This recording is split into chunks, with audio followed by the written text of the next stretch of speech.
Hello, welcome back to the stream. It is once again another Saturday Tech Ambrosia hardware stream. Hope everybody's had a good week. It's been a roller coaster, hasn't it? This has been a heck of a week. Well, hey, you know what?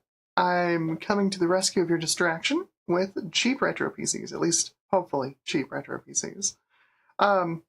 Yeah, alright, so how's everybody doing? We've got a bunch of folks here early. Hello, Michael Harbutt, welcome to the stream. Good to see you. Samsung Simp is back and says, "Ooh, I see jumpers." You certainly do. This is a heck of a board. So I'll explain the whole thing. It's David Starbuck is here. Hello, welcome to the stream. Jack68K here says hello. Says ahoy. Ahoy, Jack. How's it going? I8386SX is here. It says select intro videos will be introduced in season 6. God, how many seasons has it been? This is just season 2, isn't it? Samsung at Simp says, do you have the Athlon 2850E? I don't, but I have something kind of similar. Garth Beagle is here. Hello, welcome to the stream, Garth. Awesome. Garth said, I saw an ATI, or AMD CPU. It was the GPUs, Garth. It was the GPUs that AMD bought. Yeah, AMD's always made the CPUs. All right, so yeah, we are looking at, hopefully, an affordable retro PC that you can get into today for reasonable amounts of money. The one that I'm going to be demoing here cost me about $50. Hopefully you can find something similar. But it's kind of shocking just how capable this platform is. Like you can get it to scale quite a ways down in terms of well, let me just show you. Let's go to the desk cam so you can see the parts. There we go. Move this cooler out of the way. If I flip this over onto its side, this is our machine we're looking at today. This is an ASRock K8 upgrade VM800. The model of it, oh, I did not go through my scene switch, sorry. Lost all my other cameras. Awesome, good, there we go. Cool, great. There, I'm back. The ASRock K8 upgrade VM800. Now, the first thing Samsung Simp noticed, quite importantly, was all the jumpers. All of these jumpers. These are here to tell this motherboard to either send the front side bus to the socket or to this weird yellow AGP slot, which is not an AGP slot. It's a special slot for a special board made by ASRock that can fit a socket 939 or, get this, AM2 CPU into this board. This was not the only board that ASRock did this with. If you're not familiar, ASRock back in like the late 90s and early 2000s was kind of insane.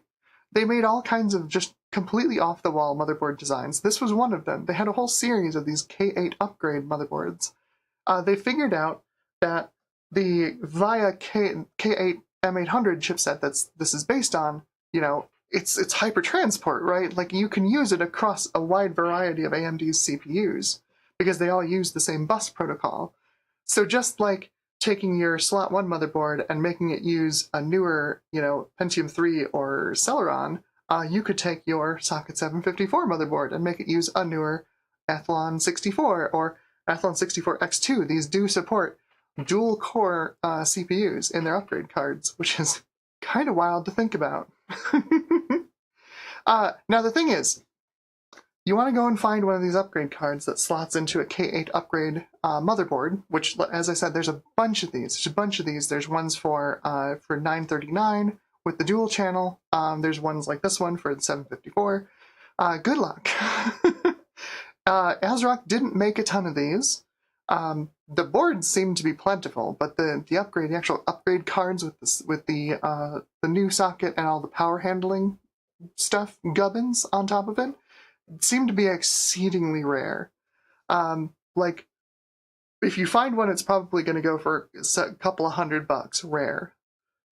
That's not really what we're here to talk about. We're here to talk about this platform in itself, 754, as a cheap retro PC, because it's actually pretty capable. Trina asks, do you need a cooler for that board? No, that's one of the cool things about 754. You may notice that they've got this little frame around the socket. This was the stock cooling frame for 754, and it's got these two little lever posts on the edge here. You see these? These are spaced apart exactly the same as 939, AM2, AM3, and AM4. You can reuse any AMD cooler made in the last 20 years on this board, assuming that it uses the little clips, these little clippy guys here. If it uses the little clips, it'll just go right on the board. And that's what this is. This is like a $10 Antec cooler for socket AM4. Fits right on there, no problem. The CPU we've got in here today is a Sempron 2800 Plus. That is a K8 core with 256K of level 2 cache on die, running at 1.6 gigahertz, which sounds like it's not very fast, but here's the thing, it's plenty for what this thing can do. The reason I say this scales well is you've got drivers still available on ASRock's website for all the way down to Windows 98. Yes, and that's what I have on here. Actually, I'm running Windows 98 on this machine, and it runs kind of great, actually. You can imagine having this much CPU for Windows 98 makes it a complete no-brainer for like anything 3D that you can throw at it. But the other nice part, oh, I have 48K RAMs here. Hello, welcome to the stream. The other nice part about it is this chipset being from VIA. This was post VIA's consumption of S3, so this has built-in S3, basically Savage 3D level graphics built into the board. They're not super fast, but you know what they are? They're pretty compatible. You can run a lot of older Windows 95 and Windows 98 3D games, especially DirectX games, on this pretty darn well, honestly, all things considered. And we're going to look at that in just a minute, because it turns out if you upgrade the GPU on this thing, it installs newer drivers that overwrite the AGP GART driver, and then the onboard graphics no longer work. So this is a fresh Windows 98 install. You asked me how I learned that. So this is a fresh Windows 98 install with all of the stock drivers off of ASRock's website, including the stock S3 graphics drivers. So we're going to throw some thermal paste on this cooler, get it fired up, and I'll show you what this thing can do. Obviously, the most relevant operating systems for this platform are going to be Windows 98, Windows XP, Windows 2000 if you're, you know, a sadist like me. I love me my Windows 2000. You can have my Windows 2000 when you pry it from my cold dead fingers. But this should also work. I believe there are VIA drivers all the way up through Windows 7, maybe even Windows 8, which would mean I think you could technically get this running Windows 10, which is kind of disgusting. Just how compatible these things are. Because as you remember, this is a K8 CPU core. So this is 64-bit. So this will run pretty much modern operating systems. But there's not really any difference for this CPU. We've got for instruction set support, we've got, of course, 3D Now and 3D Now Plus, but also MMX and MMX Plus. And importantly, thanks to the K8 core, we've got SSE and SSE2. So anything a Pentium 4 can run, this should be able to run. And we've seen folks get Windows 11 running on Pentium 4s, so that should run on here too, I would think. So like I said, this is pretty simple. You just clip the cooler into this side, and then push it down on the board. Y'all can see what I'm doing better than I can. There we go. We're on, and we'll plug in the fan, which just goes over here. This cooler is so cheap, they didn't even put a fourth pin on the fan header. David Starbucks says, I vote for Windows ME. Oof. Oof, oof. Windows ME. I don't know about that. I'm going to reboot my scaler here real quick. Because it tends to have a little trouble if it's been running for a while. There we go. Awesome. And I will switch over to the capture card. We're just going to run this. There's nothing in the AGP slot. We're just going to run this off of all the onboard stuff. So we've got an onboard C-Media AC97 chip up here for audio, and then of course the graphics are coming out of the Northbridge, which are the VIA I think they call it Unichrome. It's basically like a Savage 3 or Savage 4. Okay, let's go to 4x3. Beautiful. I'll fire this thing up. I'm being a cheapskate. I haven't plugged a jumper into it, so I'll just do the kickstart method. Do I turn off the power supply? I turn off the power supply.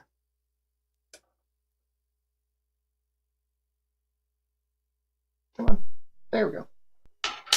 We're up and running.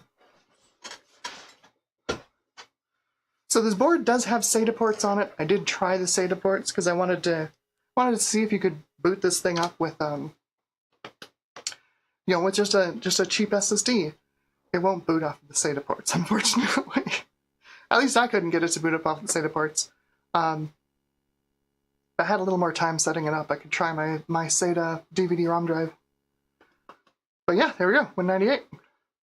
Oh, of course, Samsung Simp asks for SpeedSys. You're absolutely right, and this does actually work pretty well on DOS, and I will show that. But we should have any moment here.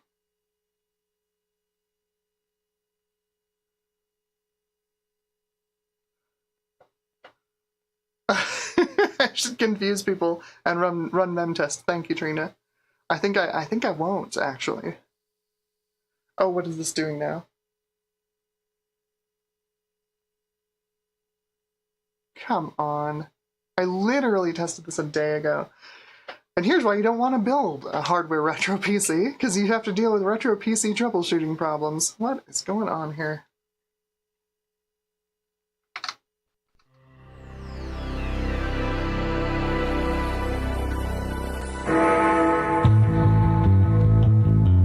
We're booted up, but there's no video. What is going on?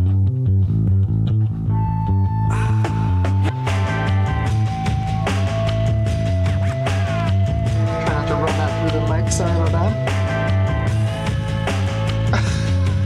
What is this doing to me? Darn it.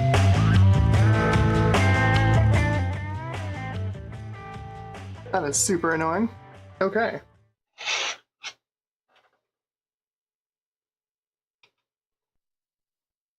So this did this to me earlier, and I thought for sure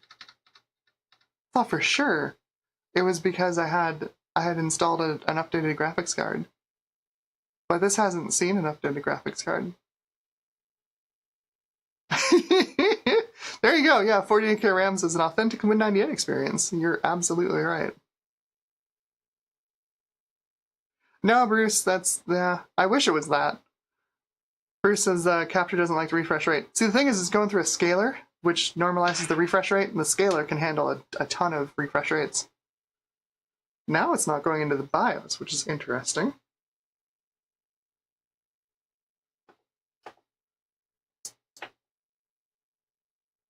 That's fun.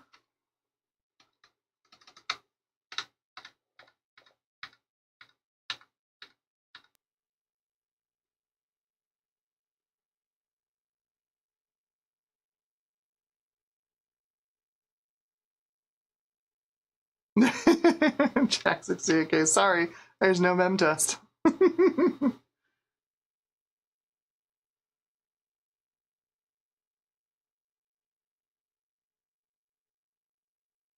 I wonder if these BIOS settings got corrupted.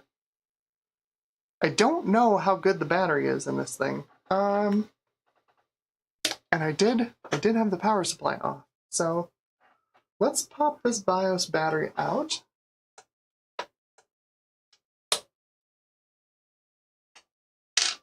We'll just deal with having to set the time. And let's restart it.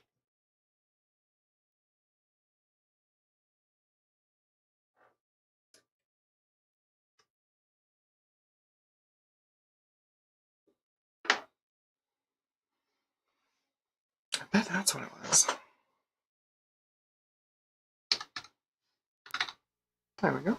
Yeah, see, look at that. Now we're into the BIOS. Awesome.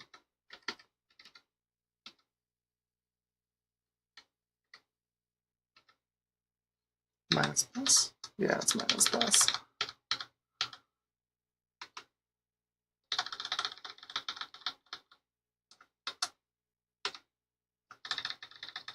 push you 20 years into the future. You probably didn't think you were going to be running 20 years in the future.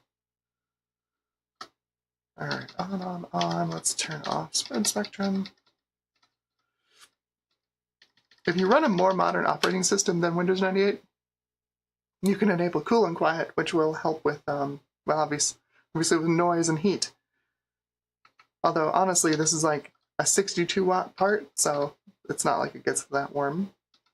All this stuff should be fine. Leave all that stuff on auto. Let's turn off the floppy controller. That's fine. Oh yeah, no, I did try changing this, say to non-RAID. It still wouldn't boot off of it. CPI, that's fine. Okay, hardware monitor. See, our temps are great. Temps are great. No problems.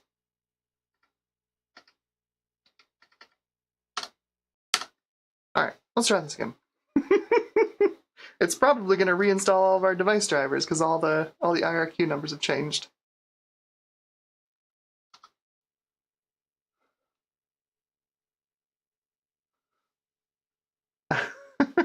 CRT advises the name Sempron was a source of minor passing hilarity when it came out.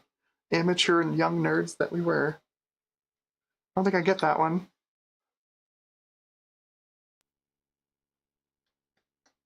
Yeah, 48K RAM says, you forgot to bridge the actually work jumper. Yeah, exactly. And Tiny Toy Dragon is here. Welcome to the stream. Rudy's Retro Intel is also here. Hello. Oh, Dave, I don't know if I said hi to you, but hello. Welcome to the stream. It's good to have you here.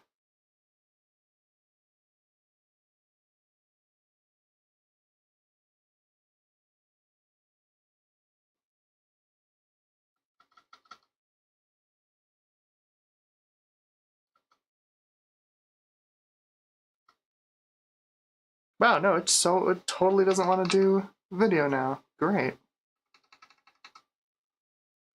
Oh, that's great. Sounds like some prawn.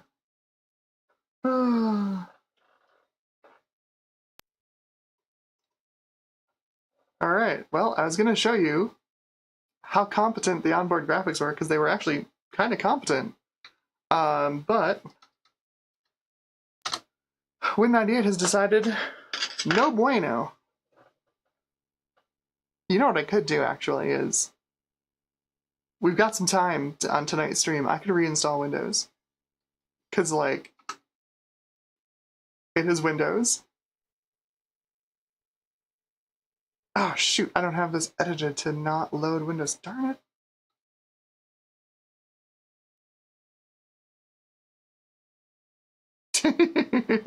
Exactly, 48K RAM says it's an S3 Savage 0. Alright, what I'm going to do, I'm going to quick pull my SD card here. I'm just going to edit my auto exec so it doesn't load Windows automatically. Or actually, it's the ms-dos.sys. You gotta edit. Okay, let's see. View. Options. Come on, Windows 10. Give me all the files. Show everything.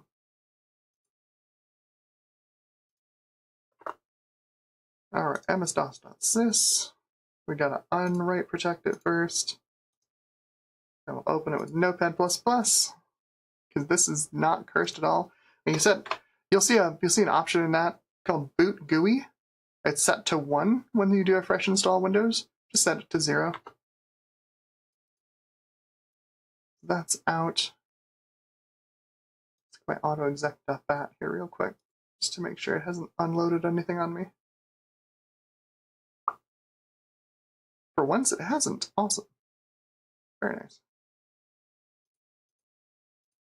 Okay, we'll do some DOS stuff first, and then we'll reinstall Windows because you know we're dealing with Windows 98.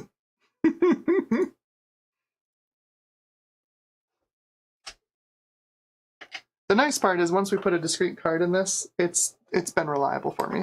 It's only when using the onboard video that it does this, and I have no idea why. because the onboard video is surprisingly reliable. It's the only reason I wanted to show it off, because usually motherboard video from this era is hot garbage. I'm having trouble finding the tires, which there it is. Let's go.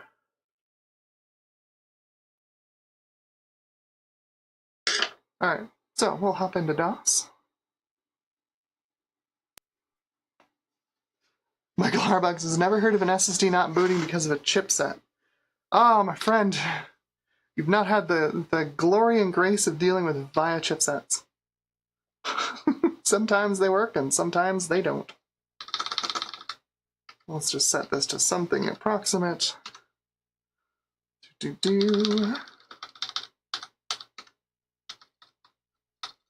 Gotta hold down Shift because it's expecting you to use the plus key on your very large IBM Model M keyboard.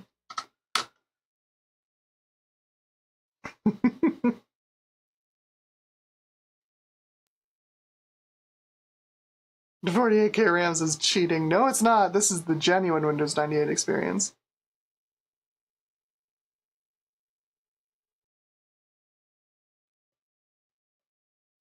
All right. I'll bet you, actually, now that I have this thing booting DOS, I'll bet you I could plug an SSD into this and actually get it to format in a way that it actually likes and would actually boot off of. But boy, I'll tell you, trying to do it from ground zero, I did not want it. I really did not want it. So let's go to DOS Bench. I can show you, like, here, we'll just run Quake at 320 by 200. You know, standard benchmark resolution. Take a guess how many frames per second we'll get. It's just DOS Bench Quake, so no sound, 320 by 200. No fast vid loaded, no VASA drivers. What do we think? 1.6 gigahertz K8, remember? We're running DDR400, one channel. We got Samsung Simp says 150, Michael Harbucks is 100. Trina says 200, let's see who's closest. Don't blink. 245.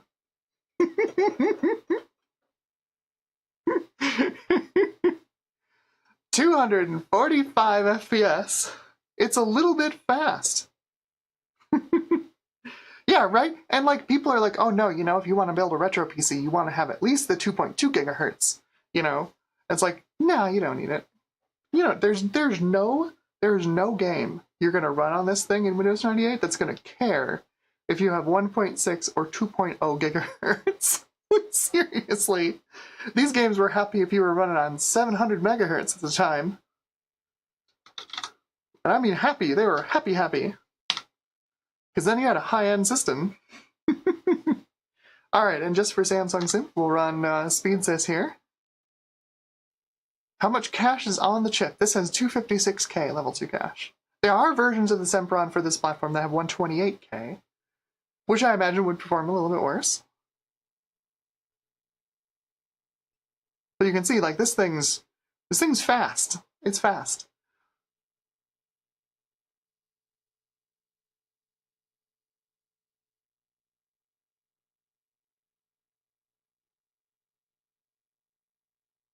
There we go.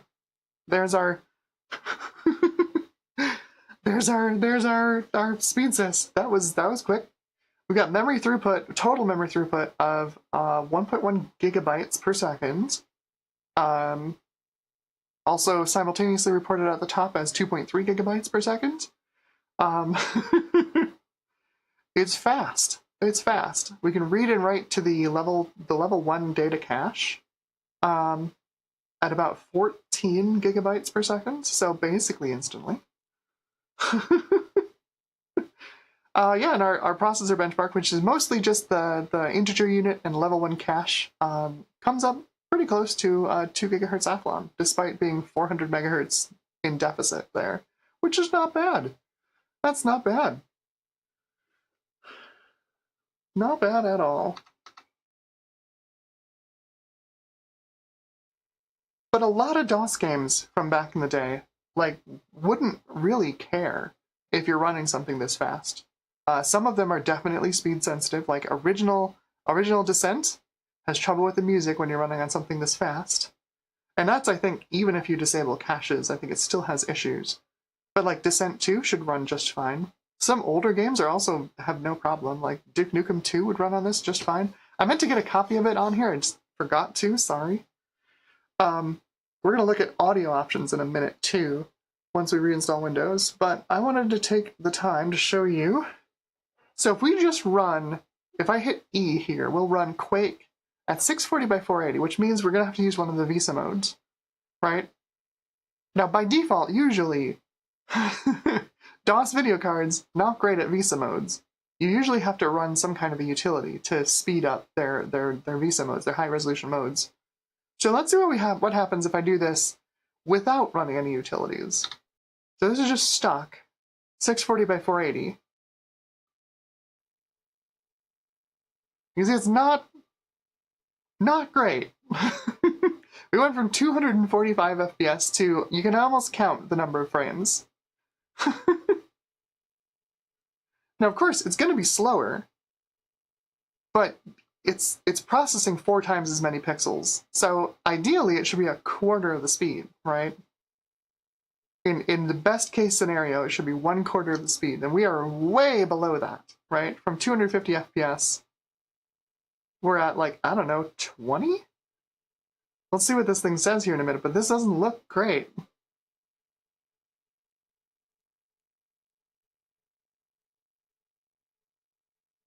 Bruce Lee asks, what memories installed, DDR or DDR2? This is DDR. I believe this one is 400. Yeah, we got DDR 400 CL3. It's socket 754, so it's only one memory channel. But it'll run it, has no problem running it. There's no sense in running faster memory. The hypertransport is limited to 800 megatransfers, so you're not going to get a bunch of benefit out of having faster RAM. Wow, I was optimistic when I said 20 frames per second. That's 12 frames per second. All right, apologies with the chair. This is the worst chair ever. It's not coming with me when I move. 12. So 12 frames per second. Let's see if we can improve that. So we had 250 almost in 320 by 200 and 12 at 640 by 480. So let's run some utilities. The one I like to do here, if you've got like a 440BX or a 440FX, especially Pentium Pro, you want to run the MTRR LFBE for your video boost. I like to run on more modern systems FastVid. So you press V for FastVid, and it's basically going to go through and try and detect what optimizations it can make. So it misidentifies it as a 440BX motherboard, which is fine. This does support write posting, so we'll say yes. We can do write combining, which is also good. Let's do that. It means that the whole system doesn't have to come to a screeching halt for a VGA write to happen. We can just shuttle those in with the other frontside bus writes. Let's see, we've got patches. Do you want to apply the patches? No, because we have much more than 2 megabytes of graphics memory. So we'll skip the patch. Linear frame buffer write combining, we'll speed it up. Yes, let's do that. That should be fine. And it probed the VBE extension in the card, or in the the motherboard video, found our 64 megabyte frame buffer, and found its address. And we'll say, yes, that's fine. You guessed correctly. And we hit enter. And it works. It does not crash on us. So now let's try Quake at 640 by 480 and see what we get. So we had 245 at 320 by 200. What do we get at 640 by 480? That is E. Now that we've applied the fixes. Oh, that's much better. That looks smooth.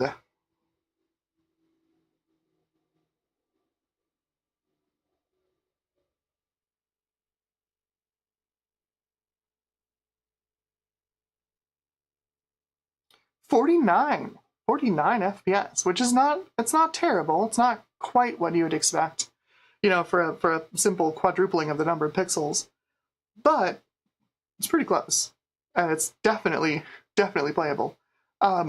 This is a really hard problem for a lot of video cards to solve. We have plenty of CPU here. This is not a CPU limitation. This is 100% video card and bus limitations. Mostly video card. Getting, you know, we draw a frame in RAM, and then we have to push it out to the graphics card, and that's 100% of the bottleneck here. And that was a problem that DOS games struggled with for a long time. A long time.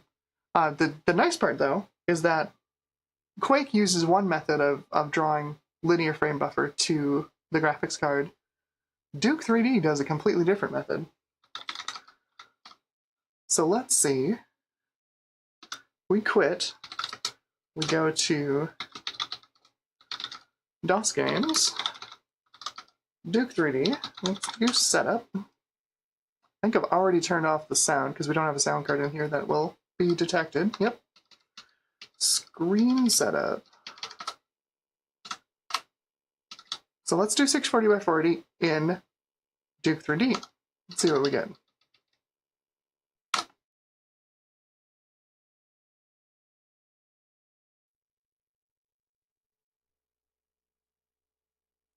First off, the game booted up fine, so that's good.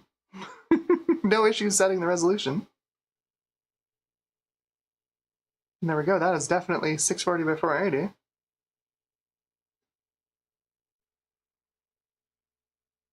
It's called a linear frame buffer because it's addressed linearly. It's a big chunk of RAM from one end to the other. So we're looking pretty good here. Let's start a game and we'll do DN rate and see what we get for frame rate right now. Alright, so DN rate. It's way up in the corner. You can kind of see it. Let's wait till this thing's finished crashing. There we go. Ironically, the frame rate goes up when we look at the more complex geometry and goes down when we look at the simpler geometry. But we are getting 100 FPS or so. Not too bad. Drops to 90 when the barrels explode. That's not terrible. 120.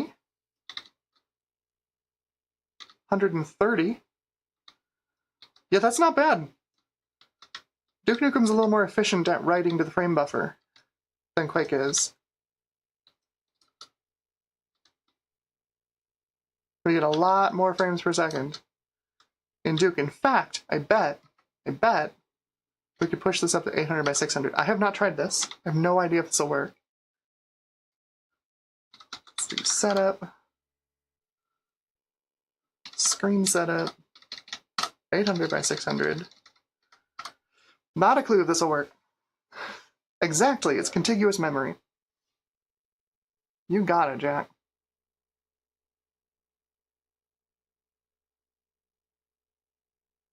$800 by 600. Oh, look at that. That's so smooth. All right, let's see what we get for a frame rate.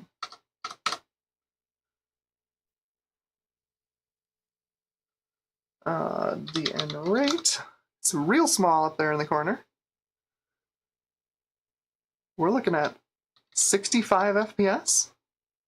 Oh, that's nice. Oh, that's real nice.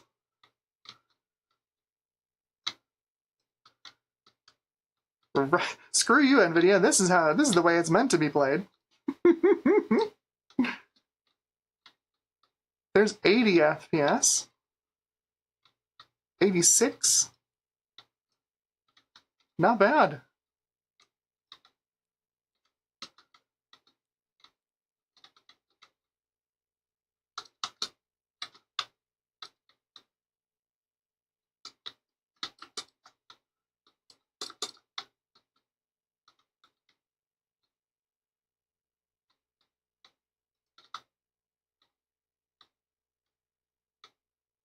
Yeah, this is pretty great. This is pretty great.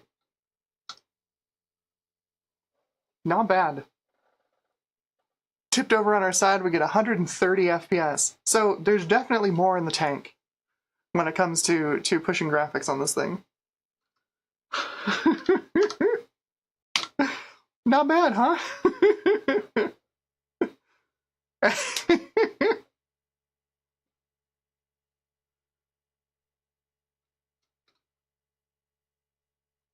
Oh, Compatibility Madness is here. Hello, welcome.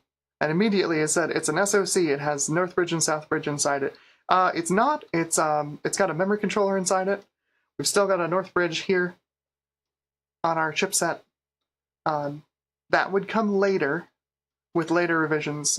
So like AM2, AM3. They still had chipsets. It was FM2, FM1 to FM2 that were the SoCs. So let's get some Windows reinstalled. Let's do Smart Drive, speed up our disk cache here, and we'll just get rid of, actually first, copy Windows, desktop, star.link. I'm going to back up my desktop links because I know they're there.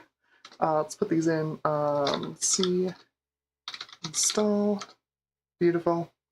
Look at that, some expendable. You bet we're going to run some expendable on this in a minute. So, Del Tree, Windows, if I can spell it. And then we'll... Oh, come on.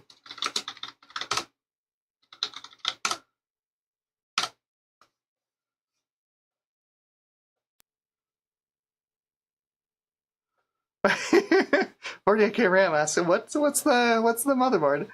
This is honestly, the board doesn't matter, but this particular one is the ASRock K8 upgrade VM800.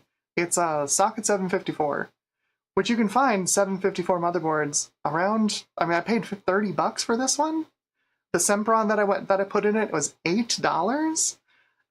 They're pretty inexpensive, and like I said, you can just get a whatever socket AM4 cooler for $10 or $15 and just stick it on the board. It works as long as it uses the little clippies. It'll fit right on the board. Pretty great.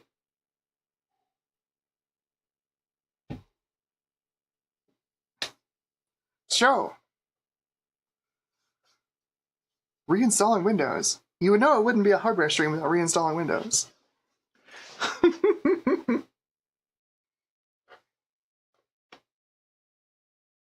So AMD did the whole like Pentium equivalent speed, marketing gimmick back in the day. The Sempron, obviously 1.6 gigahertz is not going to get you equivalent speed to like an Athlon 64 2800. The Semprons, I believe, were marketed against the Celerons. So this would be equivalent to a Celeron 2.8 gigahertz, which honestly I think it would probably just beat the pants off of especially like a Prescott, like a Celeron D. Those were so bad. They're just so bad. Exactly. Yeah, Johnny Chang, this is the XP Plus rating. Yes, exactly. This one's got the rating as well. This is a Sempron 2800 Plus, but it runs at 1.6 gigahertz. Yeah, exactly. Performance rating. Yeah.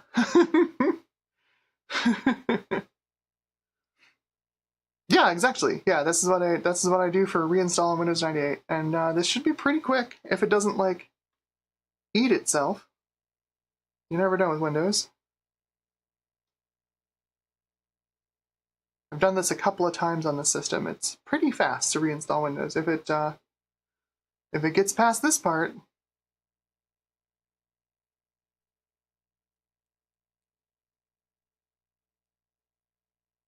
My Windows install is just fighting me today.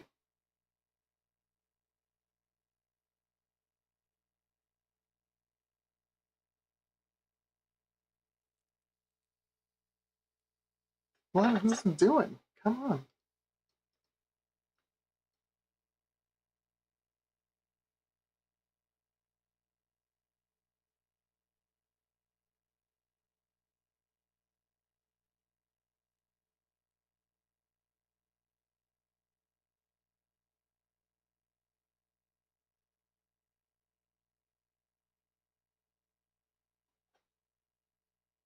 I just let it overwrite. So John Chang asks, saw the Windows installations in the Windows folder. There we go. Jeez, that took forever.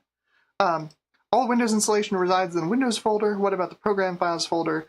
That stuff's all there. I just let the installer overwrite it. I don't worry about it. You'd probably want to clear that out at some point, but like, meh. Okay, so let's just do a quick custom install here. We don't need that, or that, or that, or that. I want all the multimedia, give me all the MIDI files, and I want all the system tools. Let's go. This is going to be cheap retro. Oh no. No, don't make a startup disk. Version of Windows 98 is this? I swear this has not asked me to make a startup disk before.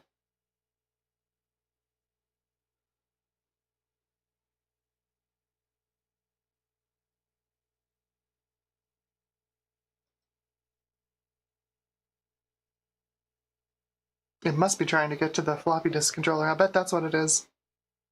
Because I didn't disable that in the BIOS. Yeah, exactly. Johnny says all the installed programs become orphans because the registry's overwritten. So I never put a lot of stuff on my Windows 98 machines. Yeah, it's definitely trying to get to the floppy disk controller that's not there. I don't ever put a whole lot of stuff on my Windows 98 machines. If I have a machine that I really want like to take care of seriously, I will back it up before I do pretty much anything with it. And it's not going to get like a dozen graphics cards installed in it, right? Like this, most of my Windows 98 machines are for testing graphics cards in Windows 98. So they get graphics drivers swapped all the time, they get DirectX versions swapped all the time. They're a mess. I don't want to keep them around. And I don't usually have a lot installed in the program files folder. Like games, I'm going to put in a separate folder. I usually put it in C, Games, Windows. That just most of them from this era will just run when they're installed in there. They don't need registry settings. It wasn't until later that they became really dependent on their registry settings. Now there's a couple of games that won't work if they're not like actually installed through their installer with registry settings. But the stuff in the program files folder, I just don't care about. I just don't care about it.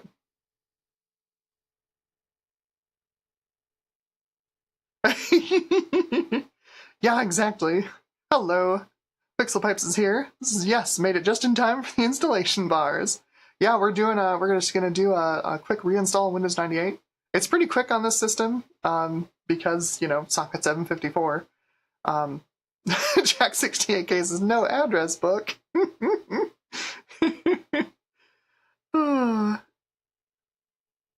Yeah, exactly. I was having trouble with Windows 98. When you have trouble with Windows 98, reinstall Windows 98. But no, I don't remember having a version on here that asks for a startup disk. I hope I have the right version on this. Something weird would have to happen because I've reinstalled Windows 98 on this machine 3 times in testing. I don't remember it asking for a startup disk any of those times. But I also disabled the floppy controller the other 2 times that I did this. So I guess that's probably why. It tries to make the startup disk if it detects a floppy controller. And I didn't turn it off this time. But yes, Pixel Pipe says, yes, worrying if the system froze or if it's just taking forever is the retro enthusiast's most relatable anxiety. 100%. Yep, and I8386SX says, in other news, the sky is blue. Yeah, Windows 98 is unreliable, and the sky is blue.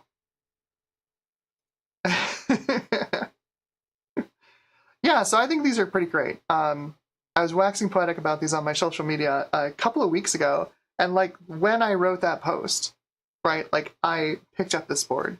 It's my second socket 754 board. Cool. See, that's how long it takes to install it. Piece of cake. We'll do installation round 2 here in a second, but it's not any slower. It's quite fast.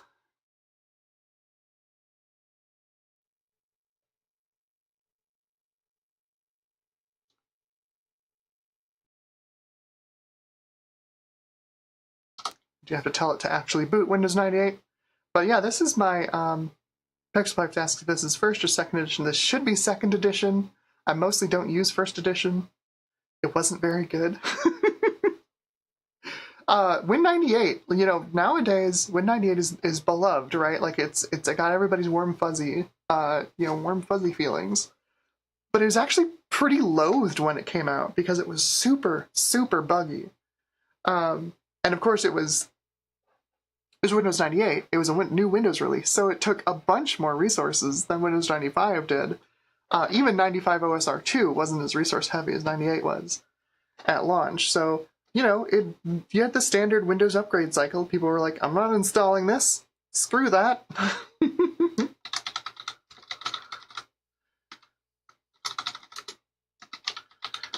If you haven't already, please like and subscribe to Tech Ambrosia. It helps out the channel. Alright, so we'll see. We'll definitely accept this agreement. We're definitely not doing anything unbetoward. That's not a word, but you know what I mean. Grab my extremely official Windows 98 key here.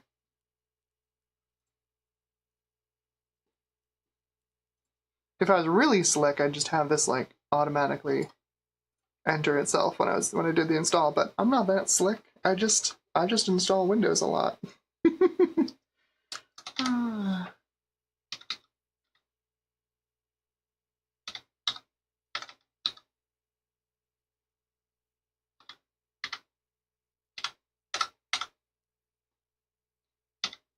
Should definitely not go steal this key and do your own Windows 98 install. That would be very bad. That would be naughty. You shouldn't do it. I'm sure I mistyped something in this. I didn't! Yay! Awesome. And this stupid chair keeps falling down on me. This thing is not long for this world. Okay. Yeah, so like I was saying, this is not my first 754 board. It's not even special, you know, as far as like weird socket 754 boards go. I mean, it's pretty conventional. It's pretty conventional. Like, this is a similar board. Uses the same chipset. I picked this up, I don't even remember how long ago. I did, way back on the channel, I did a week with Windows 98. I used this board, and it was great. Yeah, this one I've actually got an Athlon 64 3200 in it, but honestly, it doesn't matter. It really doesn't matter. This 1.6 gigahertz Celeron Sempron is fine. Totally fine. Samsung Simp says, you wouldn't download a PC, would you? I would, at the first opportunity. Chris Jackson's here. Chris Jackson says, I ran Windows 95 until Windows XP. That's fair. 100% fair.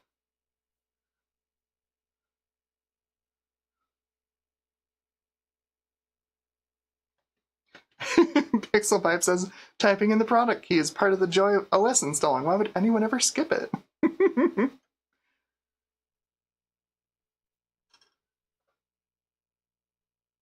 Nice. Dave Starbucks says, I have a new in-wrapper OEM copy of Win98 SE. Very nice. I have a big box copy of Windows XP. I kind of want to see if I can grab a big box copy of 98, but I'm sure it's like monumentally expensive. Let's go ahead and set the time, even though I'm sure I'm going to reboot this thing in a minute. It's going to be curtains for this RTC.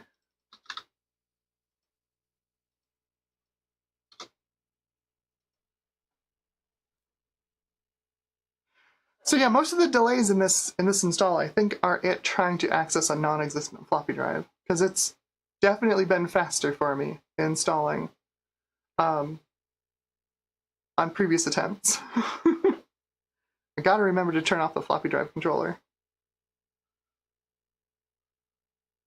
Michael Harbuck says 98 made me learn Unix. I'm so sorry.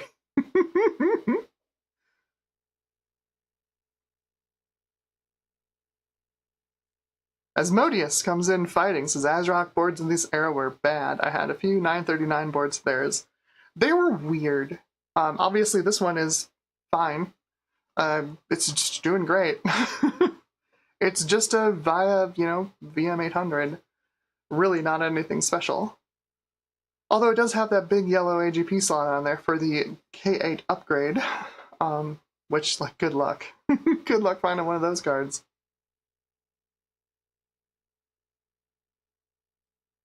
Oh, Werin's bad. There you go. Yeah, no, they were fine. I was gonna say, like, they were ASRock was on fire at this point in time. Like, their boards were wild. They did all kinds of off the wall stuff. Was the dual core VSTA or whatever, the one that had an AGP slot and PCI Express on the same board, like, just in case you needed to. Those are, like, super sought after boards nowadays, because of course you can run an AGP card in it, and then you can run its PCI Express equivalents and, make YouTube videos on it.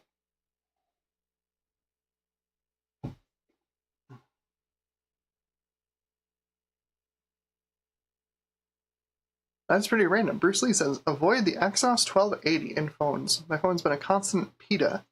I've heard the Exynos is not great. I don't know whether it's like Samsung's design, where they took the ARM core design and just kind of botched it, or if it's ASRock's or not ASRock's, if it's Samsung's foundry. They're having foundry problems with whatever node they're running those on? I don't know. I have heard the Exynoses have not been great.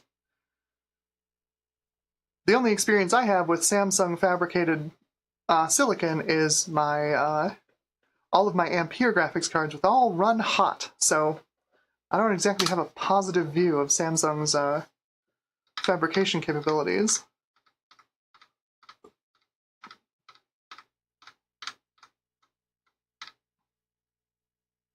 Alright, I'm going to turn off this, where did I put it? Floppy. Turn off this floppy drive. Alright, cool. Let's go.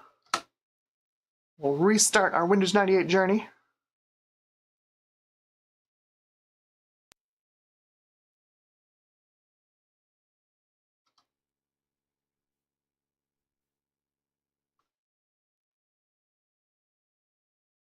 That's kind of terrifying. Switch 2 is using the Samsung Exynos node. That's not great. It's not great news.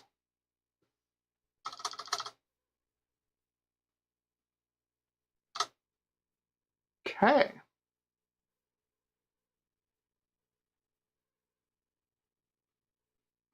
Yeah, look at that thing go. We don't even have the like IDE drivers installed yet. You can see how new this install of Windows 98 was. I didn't even turn off this Welcome to Windows 98 thing yet, and it's still, like, borked the graphics. Alright, let's do this. This shouldn't be too much of a problem. I've done this several times now. In fact, I'm going to take this install folder and I'll stick it on the desktop.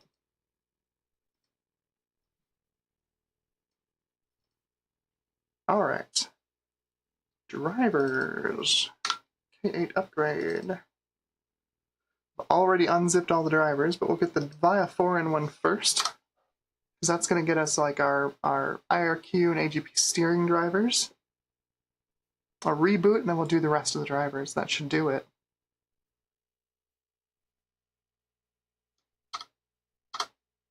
Normal install, get everything in. Yes, DMA mode. I'll restart. Very fast. It's going to take a second to restart here. Trina wants me to check Discord. It's a bad idea while I'm on stream, Trina. She always has notes. She always has notes. Alright. Start Windows. So this is going to pick up a whole bunch of system devices. It's going to be a lot of pressing enter here.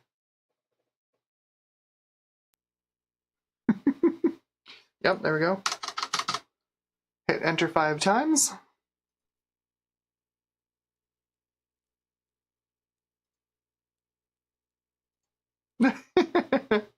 Nice. Trina found a boxed copy of Win98. It's just the box.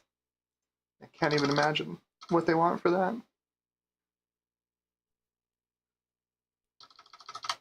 Lots of pressing enter.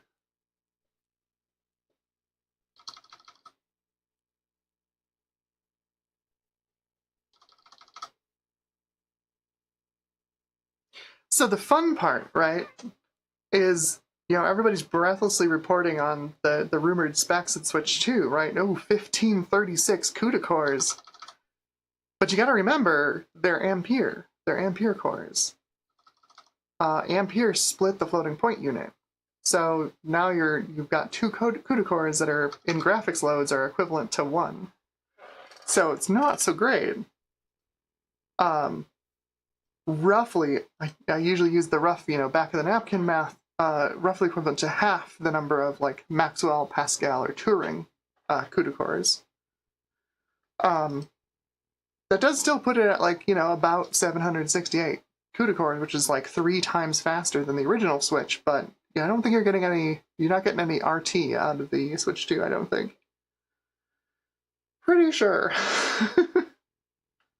Alright, let's get the USB driver in here. We don't really need it, but I'm going to throw it in here anyway. It's very fast to install.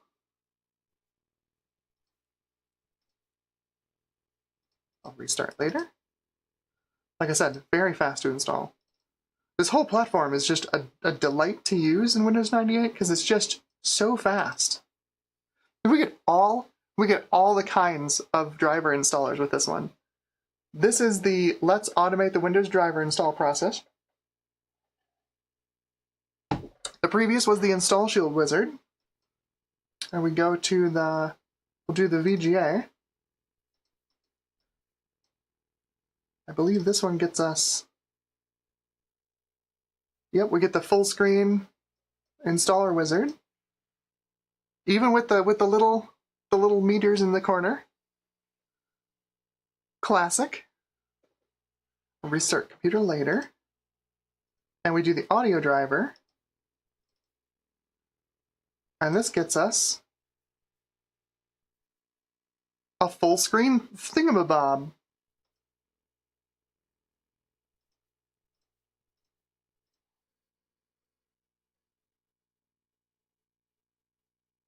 Let's see if it does this. It does it this time. Yep, there we go. You get a... It's make sure this copy is from the right place. C/Win98 is where I've got all my stuff. Yeah, you get like the window. The window is like, it's part of the bitmap in the background. It fills in this little progress bar. You get all the flavors of weird driver installers when you do this board. It's quite interesting.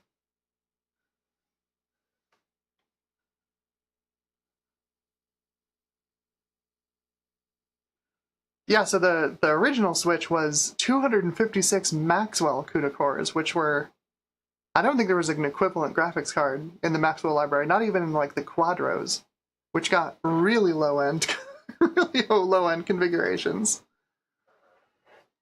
I think even like an M400, a Quadro M400 is still more CUDA cores than the Switch had.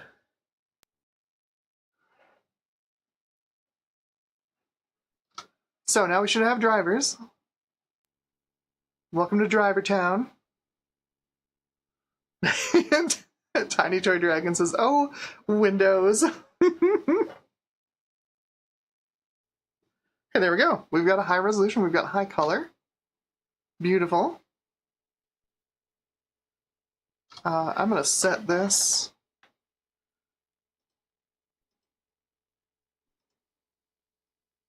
Let's set this to 1024 by 768, 60 hertz. So you don't screw me over with resolutions and refresh rates. USB, just do automatically, thank you. I have to do one more reboot after this, I'm pretty sure. No, look at that. And we've got sound. Mostly. Make sure y'all can hear that. Oh yeah.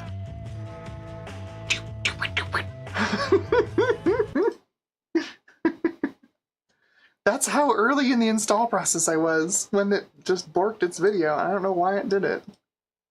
Alright, I'm going to make this easier for y'all to read. Switch it down to 800 by 600. Yes, thank you.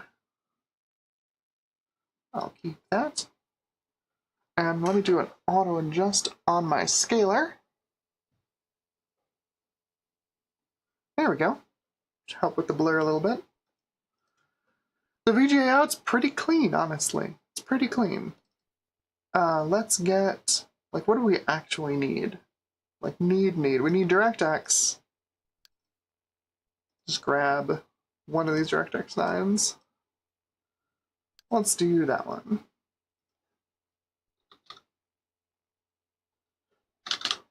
DX setup. Go. The old DirectX logo. Which is funny because it still feels like a new DirectX logo to me.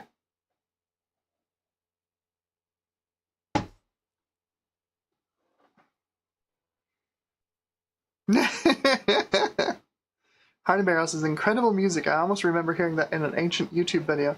I imagine there's more than a few people that have, you know, slowed and reverbed that to make some vaporwave. It'd be a pretty great song for some vaporwave. We'll get another hit of it when it reboots here.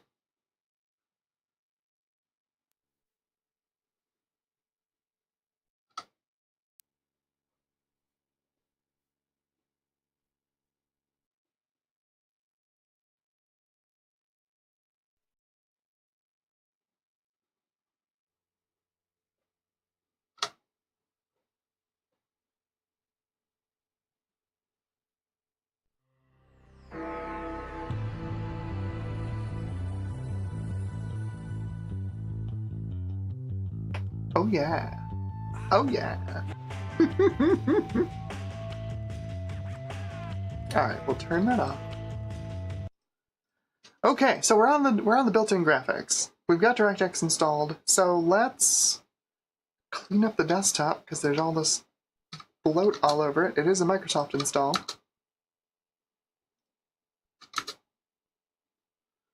There we go.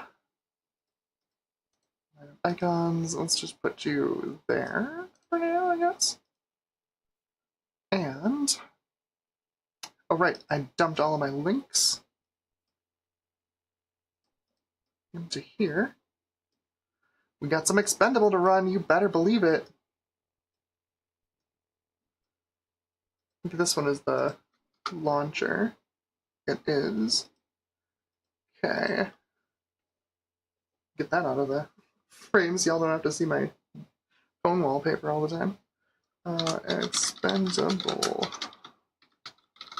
launcher. This one is the time demo. And this one is the results.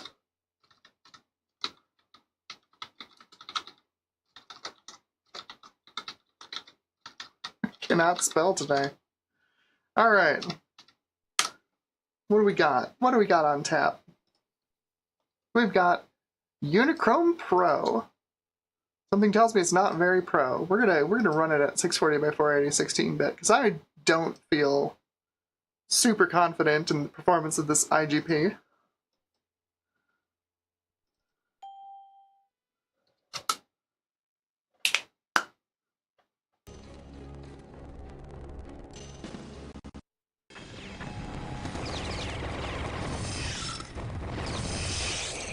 Turn this down so y'all don't have to hear it. Forgot how loud it is.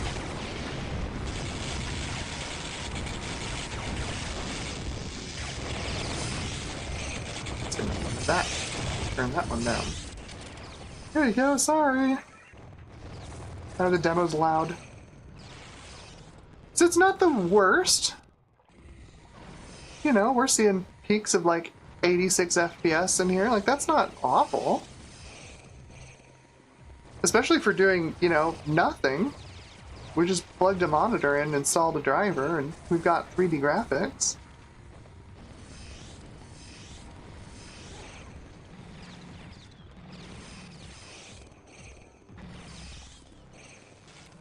Yeah, it's not bad. Samsung Sim says it's smooth. Yeah, it's not terrible.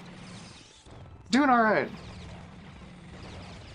So basically what I've run this demo a couple of times, I've taken some measurements, and it runs about the same performance as like a Matrox G250, right? So like, it makes sense. It's a single pipe DX6-ish, you know, graphics processor. It's fine. It doesn't have the highest clocks in the world. It's not gonna, you know, blow anybody away.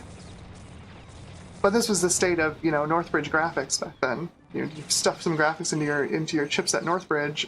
This is the best you would get. Something like this. Well, I say it's the best you get, except if you were using an N-Force board, because NVIDIA would shove like a GeForce 2 in there, and it would be great.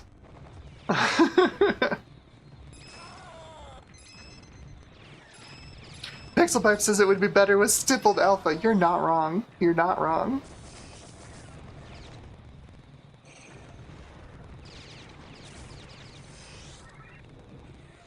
You are not wrong.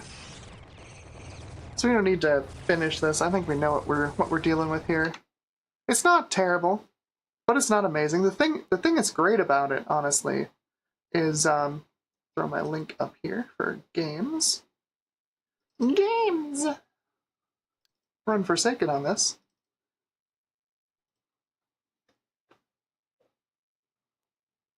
Yeah, right, exactly.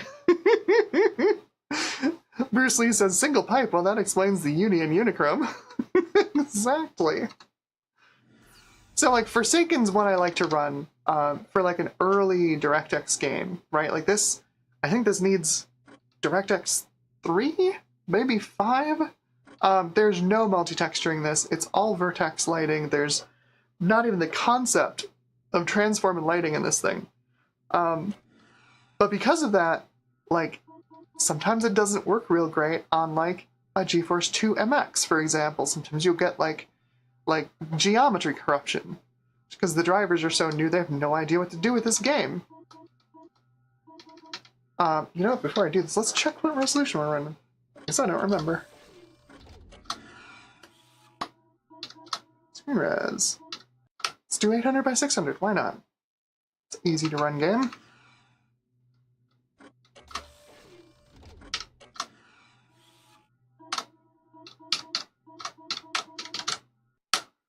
But because this is old school DX6, you know, integrated graphics, it runs these older games just fine. There's no graphical glitches, there's no geometry corruption.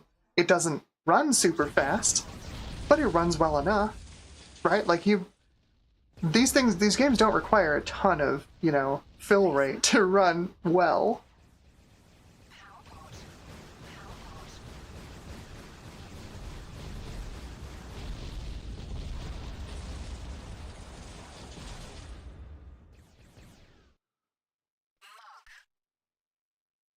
So even doing nothing, right? You just buy the board, you buy something, some processor to go on it. In this case, it was an $8 Sempron. Buy, like, I think this stick of RAM, this stick of RAM came from my giant pile of RAM that I have, but you can find like a half a gig stick for Windows 98. If you're going to do XP, you can put 1 or 2 gigs in this thing, it'll be just fine with it. But like a stick of RAM for DDR400 is like, I don't know, $3, $4. Like, this project won't bankrupt you, and you'll have a very capable, you know, Windows 98, Windows 2000, Windows XP era machine.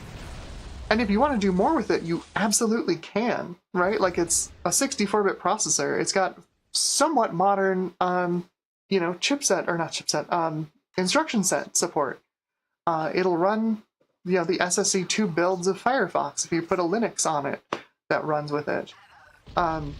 Just fine. Like, this can still communicate with the wider world, which is kind of hilarious to me. Like, the number of worlds that this system can put its feet in, right? Like, all the way from late DOS all the way up through probably Windows 11. I haven't tried putting Windows 11 on this hardware yet, but I bet it could do it. It's kind of wild to think about. And this is, like I said, this board was $30. I've seen boards that come with a processor and a heatsink go for $50. Right? Like, that's Not terrible as a combo. So this is what I've been saying. This is all the squawking I've been doing on social media has been about, like, you know, go get a 754 board now before they get expensive. If you want to do retro computer stuff with like real hardware, they're not bad. They're cheap and they run well. They're super not bad. Obviously, other caveats apply. Like, you take a good look at the photos on the auction, make sure that it's not leaking cap juice all over everywhere. But like, I kid you not, like 2 weeks ago, I picked up this board on eBay for $30. Buy it now. Works perfectly fine.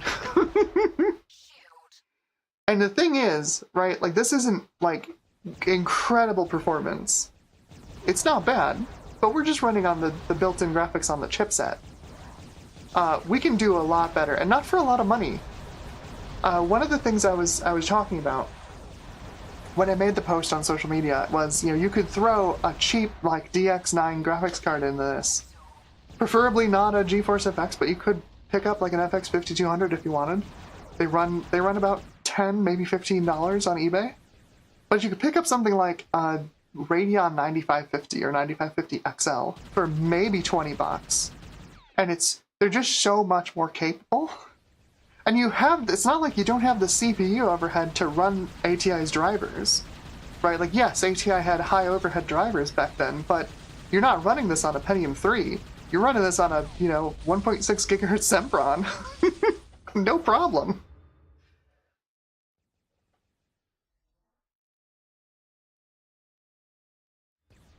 Dark Helmets, the Sound Blaster Live is dicey on VIA boards. Well, you know what? We're going to try it. Well, not the Live. I don't have any Lives. But we're going to try an Audigy and see how it works. Because that's your other option, right? If you want to go into DOS land, you're going to need something that can do DOS sound. At least emulate DOS sound. A Sound Blaster and an AdLib or some other, OPL2 or OPL3 FM chip. Or you're not going to have a good time. And I've got several Audijys. They're also like $10 or $15 on eBay. Not expensive. Yeah, there you go. i8386SX says I listed new old stock GeForce FX 5200s for $20. They had a dual VGA built onto the board. They were sold in 10 minutes. Yeah, they're good Swiss Army knife cards. Like, they're not super fast, but they work in a lot of systems. So let's see what we got with the built-in video on this thing. We'll go back to our play demo. Average of, well, we're stuck at VSync, 75 FPS, which is not bad.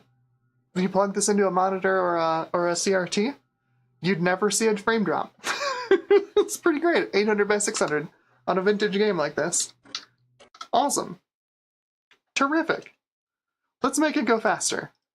So unfortunately, let's get some libraries installed real quick. Real quick. I want to get Visual C 6.0. Oh, that's right. I have this elsewhere. That's this one. And then I want to get, no, I don't want to restart. Visual C 2005. Let's see if this one works. Just have to reboot. Fine. Oh, you know what? It's because I didn't install MSIA. Gotta get the Windows installer 2.0. Alright, let's reboot this thing. Get a couple of libraries installed, and then we'll put something a little more modern in here. So I have a 9550 XL, which is why I was talking about it. I looked through my big list of benchmarked GPUs, and it's in a box right now, but my closest equivalent GPU, at least in terms of like DX7, DX8 raster performance, is my GeForce 3 Ti200. So we're going to put that in here so you can see what kind of ceiling this thing has. Again, a 9550 XL, $20, maybe 30. Buy it now, like not even like sniping prices. They're super cheap. Super cheap. Very capable cards. They're a 4-pipe R300 variant. I think they're RV350. Okay, let's get this Visual C redistributable installed. Thank you. Get this one installed. Awesome. Okay, some basics done. Windows 98 maintenance. So let's do I have drivers, NVIDIA, Yeah, I've got 4403 on here. That'll be fine. So I'm going to shut this down. Never again shall we use the internal graphics on this install. So you can see what kind of performance you can get out of it, assuming it doesn't like grenade itself like mine did. I swear, so that's what I did last time. I just turned this thing off, turned it on a couple of days later, and you saw what happened. Just get a black screen. So yeah, this is just an 8-bit Celuro GeForce 3 Ti200. Nothing super special. 4 pipes, 2 texture mapping units per pipe. Whoop, that is the wrong slot. Probably. It really is. It really is a freaking AGP slot. Don't plug graphics cards into the yellow slot. It's a bad idea. I hope I didn't ruin this card. Come on. Whew. Such a wild design. Cool. We got BIOSes, we got boot up. I think we're okay. False alarm. Yeah, there you go. Firebird TV is here. Hello. And Firebird TV says I have a socket A running on 9600 XT. Again, similar card. Runs great. Much faster than the 9550. But yeah, they're good cards. I back in the day, I slept on them. I went with a 5200, an FX 5200, and I wish I hadn't because they're really good. They are really good. To have disk, I've got files here. Install drivers, NVIDIA 4430, 4403. Yes, GeForce 3 Ti200. Go. So this is going to replace our AGP Gart driver, so the onboard video's not really ever going to work again. Because Windows 98 is perfectly happy to overwrite drivers if they're newer, and it'll complain all day if you have an older driver. Part of that wonderful DLL hell. Yes, Johnny Chang asked if the yellow slot used to upgrade for another CPU socket. You're correct. This is one of the large line of ASRock K8 upgrade motherboards. And this one will supposedly take 939 or AM2, which is kind of wild to me.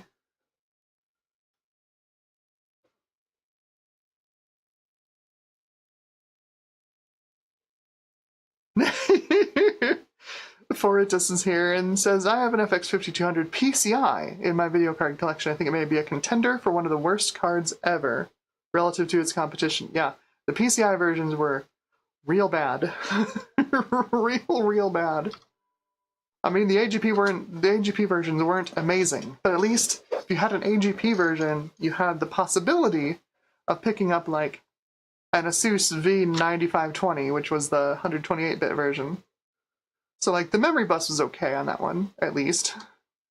You usually juice it with a little overclocking and make it an okay card, but wouldn't even touch 9550 XL, which is wild. Wild to me. They were so good, and again, I slept on them for so long. They're such decent cards. And yeah, 9550 non-XL runs about $20, sometimes $15 on, I don't have a disc for this, I want to pick a non-plug-and-play monitor, please. 1024 by 768, thank you. Don't feed me weird refresh rates. Thank you, Windows. Alright, so we've got a new card, so let's do an auto calibrate on the scaler. Beautiful. Look at that. So, what do we think? What do we think the speed up's going to be on Expendable?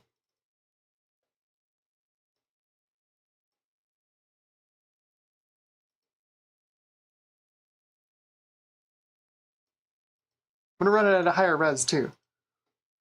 What do we think? So we got what, like... Well, actually, what did we get last time? Did I put it on here? It did write it. 56 FPS last time at 640 by 480 by 16. I'm at almost double horizontal and vertical resolution. What do we think we're going to get? We have 4 pipes now instead of 1. And all 4 of those pipes are much faster than the single pipe was before. Samsung Sim says 720p. This is unfortunately tied into 4x3 at the moment, but it does have a DVI port on it, so yeah, you could plug it into like an HD monitor and do 720p out of it, no problem. So let's see what this does.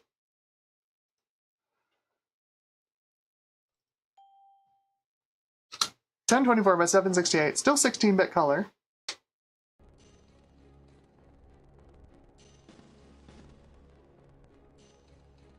And 9550XL, at least 9550XL that I have, it's not really anything special. It's passively cooled. I think it's a Dell OEM card. It's about 20% faster than this GeForce 3 Ti 200. FYI. Which is saying something, because this is quite fast. Remember, we're running at 1024 by 768 now, not 640 by 480. And we're well over double the frame rate. Almost triple. Samsung Sim asks, what's the VRAM? I think this one's a 128? I don't remember. I think it's a 128 meg.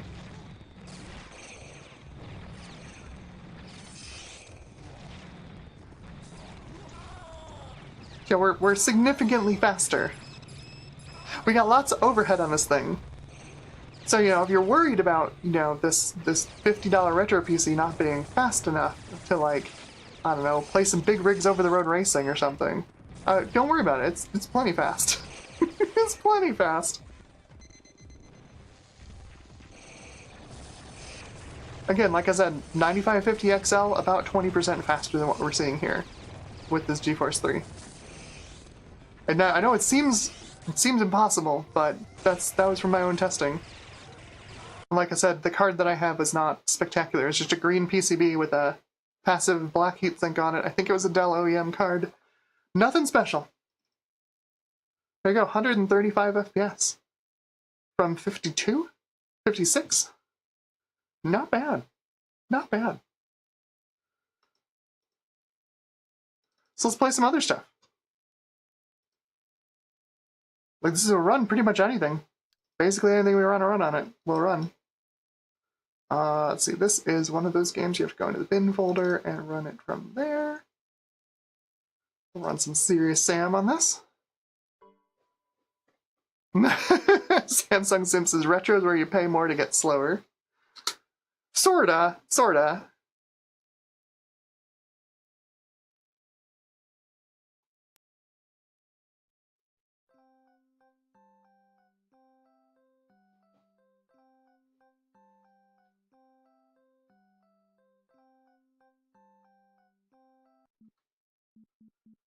So what do we got for options set here? Video options.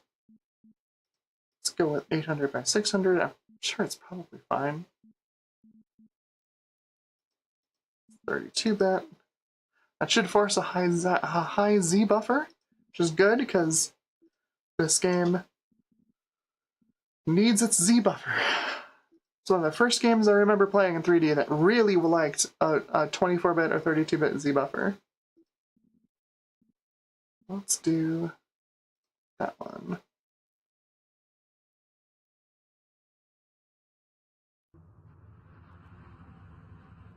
Smooth.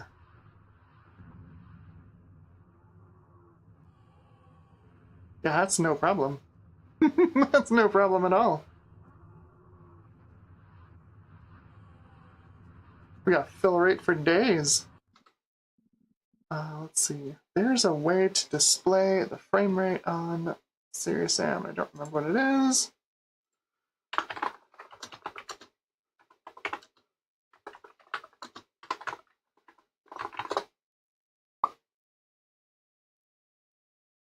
That's it. /HUD_iStats1. That's super memorable. /HUD_iStats =1.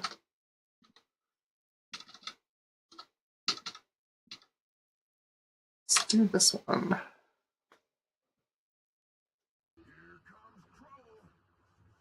There's our, yeah, 180 to 120 FPS at 800 by 600. Yeah, that's fine. That's fine. Samsung Simp asks, what is a Z buffer? So, every time you write out a pixel, or really a fragment, you assign it a Z value. And that Z value is literally like where it is in relation to the camera. Like if your eye is the camera, if this is, say this is the screen, everything into, in 3D into the monitor is in Z, and it needs to have a Z buffer value associated with it so that the graphics card and the engine know where it is in space. For the graphics card, that means that way I can calculate, like, if this thing is behind this thing, then I won't render it, right? Or like a swap. If this thing is behind this thing, then don't render this thing. And you do that by testing, you get the address of the thing and in the buffer, find its Z value in the Z buffer, and it'll tell you if it's in front of or behind the other thing. For the longest time, Z buffers were 16 bits, so you could have 65,536 values for Z, which seems like a lot, until you start getting into games like Serious Sam, where your level can be, half a kilometer. Your Z depth could be 500 meters. A whole kilometer? Like, who knows how deep some of these levels are? If you look at the background elements in here, like, how far away are some of those things? Quite a ways away. So only having, 65,000 values for how far into the distance something can be, it means you get something called Z fighting, where you get triangles overlapping other triangles, and they kind of sizzle. They fight for position. They'll draw over each other every other frame because they have the same Z value. It's basically random luck which one gets drawn first. Yep, exactly. Exactly. So, this runs terrifically. I think I saw a low of 75 FPS there. That's not bad. High of 150, 160? This is great. And again, 9550 XL, 20% faster than this. Love it. Absolutely love it. So, let's go back in time. Let's see if we can get this thing to do DOS. This is going to be probably the hardest part. I haven't tried this yet. We're going to see how well this runs. This should be fun. By fun, I mean like a stick in the eye. Oh, let's see. Where did I put my autogees? Are you an autogee? You're an autogee too. That's not bad.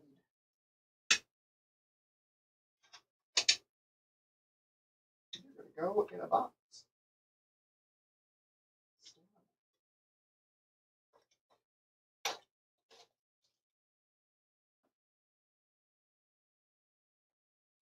Let's see.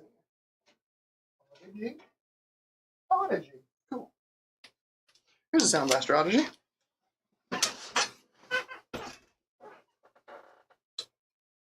I'm sure you've all seen these before, but I'll throw this on the thingamabobber. There we go. Sorry about that. Sound Blaster autogee. I'm sure you've seen these around. I think most of the incompatibility with these maybe comes from the FireWire port. A lot of VIA chipsets had their own FireWire implementation. I think these would conflict. I don't think this one does, though. I don't think the VM800 has FireWire. I'm just seeing USB on it. It's got USB 2.0. So, let's do this. We'll plug in our audio. Plug this into the PCI. Ta-da! Let's see if we break everything. Fun! Switch back over here. Come on. There we go. Okay.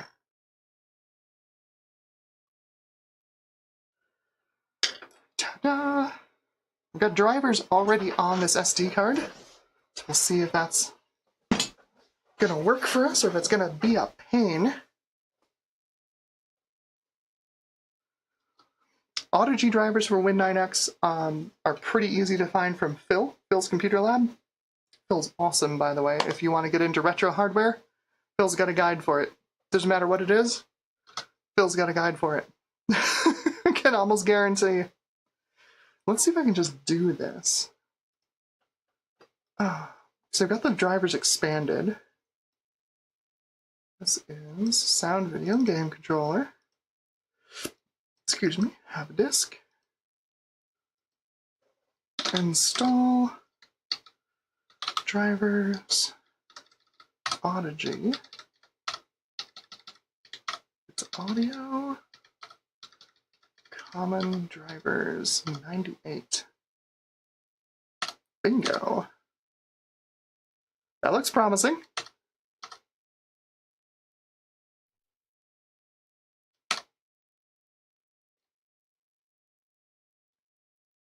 No idea where this is in this driver homunculus.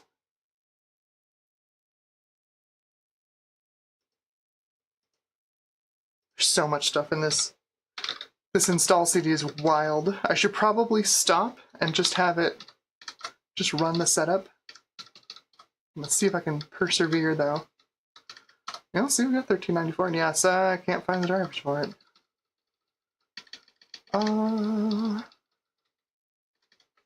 I'll just hit escape. There we go. We've got audio, and that's coming onto the Auto-G. Awesome. Okay, so we've got Windows audio. We need to get the legacy audio installed. So for that, what I forgot to do. There we go. Now we can drag whole windows around. Yay. What I forgot to do is, well, I didn't forget to do it. Let's do the install CD. Drivers Auto-G install CD.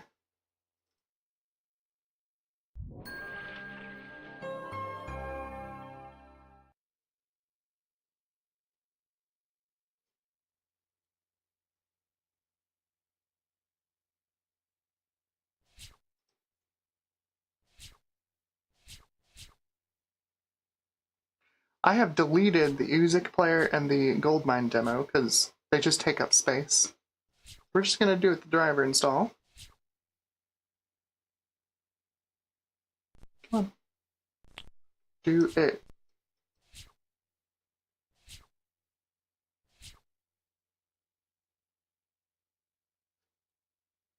Okay. I'm going to guess this is not going to be happy because it's not actually running off of a CD. Okay. No problem.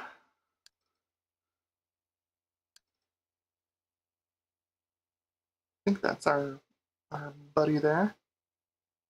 Let's get my such a fresh install. We still have hide file extensions turned on.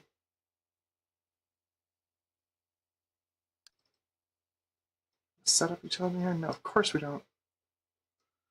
Of course we don't. Let's try this. Install. I don't think that worked.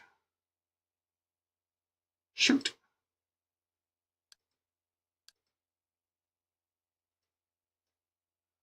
I'm gonna have to mount this stupid thing as a disk, aren't I?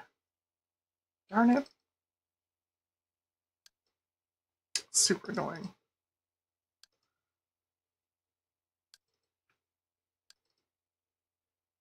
DOS driver. Ooh, there's a setup just for DOS driver.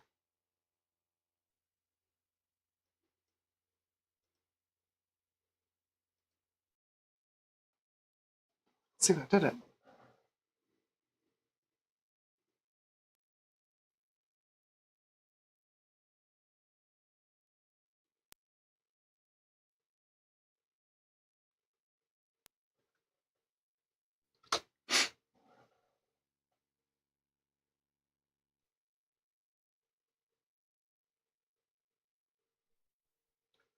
Oh, Imagine Technology. Were they the pioneer in tile rendering technology? It's a good question. I think they were, because I think they were the IP holders for Power VR.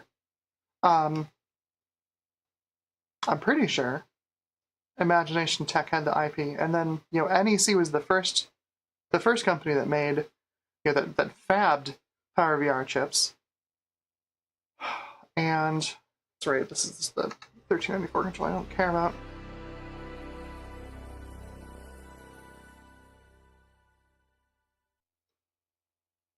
Ah, so annoying.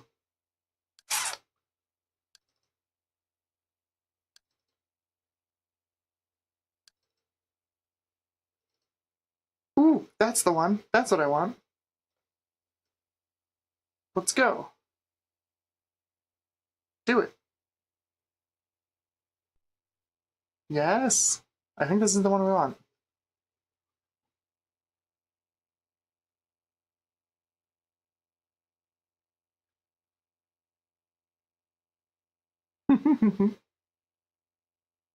Yeah, USB sound cards are surprisingly competent. In fact, all of the stream audio for the microphone here is going through just a cheap, like $5 USB audio dongle.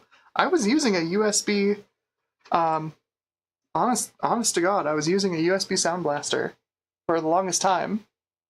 This won't focus on it, will it? No, it won't. Oh, almost. It almost did it. Yeah.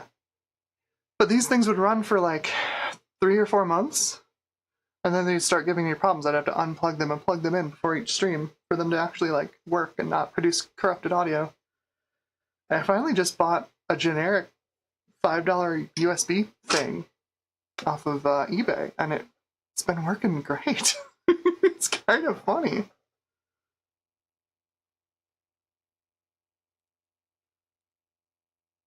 Uh-oh. Chanmei just got a grub update. Hoping my dual boot setup survives the upgrade. Yeah, that's always a scary time. Yeah, Intel did use PowerVR. It was in their super low power Atoms, like the first generation of like embedded Atoms. But this is taking forever to run. Is this actually working, or is this like?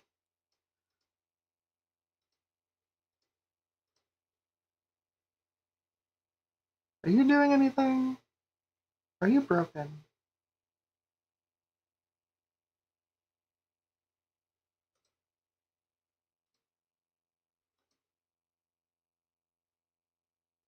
Ooh. Ooh, it finished. Okay.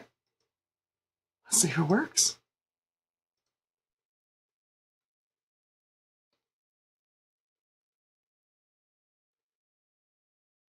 I like them. It's a weird kind of hack, right? Because like, who would think that a $5 USB audio thing would be worth anything? But you get so much extra audio quality out of taking the DAC and moving it outside of the case, right? So there's no motherboard around it. There's no noisy components around it. It just plugs into USB on one end, and you've got analog audio on the other. Oh, here we go. Oh no, that's bad. That's bad. Oh, creative drivers.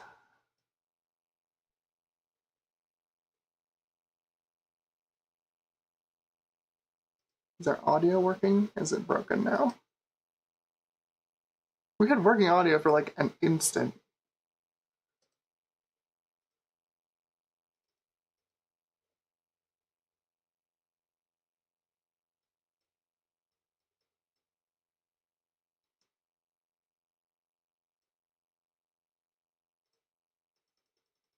No, of course, the audio is broken now. Of course it is.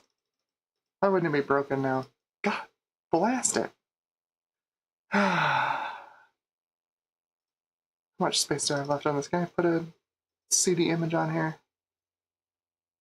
11 gigs free. Alright, I can put a CD image on here. I can put, what's its face on here? Damon Tools. Let me grab it.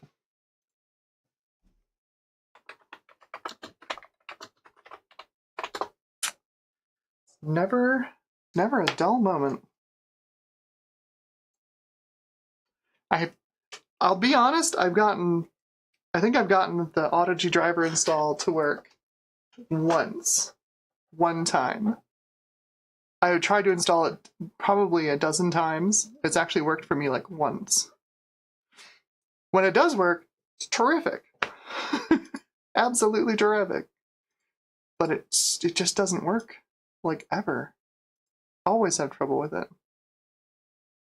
Alright, let's see. Install. Come on, Windows. Double-click the install folder and it unmounts my drive. Thank you. Good old Windows 10. Alright, let's drop the install ISO in there. Please don't drop this card reader, please.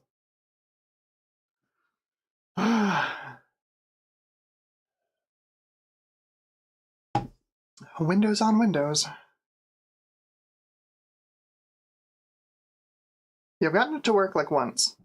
I think I did a video on it because I was so happy that I got it to work that I added it in to this like comparison of FM audio synths I was doing. We really had no business being there because it didn't have a hardware audio synth on it. But I'm like, hey, why not? It might be interesting. Maybe folks are interested in this. The machine I was testing it on I don't think was fast enough to do any of the things I wanted it to do. So we'll see. With a 1.6 gigahertz Sempron, if we've got enough spare performance to just kind of brute force our way to DOS audio. Fingers crossed. Try this up.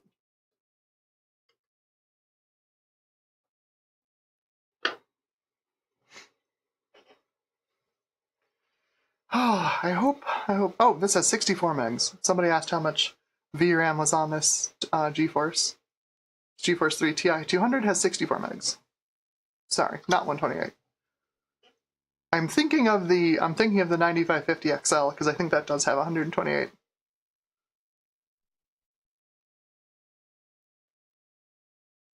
Bruce Lee says try fan-made drivers by Daniel K. It's an interesting thought. I'm going to try the official drivers one more time and install them the way that they intended to be installed, which is from a CD-ROM drive. CD-ROM drive. Daemon Tools.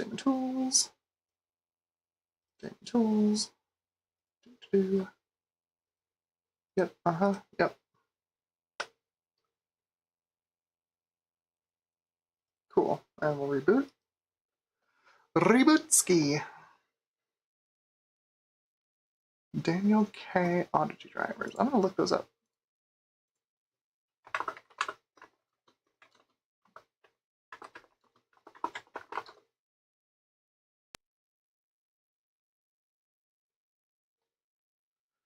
Daniel_K.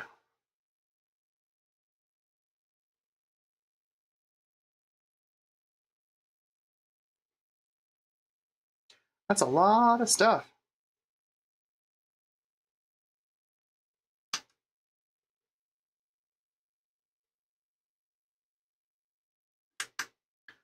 Audigy support pack. Looks like we've got drivers for the Audigy. Wow. Audigy, Audigy 2, Audigy 2 ZS, Audigy 4, and the Audigy 5 for Windows XP, Vista 7, 8, 8.1, 10, and 11 for 32 and 64-bit. That's kind of amazing. Wow.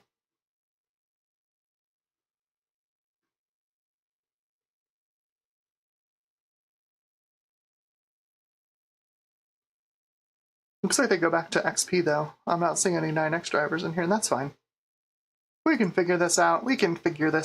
It's not a big deal.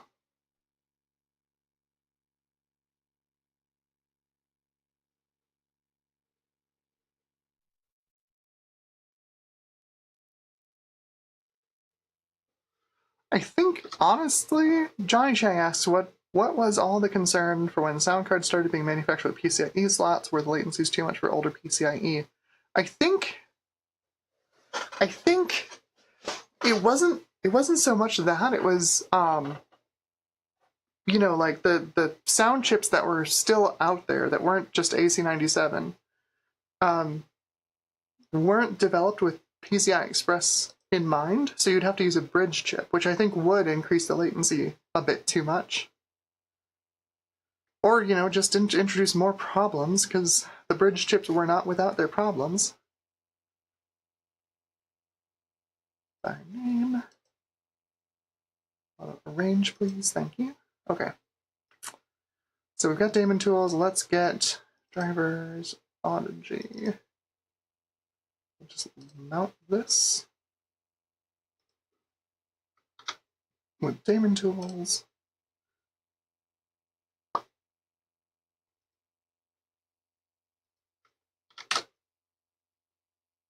Gimme. There we go. That's more like it.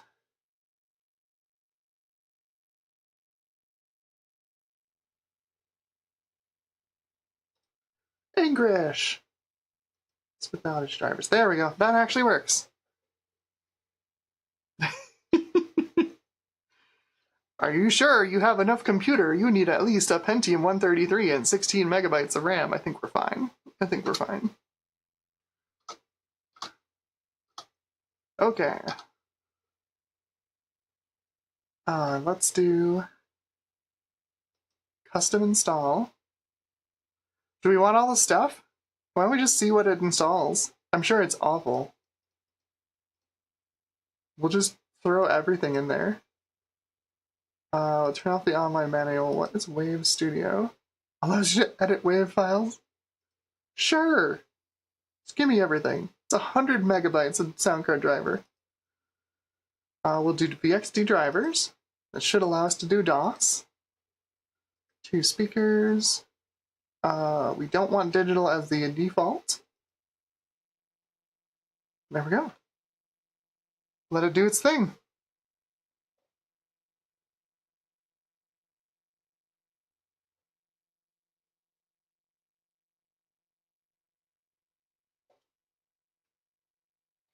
Yeah, that is one of the things. Yeah, the 9600 XT CRTifieds, in hindsight, RV350 and RV360 were a lot happier at the lower 9550 speeds.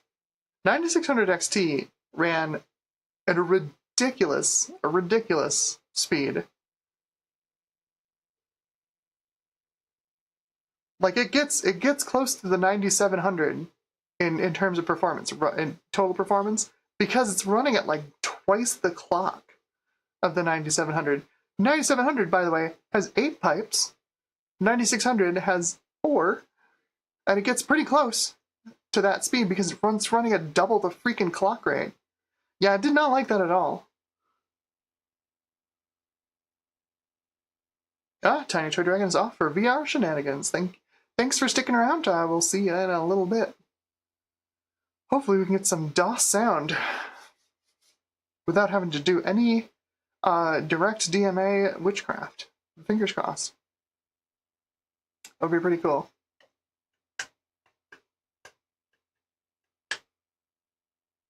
Hey, 1bit is here. Welcome to the stream. What are we doing? We're installing stuff. In this case, we're going to try and install a Sound Blaster Audigy and get some DOS sound. Yeah. Because this computer, which, by the way, cheap, $30 motherboard, $8 processor, sticker RAM, equivalent sticker RAM is like $4 on eBay. If you put a Radeon 9550 in it, you get pretty much the same graphics performance as we have right now. We've got a GeForce 3 Ti 200 in it. Those run like $20 maybe. And I think a $10 or $15 Sound Blaster Audigy. You can have a machine that can step in the late DOS, Windows 9X, Windows 2000, XP, Vista 7, 8, I'm pretty sure, and probably 10 and 11 eras, all in one machine for like, I don't know, $50, $60. Pretty great. So we're in Windows 98 at the moment.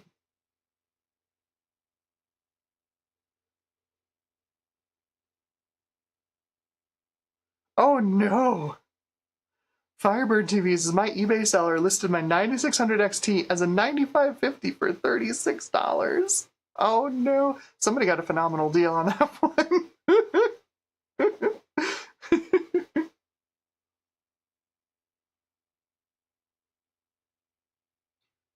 So we're just going through the driver installer for the Audigy. We decided to check all the boxes and see how much bloat we get on this machine, just because I think it'd be funny. I think we're getting a lot of bloat. But hopefully this has the maximum possibility of working correctly. So fingers crossed.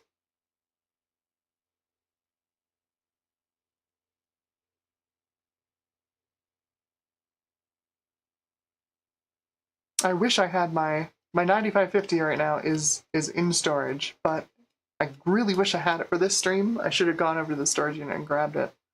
But like, that's why we're running the GeForce 3 to get equivalent performance. 9550 XL is about 20% faster, 15 to 20% faster than the GeForce 3.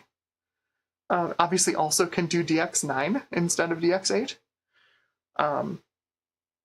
It's a good card. It's a good card. They run like $20 to $30 on eBay or so. Like Firebird said, one just sold for 36, although it was a 9600 XT.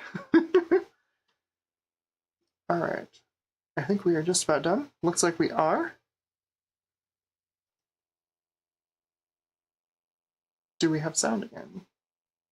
The registration program. Don't remind me to register. I don't think anybody's gonna care. Nobody's gonna get that registration card. Samsung Simp asks, SpeedSys again? We can, certainly. We're gonna be in DOS in a minute here, hopefully, if everything went correctly. I believe with the DOS compatible drivers, I think it puts the driver initialization into the, I forget which batch file it is. It's the batch file that runs when you restart in MS-DOS mode, basically when Windows 98 quits and lets you back into DOS. It runs the batch file. I think that's where the initialization for the DOS drivers is in this. Pretty sure?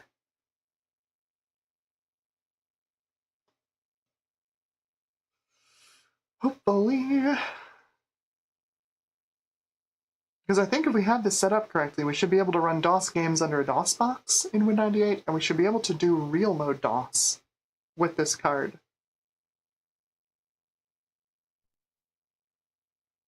Ah, ReadReg still crashes.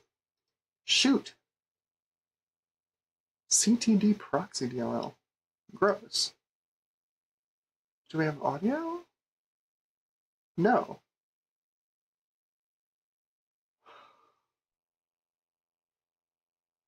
Well, who said it? Somebody said that, yeah. Somebody said Audigies have problems with VIA systems. You were right. We are currently having a problem with the Audigy. That's annoying.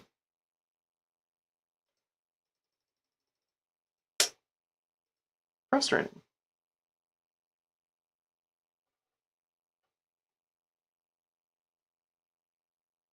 Trying to think of what other ways we can get DOS audio.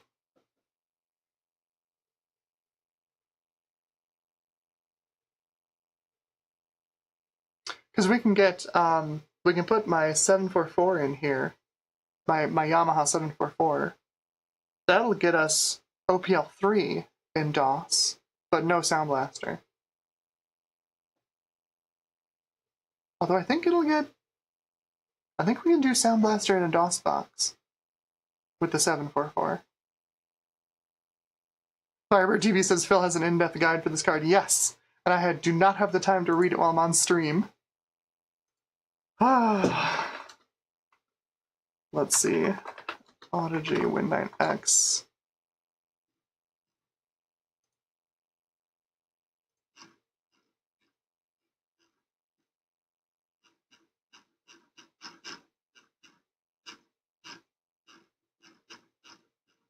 Certainly don't have time to watch it while I'm on stream.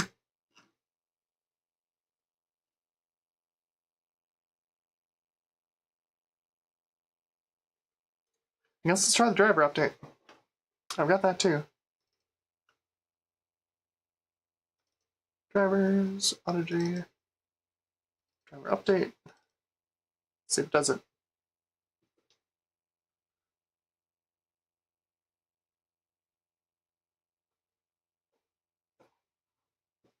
Lovely. Lovely, lovely, lovely, lovely. Michael Arbuck says Mech Warrior.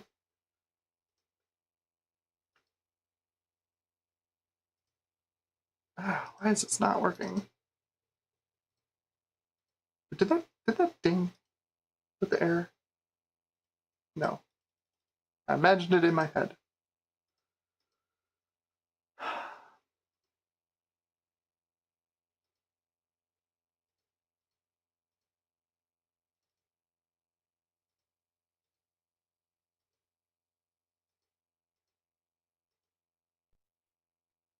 Oh, I wonder if I need to disable the onboard.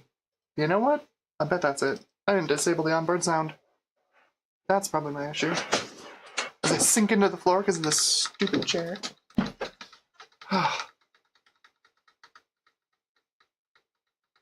Come on. There we go. Okay.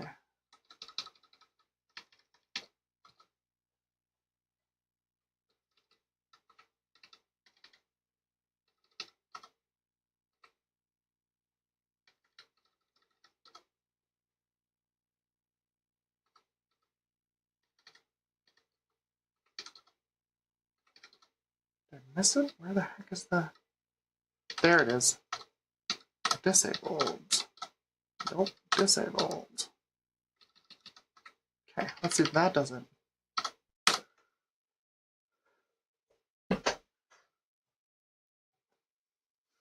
It's alright, it's alright.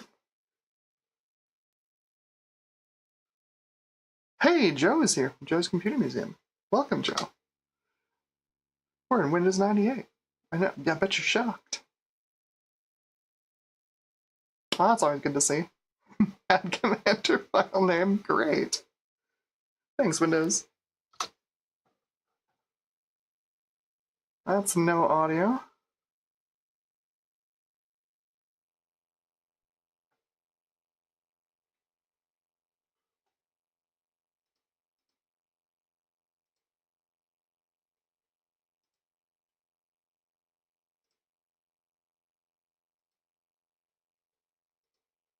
It does have onboard sound. The onboard sound does not work in DOS.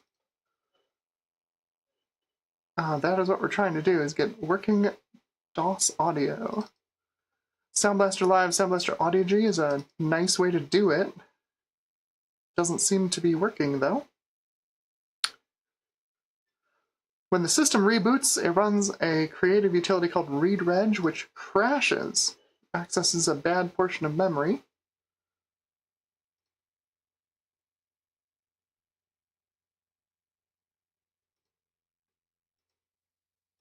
Just going to try and reinstall this again. Driver only, VXT, go. Let's do this.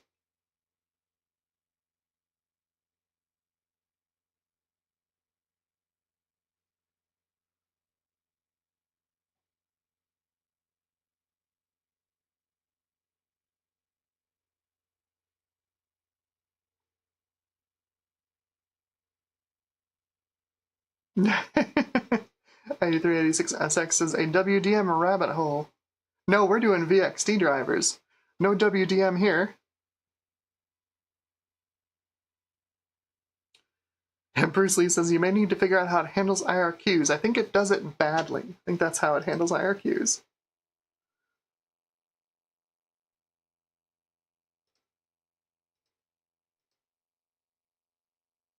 Alright, to do another reboot. We'll see if this readreg program crashes again.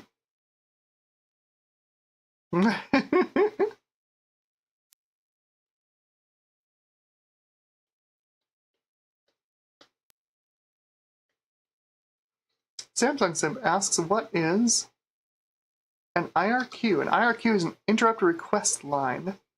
I don't know the inner workings of how they work, but basically you can tie a hardware program, or not a hardware program, you can tie a hardware device to an interrupt request line, and then that device can basically ping the CPU when it says, I need to transfer data right now, or like I need the CPU's attention right now. And the CPU basically has to drop what it's doing and then handle the interrupt request, which is why it's called an interrupt. You have a limited number of them on a PC. And yeah, we're still not getting audio. Boy, that's frustrating.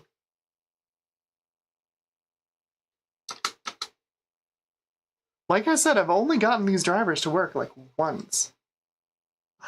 So frustrating. Alright.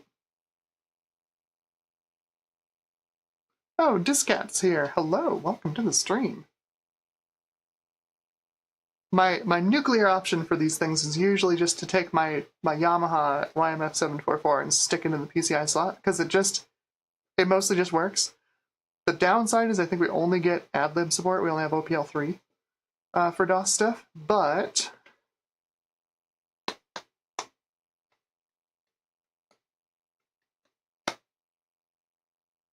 I do want to run some DOS games on this thing, so we should probably just do it. Let's just do it. We're gonna have all the creative bloatware is gonna be here. Well, the question is, where did I put my 744? I'm pretty sure I didn't pack it up. I haven't packed up any of my sound cards yet. So I don't think I've packed up the 744 yet.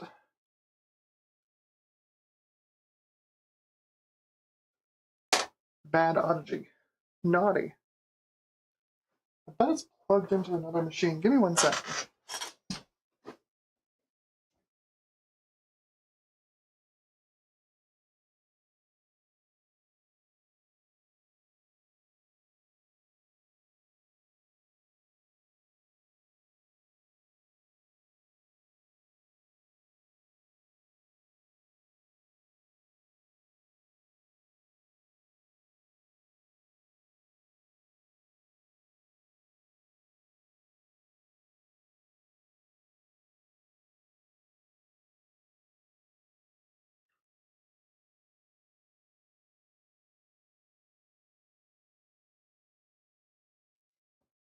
Sure isn't. Don't have a whole lot of machines left for it to be plugged in. Oh, hang on. Oh yeah, no, it's totally plugged into this thing.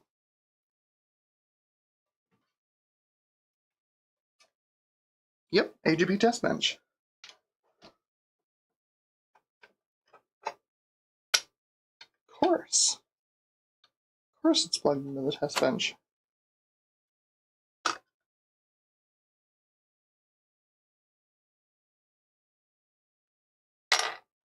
It's got my GeForce 2 MX in it too. It needs to get disassembled and stored. Okay. Back again.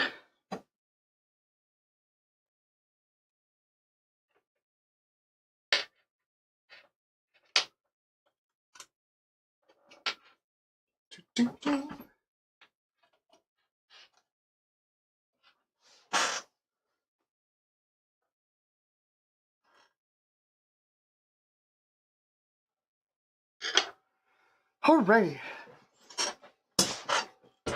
Another good nuclear option for getting sound in a Windows 98 machine is, if you can find one, an original Diamond Monster sound.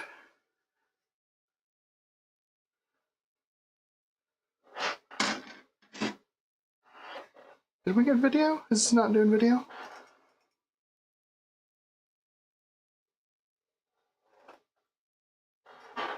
Come on, you.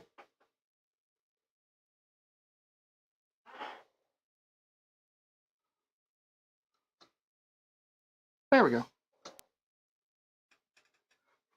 Don't boot it up with a card stuck on the heatsink. Apparently is the lesson there. There we go.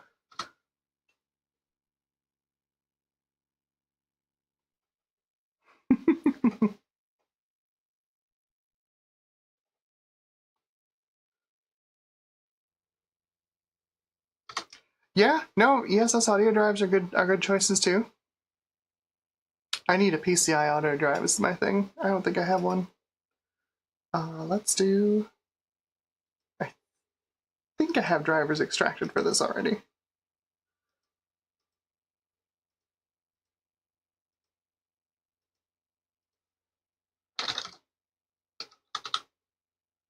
Come on.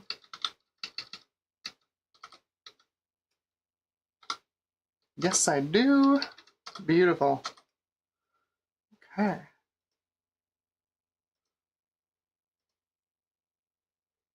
Awesome.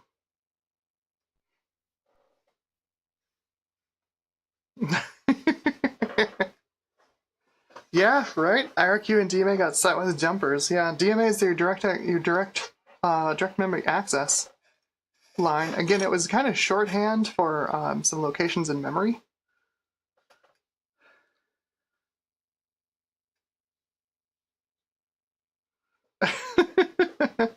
Yes, exactly. I8386SX says Yamaha. Exactly.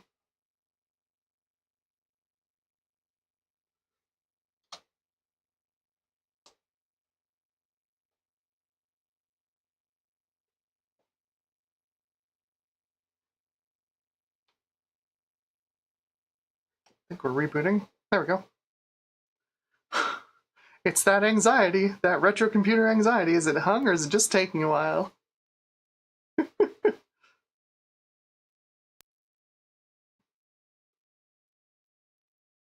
David Starbucks' plug-in praise come a long way.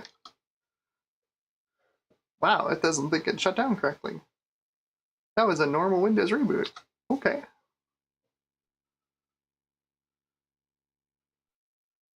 Yes. Yes, you're correct, Bruce. That is where you go to. The Audigy doesn't let you change any of those values.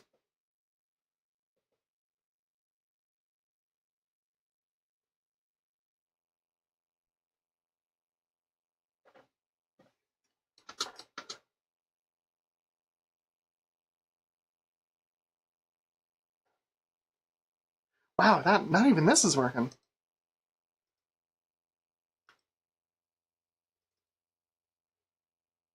Okay. Let's just have this do its normal install routine. I think I've seen this before. Or it just won't do it. Let's see, run. Ooh, no.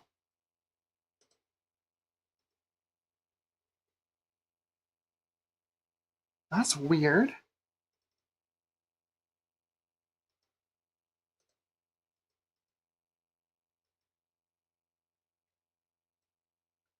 What is up with this?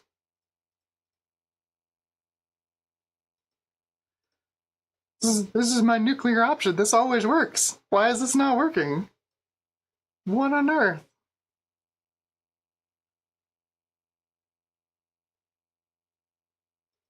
I'm going to reboot in safe mode and delete all the creative drivers. Let me see if I can get...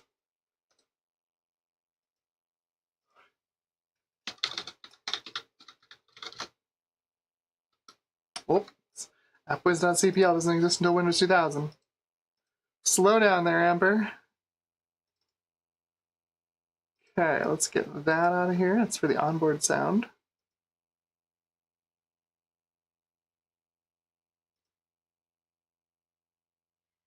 Windows will reboot now. Thank you so much. 1bit says the real nuclear option is wiring your own VXD. No thanks.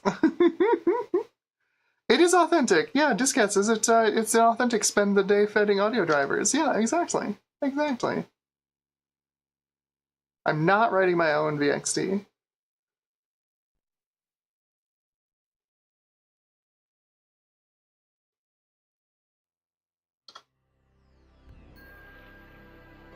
That sounds like sound. Maybe it was the C media drivers the whole time.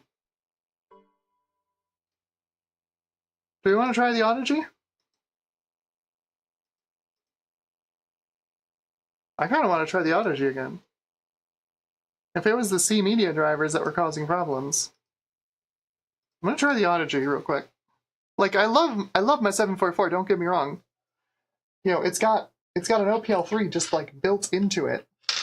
It's great. But it's also not a $10 card on eBay. Like the Audigy is. You can pick these things up. They made so many of these things. It's almost like AOL discs. You can pick these things up for nothing. If we can get it to work, that's a huge boon to cheap retro PC, right? And that's the whole point. That is the whole point. Come on. Come on in there.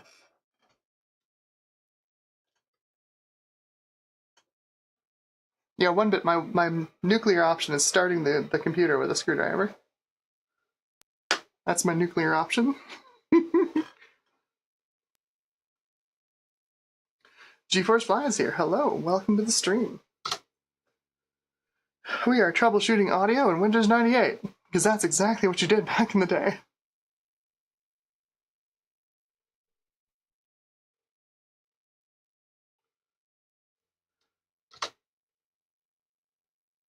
That's no audio.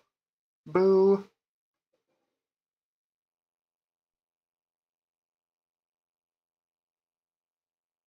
That's annoying.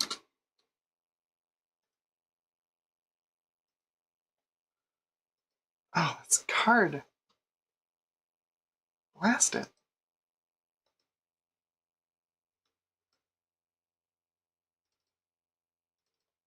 Yeah, so you go into resources here, right? You uncheck automatic. There's no additional configurations. If you try and change it, it says you can't change it. So that's the unfortunate part. Like, yeah, I'd totally set this to like IRQ7 if it would let me, but it won't. Because it's me and it's a poopy head. Alright. David Starbucks, have you confirmed the Audigy works? Yeah, it worked for like 5 seconds before I installed the actual drivers. As soon as I installed the real drivers, it died. I did the right-click INF install, or the you know, when Windows comes up and asks what the heck this driver is, what this device is, you point it to the folder, right? Audio worked. I was trying to get the DOS drivers to work by installing the real drivers off the real install CD, and that broke it.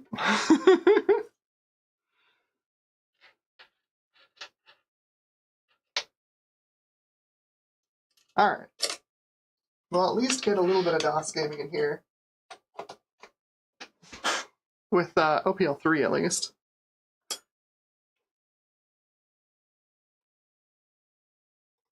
Come on, get in there. And I promised Samsung Simp one more run of SpeedSys. We're spending a little time in DOS, so... Yeah, right, the trouble with Audigies, exactly. Like I said, I've gotten these things to work like once. It was great when it did. It's fantastic. It's very cool to have like working real mode DOS sound on a PCI card without having to use like a... Wow, no, that doesn't work.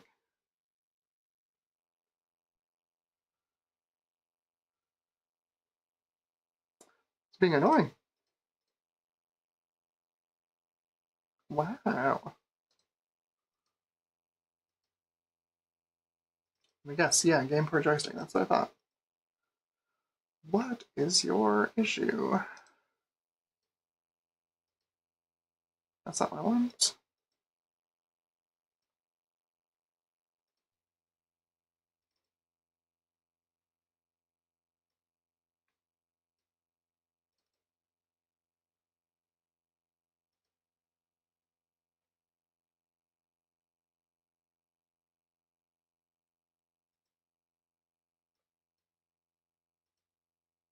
We got more stuff to uninstall. Get that out of there.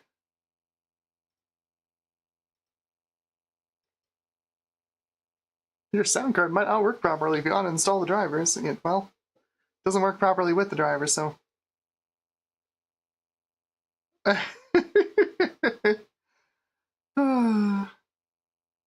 One bit. The problem might just be that Audigies don't like via motherboards. It's entirely possible. Everything's broken garage is here. It says, it's the PCI RAID controller. It's 100% your problem. Hopefully not. Joe says, go into C Windows Inf.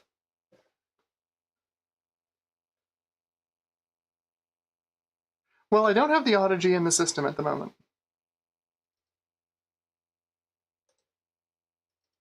Let's go. C Windows.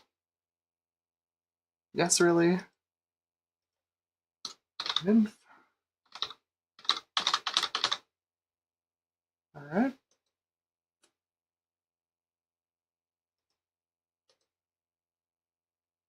Come on.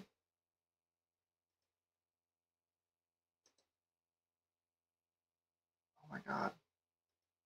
Oh my god! Stop stealing my cursor!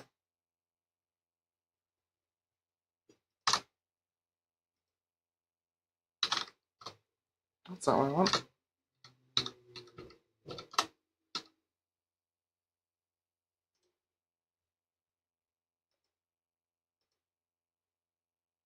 No inf folder, Joe. Oh, it's a hidden folder. Okay, that makes sense.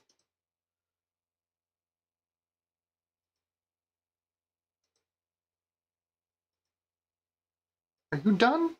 You done stealing my cursor? Go away.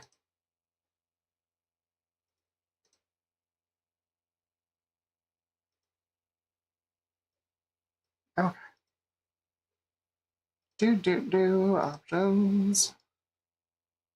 Show all files. Thank you.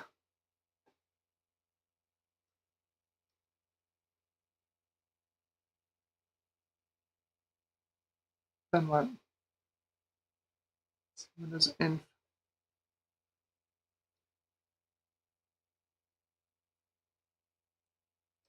What are we looking for, Joe?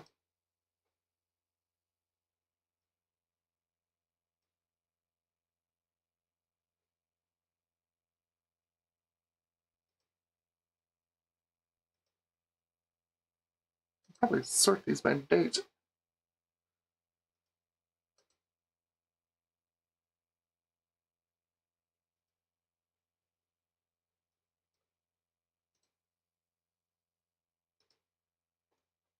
View his webpage. Get out of here.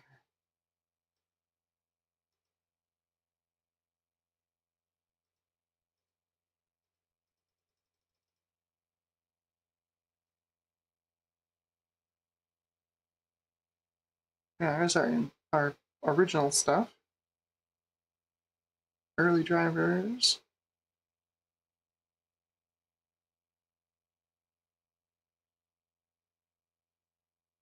I have no idea.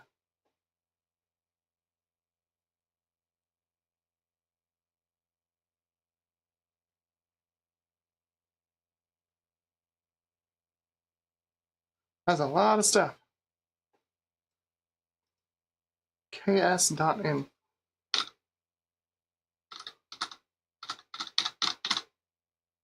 So name.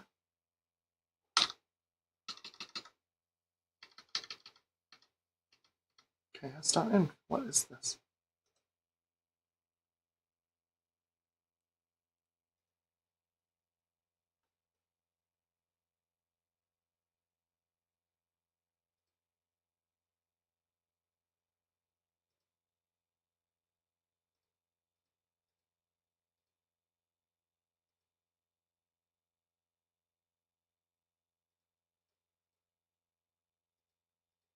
Oh, is this the creative drivers?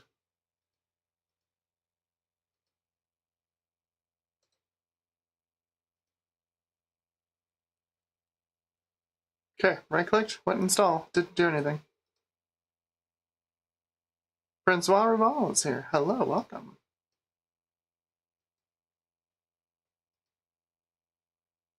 Restart the computer. Okay. Ta-da.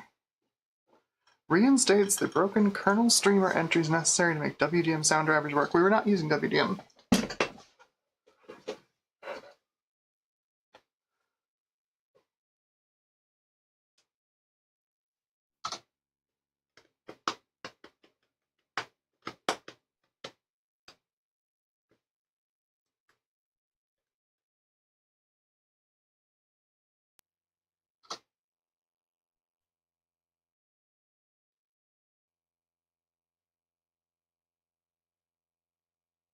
Super not seeing the YMF744 anymore.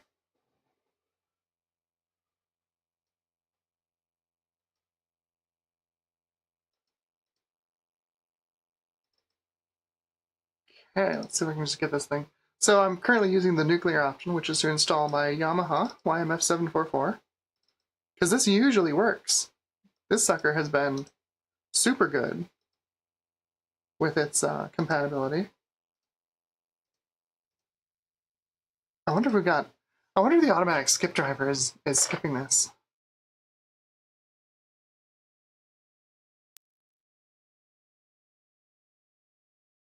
I currently have my YMF installed. Because it almost always works, and it's not working this time. This thing is cursed.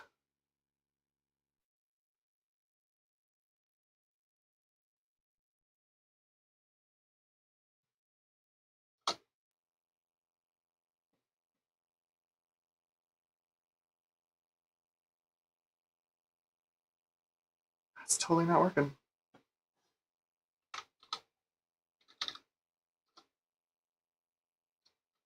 Okay, automatic skip driver's not doing anything.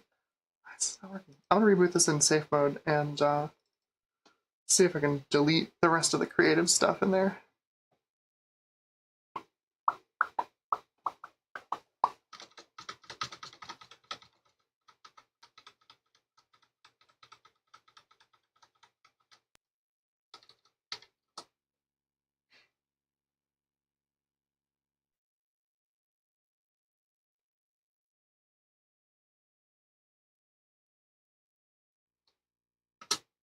The Audigy card that we are currently not using is model SB090.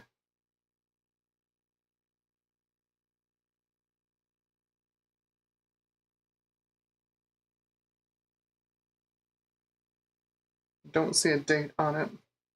Sorry, SB0090. It's your standard Audigy, the ones you find all over eBay. Brown PCB, gold lettering.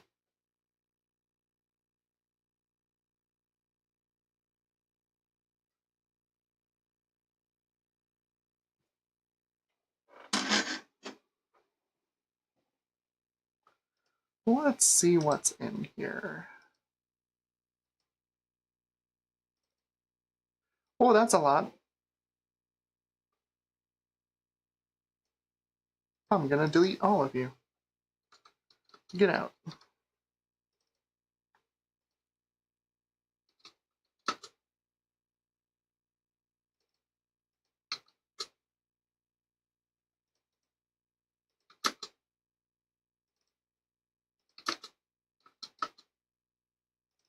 God, this is annoying. I should not have checked every box. Install the Audigy. I did not want every single thing in here. Oh, God. I could have probably left this. Let's hit cancel that one. But.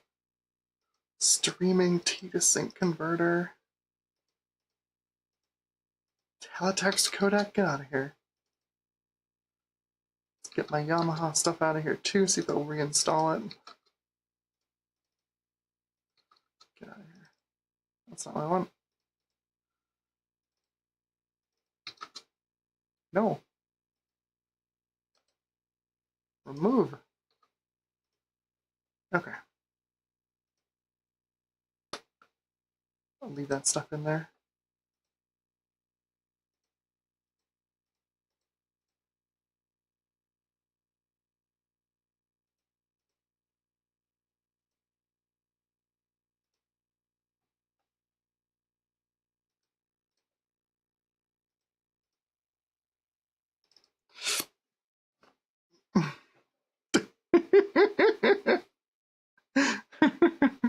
CRT finds I use one of the old driver cleaner softwares, but suggesting at this point feels a little bit like Lisa Simpson bubblegum hair situation. Yeah, no, we're fine. We only had like 10 drivers to delete. It's fine.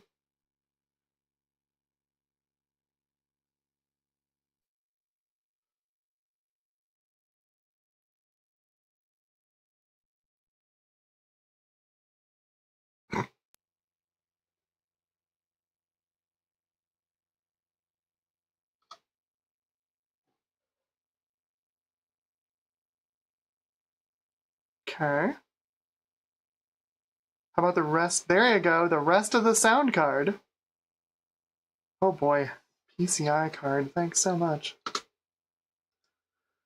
Oh, lordy.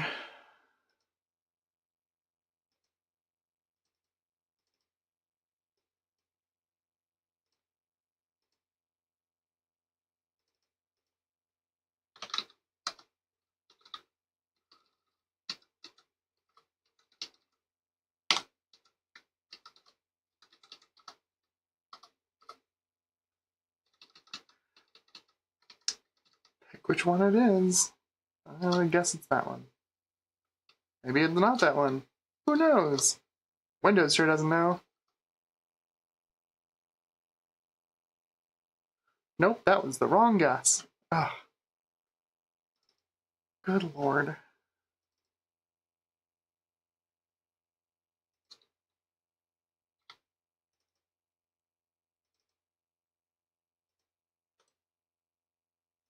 Could you just go, please? It never gives me this much trouble.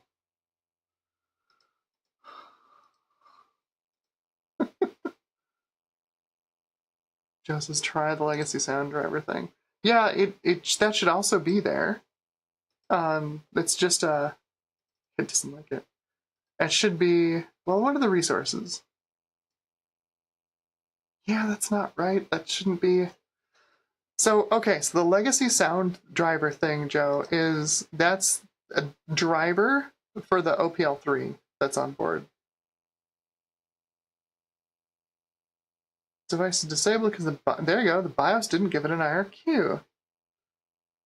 Okay, so we are fighting the BIOS. Let's go back in the BIOS, see what's going on. It doesn't have a lot of options for, like, managing your IRQs.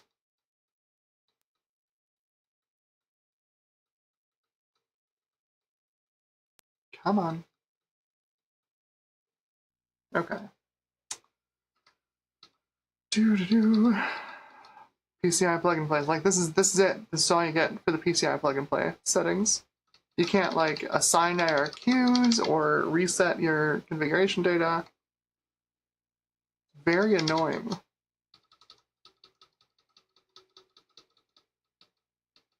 Now that's it. I've got the onboard audio disabled.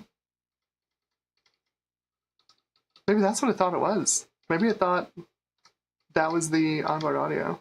Ugh. That's annoying. Gamer1990, hello, welcome to the stream. Asked what BIOS are you on as the newest version? I have no idea. You can see the BIOS version at the bottom, version 2.57. No clue if there's a newer one. This is the K8 upgrade.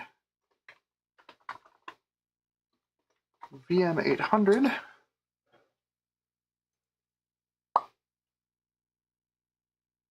What do they have? What's RetroWeb have for BIOS versions? I don't know. They list the versions in a different manner to the BIOS. I have no idea. This says version 2.30 is the latest that RetroWeb has. Unless there's a different version. Let's see if we can get.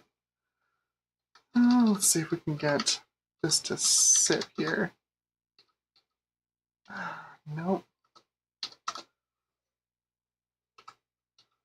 See if there's a way to get a slower BIOS, but it's not gonna let us, I don't think.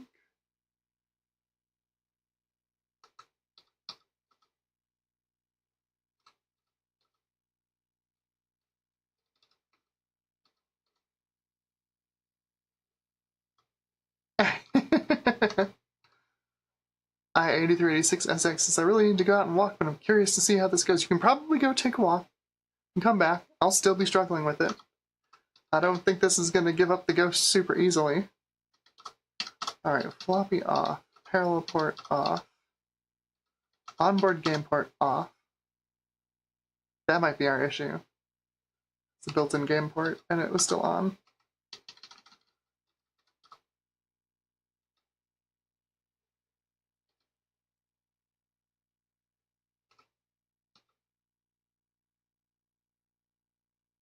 Oh, no, there we go. BIOS version 1.7. It's quite old.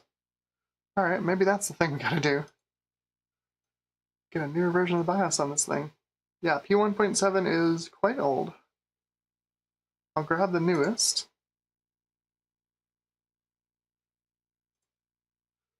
Save this and turn it off.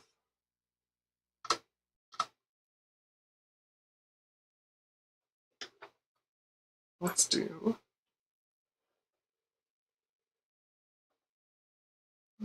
that.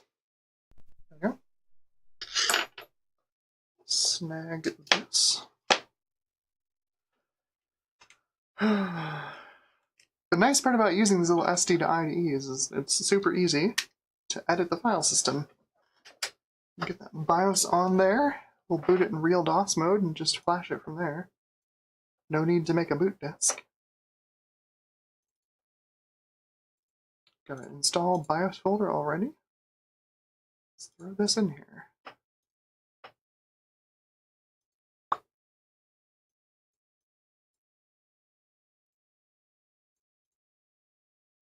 Make sure I edit my msdos.sys again.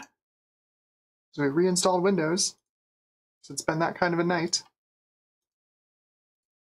Remember to uncheck read only, then we'll just edit it in Notepad++ and set boot GUI to 0.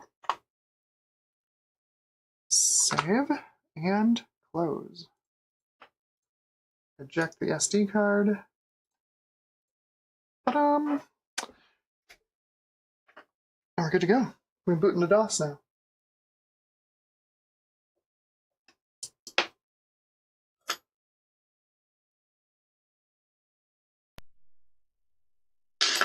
Okay, let's see what a BIOS update does to this thing. Maybe it lets us set IRQs. I would love that. That would be great, honestly. Okay.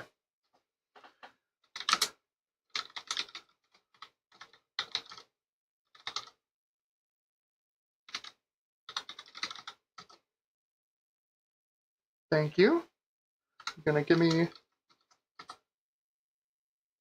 Beautiful. Okay.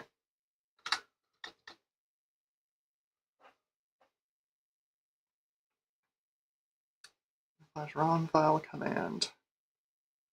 Can I save what's in here?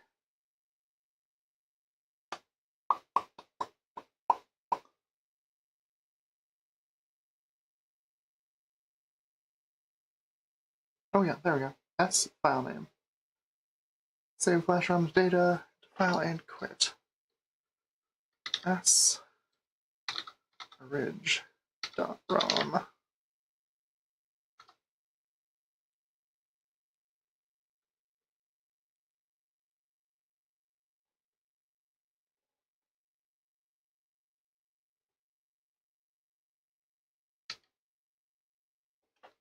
This is confusing. Do /s.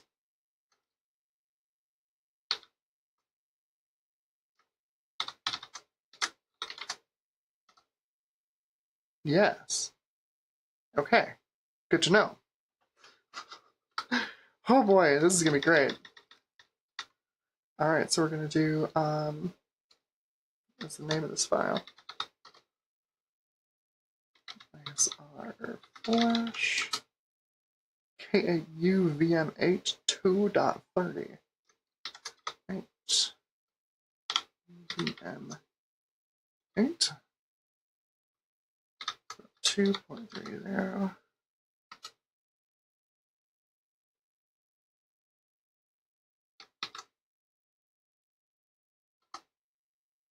That's not the right one.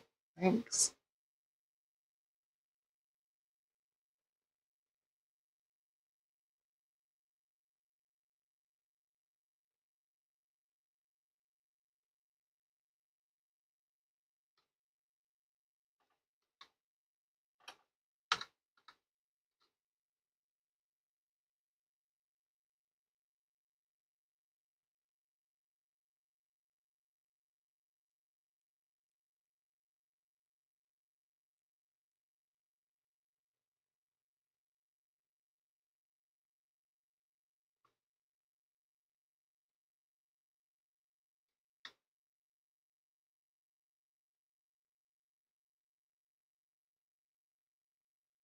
What do you think we do? We just add /b/n? This is terrible.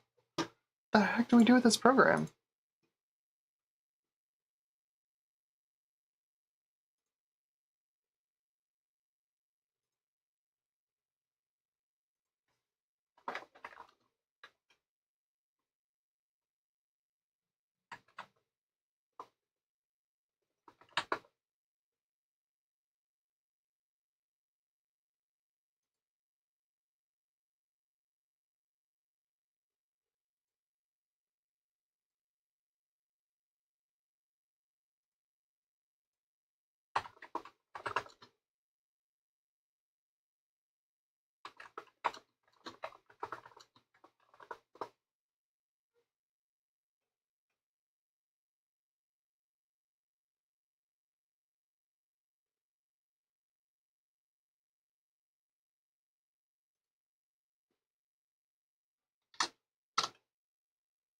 Oh, there we go. It just does it. All right, I'll score 1 for the Google AI overview. That's what it said to do. Okay. Just run it with the name of your ROM file. No flags needed. David Starbucks is, uh-oh, ancient BIOS flashing. Yup. Yup. All right, there we go. Restart your system. Will a warm restart be enough? Probably not. Maybe? Yeah, it says it's 2.30.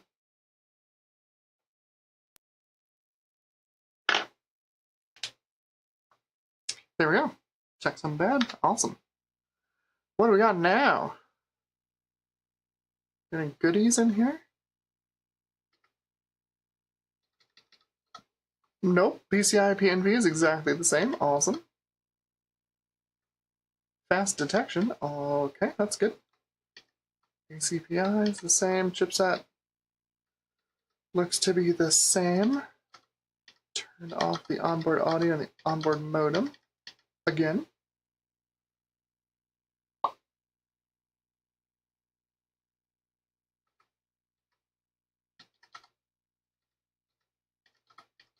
Turn off the spread spectrum because we don't need it. Super I/O, floppy controller, gone. Serial port, gone. Parallel port, gone. Onboard game port, gone. USB is fine. Looking good. CPU is up to 45 degrees, that's not too bad. Not a lot of changes. Hopefully some bug fixes. I guess we'll see. Apparently it's running the RAM at DDR333 instead of 400. So, whatever. Okay. I can always try moving the YMF744 to another slot. Maybe it doesn't like the last slot? I don't know. It's usually something like that.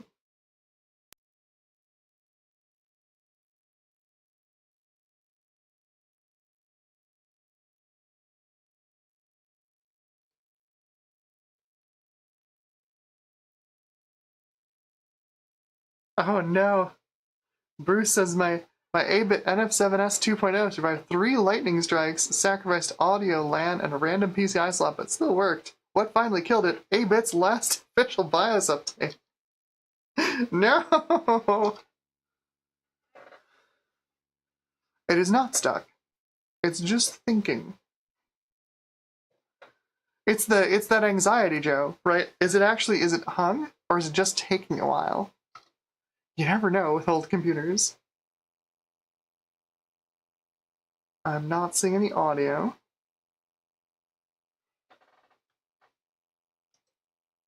We're back at the same... We're still in the bad place. Oh no, now it doesn't see any audio controllers at all. Like, it's plugged in right here. What do you mean there's no... Make sure ASD didn't run again.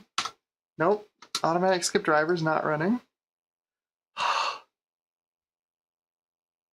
Yeah, I'll see what happens. I'm gonna shut this down and move it from that slot next to the graphics card.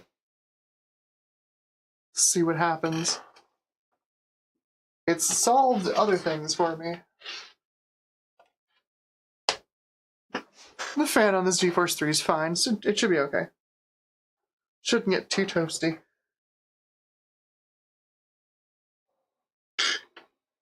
I've had other like PCI graphics cards that like won't run in one slot, but they'll run in another.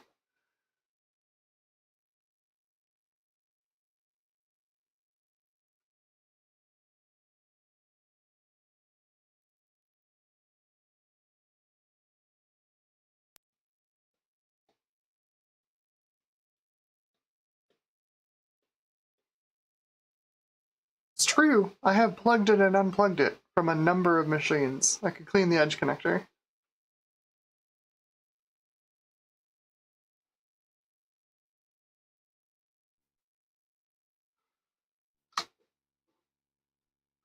It's always a possibility.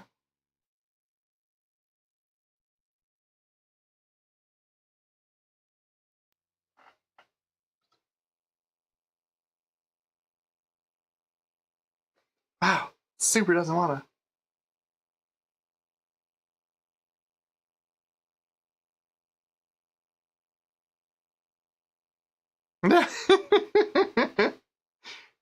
Discat says, no, you gotta blow on it like an NES cart. Oh, boy. Yeah, exactly. The new BIOS has slowed down the boot time, so that's nice.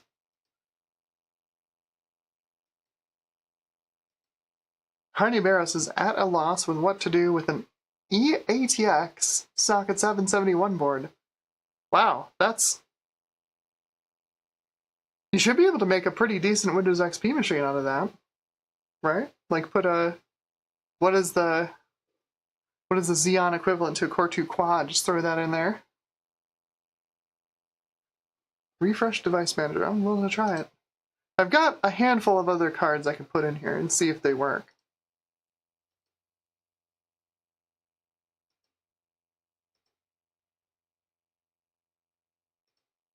Wonder if what if we run like the old style add remove hardware wizard, right? Nope, it's not the one with the exclamation point. Search for the hardware. Try not to die, Windows. You can do this.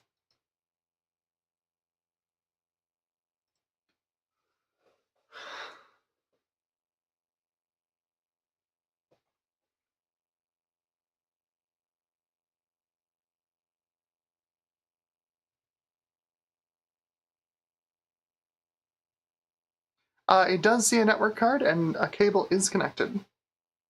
Yeah, we've got network.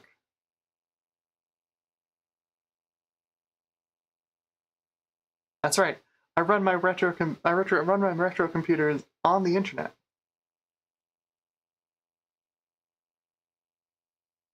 Yeah, right? Samsung Sim says, no, that's desperate. I'm running the add new hardware wizard. Things have definitely gone downhill. Oh. Come on, you pile.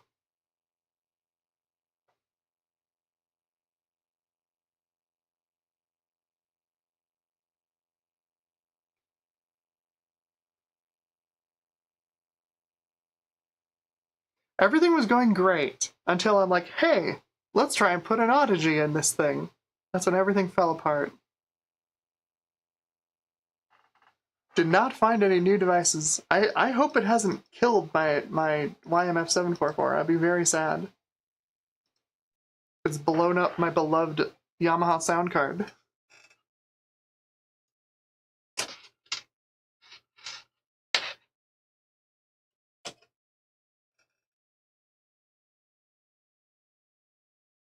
It was getting voltage and chip was warm. Not hot, but warm. Frustrating, alright. 2 sound cards down, let's try some other ones. I've got some real questionable ones here. These are cards I was saving to do like a worst sound cards like battle video. Never got around to it. I've got some real stinkers in here.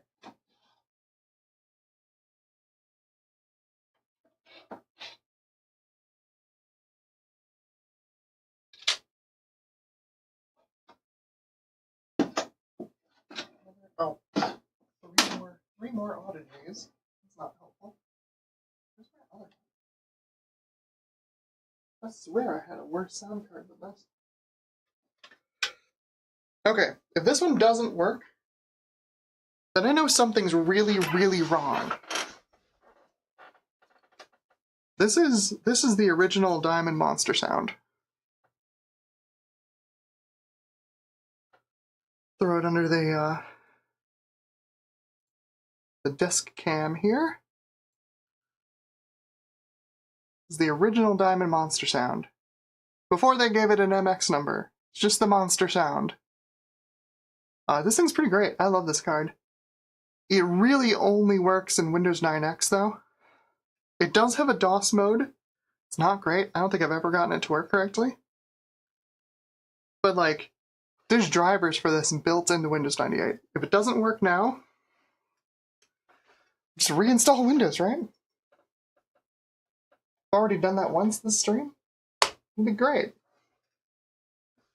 Which one is the speaker plug? It doesn't color code them. I never remember. Output, it's the top plug.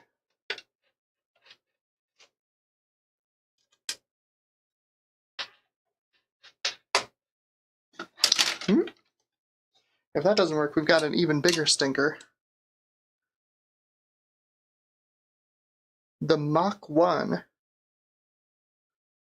I don't even know if I have drivers for this thing sitting around. But it's worth a try. I think it might be related to the audio PCI, I'm not sure. It's got that, it's in that same, package form factor, that QFP whatever. Alright, let's boot this up and see what it does.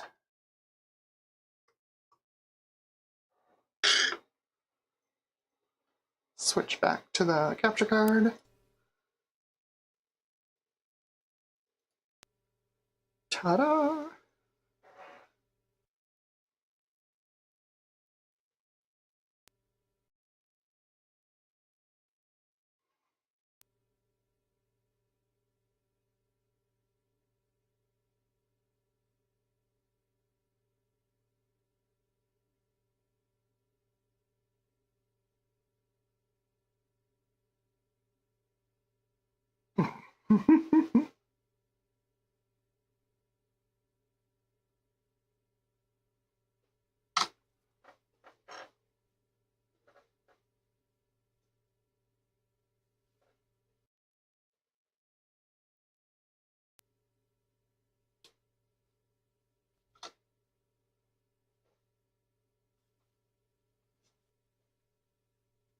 Oh, look at that.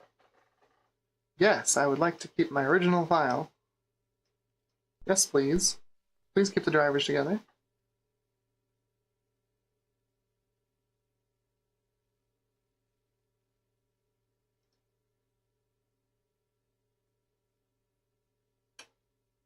If there's something fundamentally broken about sound in this Windows 98 install. Oh, did y'all hear it? We got sound? It's real quiet.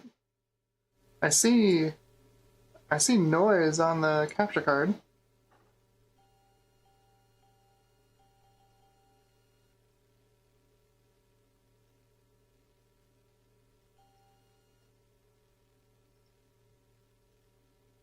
Oh, sound cards. Yeah.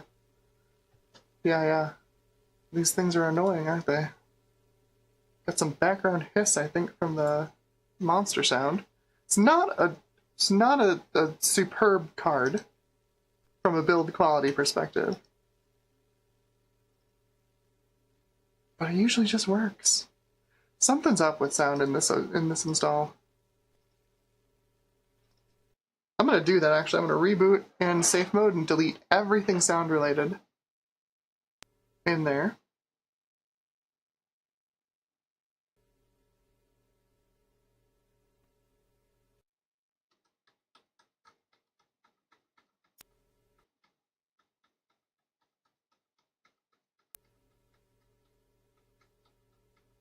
It just sits here and hangs. on boot now. So annoying. I wish I hadn't updated the BIOS. Maybe I'll downgrade it. I still have the original one. Okay, safe mode. Oh right, I told it not to boot the GUI.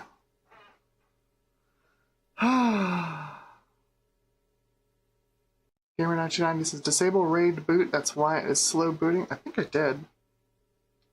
I'll double check. Next time we reboot, I thought I disabled it.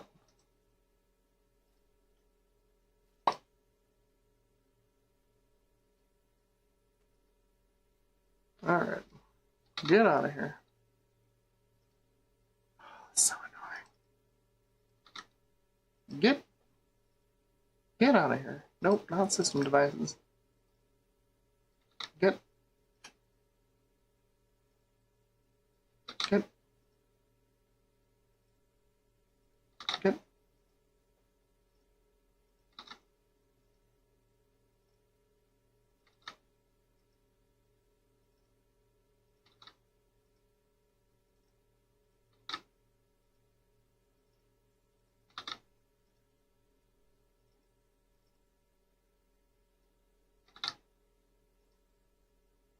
Okay. Reboot ski. We'll check the RAID controller. I thought I disabled it, but maybe it's not. Floppy controller is disabled.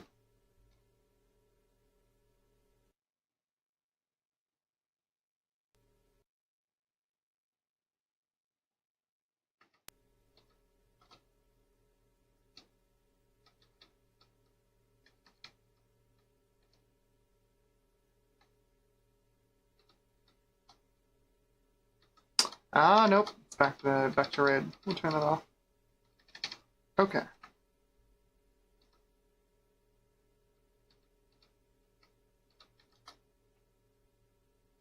Alright.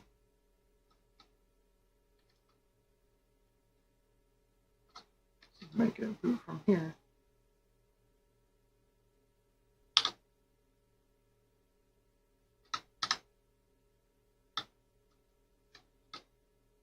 Darn it. Do that.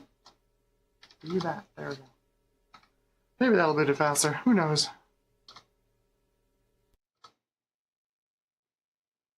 Okay.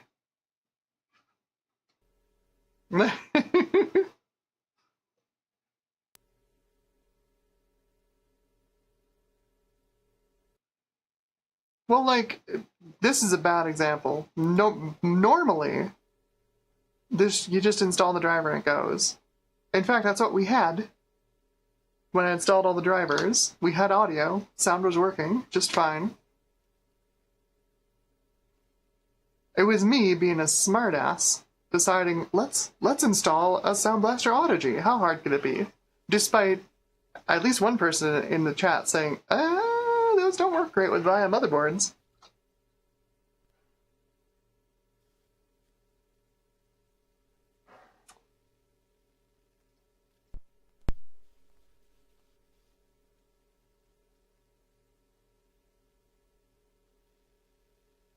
Did we get like a moment of sound? Man, this install is so messed up.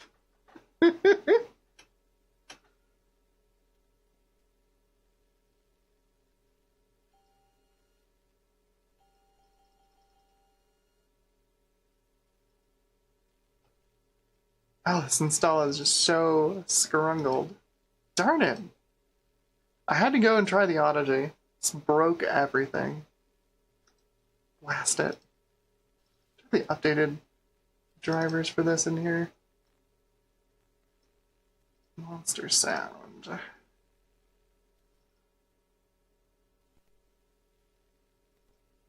Look at this installer.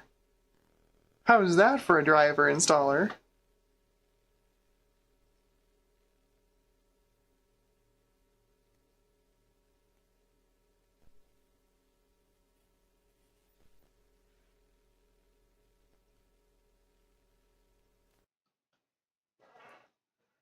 Oh, Dark Helmet is saying very quiet dings.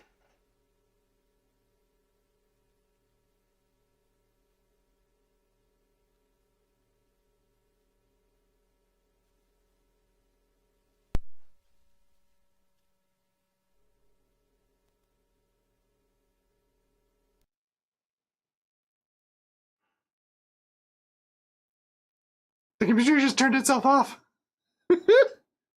Oh boy. That's a new one. What the heck?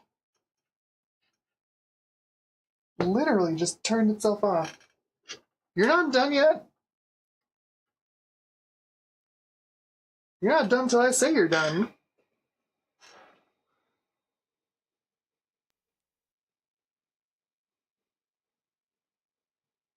It's gone on strike. For real.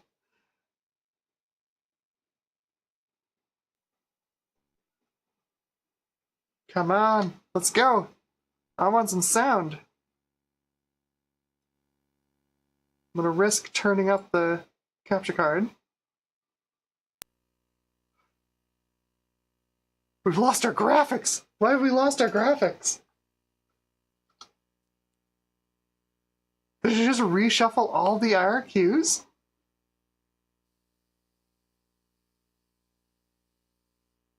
What is going on?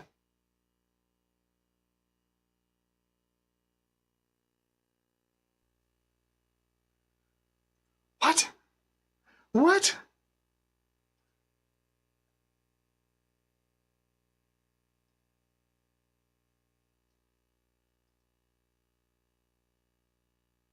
What's going on with the freaking drivers?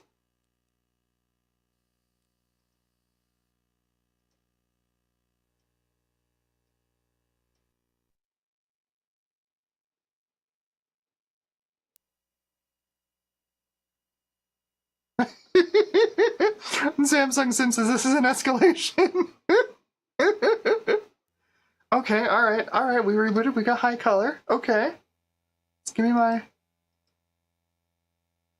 Did that beep? Did we get a ding? Why does it take so long for the volume control to show up?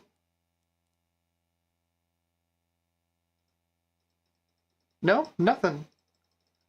I don't see anything on any of my level meters. How? What?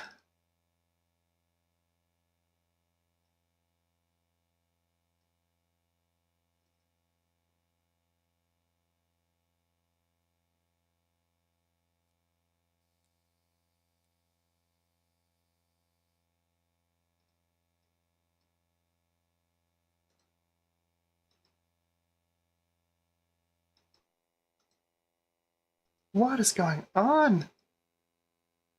Oh, this machine is so foobar.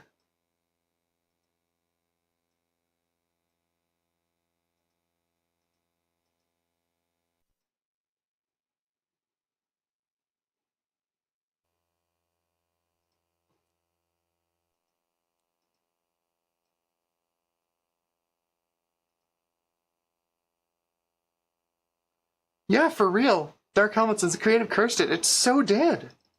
It so did. Oh, my audio's gone. Well, you know what the solution for this is?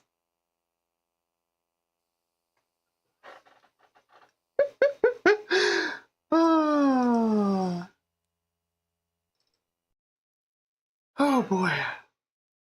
Oh boy.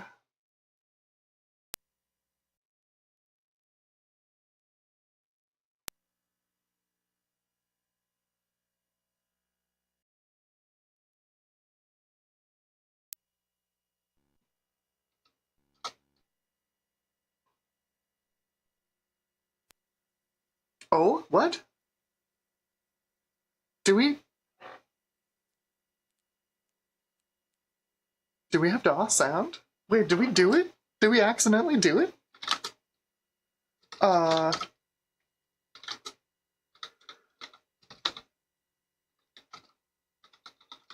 Did we accidentally do it?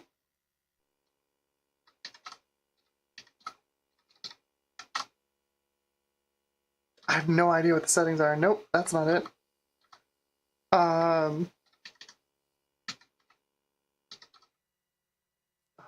Edit, C, auto exec dot. What did this set my set blaster to?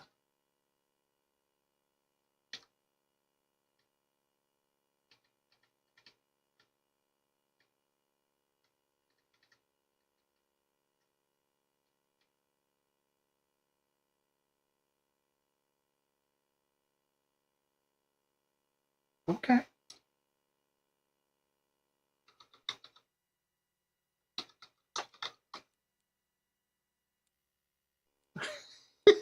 It's a fade.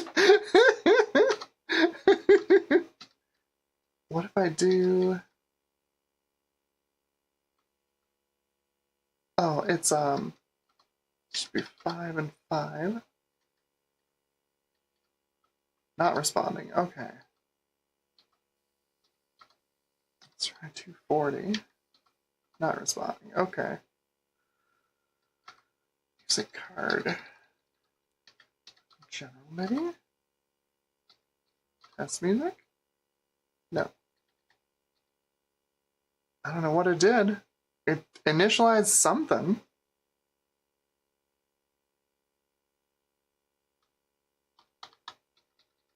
Huh. Darn. That's annoying. Alright, yeah, no, we're gonna do what I was gonna do. Let's do smart drive and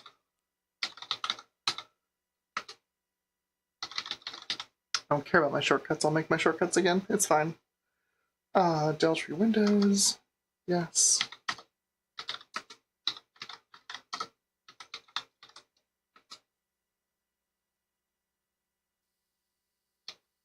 Oh, what's the... Yeah, I want to skip the stuff. How do I skip it? /is im IE.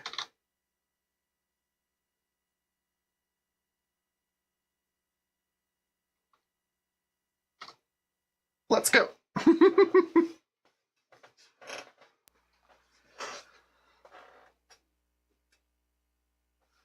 All right.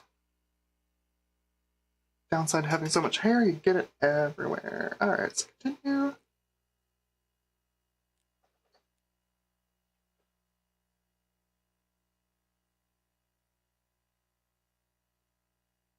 Thank you, Joe.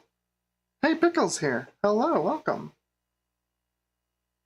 Oh, Descent has an auto detect. We might do that in a minute.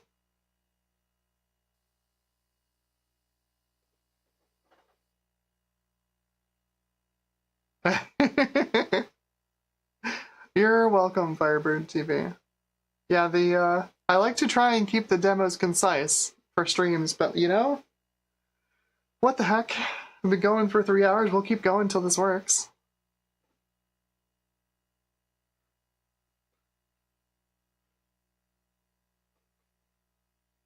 Pickle asks, is the sound card of Vortex? No, kinda. It's the original Diamond Monster sound. The original, before they put MX numbers on them, before they were A3Ds.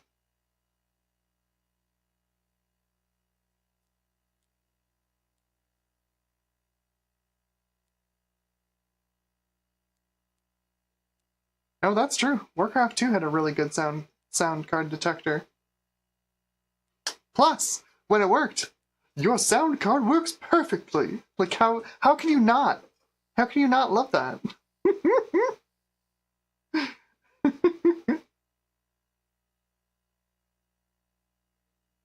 Yeah, exactly. Exactly. Discat says chef kiss. Exactly.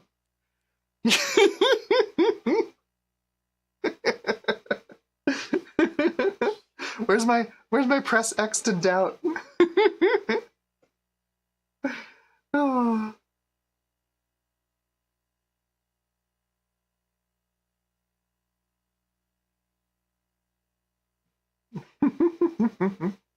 Does not get any better than this. Nice. You know, that might be something I do after I move, is play the Red Alert series, because I haven't played it. I've played Command and Conquer. I played original Command and Conquer, like a ton. Then I didn't play anything else from Westwood, basically, until Command and Conquer Generals, which has not aged well. Oh boy. And that was mostly just to like see, you know, see with my eyes what a 3D RTS looks like.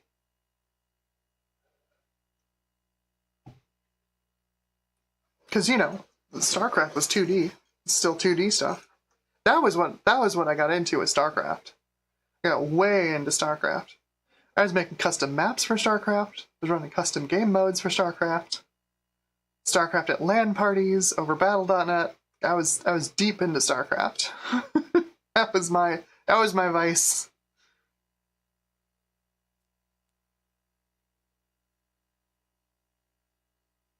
Nice. OG Red Alert is great. Tiberian Sun is my favorite game of all time. Wow. I should try that. Yeah, because like one of the things I wanted to do is part of the reason I'm doing the Tuesday game streams is I want to work through some of my old game backlog and also like try some meme games that are, you know, conventionally known as awful and see how bad they actually are. Which is why we kicked that series off with Big Rigs Over the Road Racing. Dude's pretty bad. Dude's pretty bad.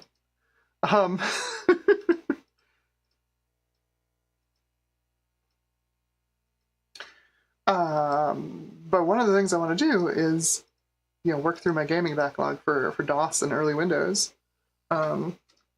Cheap Metro.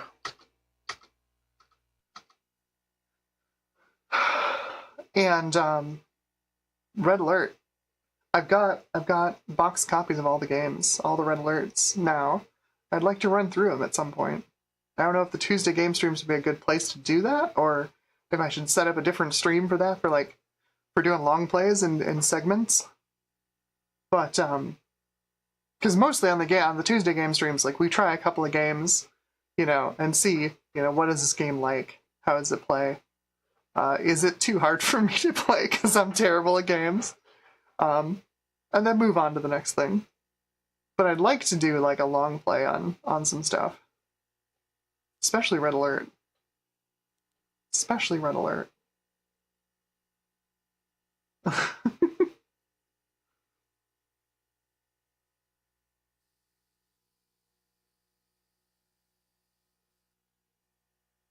The nice part about this platform, as we saw the first time we were reinstalling Windows 98, is that it's quite fast to reinstall.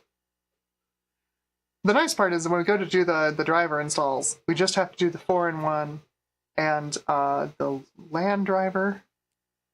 I think that's it. We don't have to do the VGA driver, we have to do the sound driver, because we're going to use the GeForce and we're going to use the monster sound for now.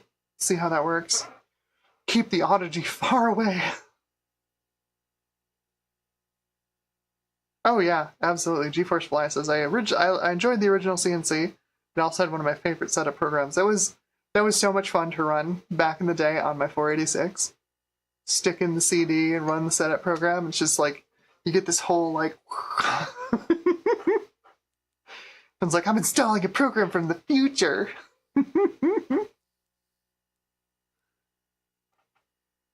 David Starbuck says, I just came back, nuke and pave one more time. You got it. 100%. Oh.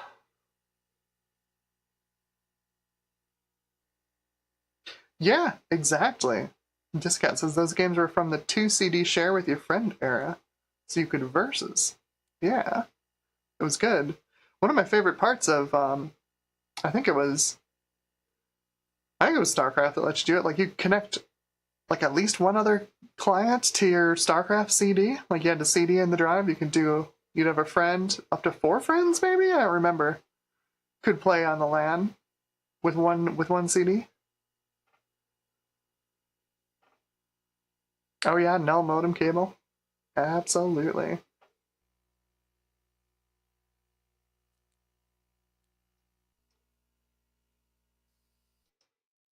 Alright, first reboot. Gamer1990 says the infamous ad for Duke Nukem 3D. If you don't play Duke Nukem 3D, you like men. Pretty sure there were plenty of gay men who played Duke Nukem 3D. Pretty sure.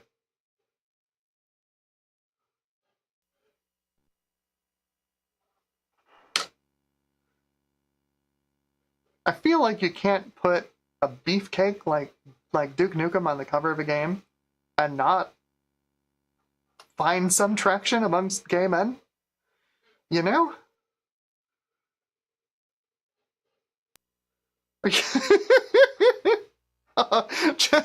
Joe raised his hand. See, it's alright. It's fine. We're gonna call ourselves subscribe, if I can freaking spell. Scribe. Tech Ambrosia. Ta-da! I gotta go get my super secret product key again. No copying this. Super secret. It's definitely not everywhere out there on the internet.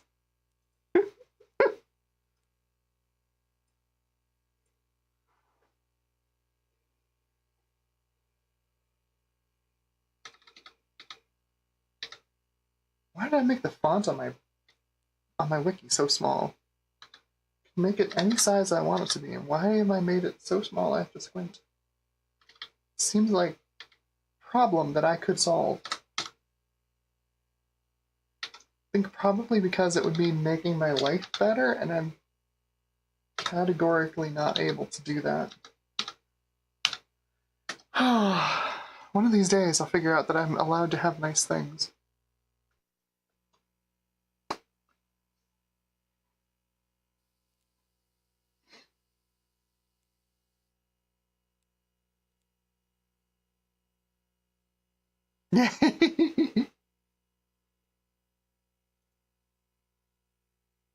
Discount says, I mean, Duke is such a smooth talker.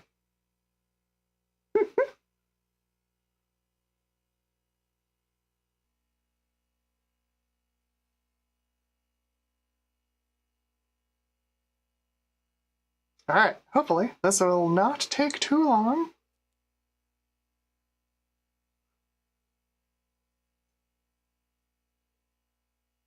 Good lord.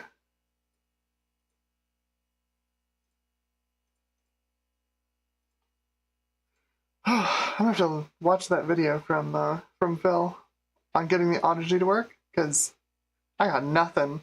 I got nothing. It just refuses.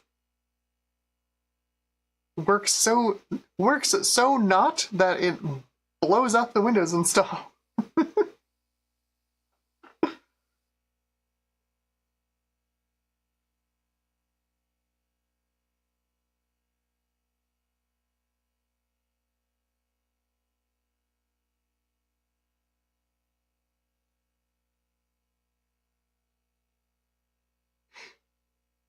I hope so. Michael Harbeck says, will we hear the startup? Drivers for the Monster Sound should be included in Windows 98 SE.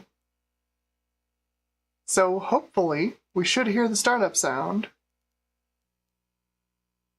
Fingers crossed. It should have the sound drivers in on startup. Like we'll have to set up drivers for the GeForce. But the sound card should just work. So one of the reasons I love this card, you have a Windows 9X machine, you plug it in and it works, you have sound.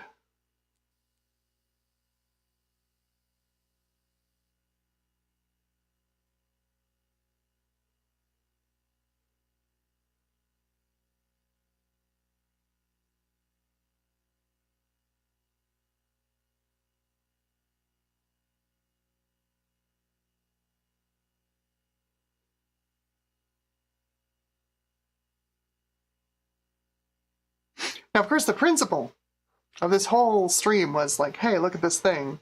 You can go pick these up on eBay right now for pretty cheap.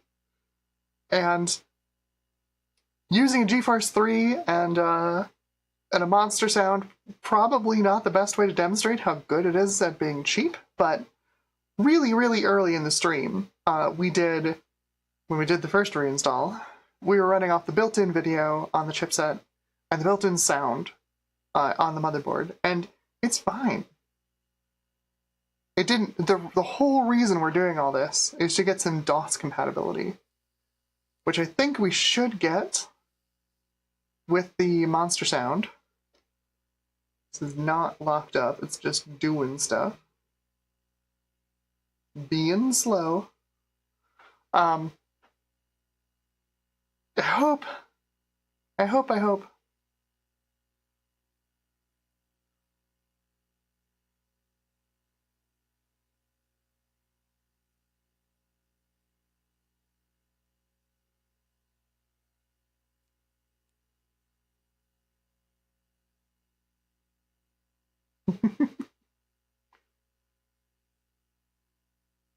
Oh my gosh, Bruce Lee says my terrible phone has been lagging so badly I was 10 minutes behind the stream.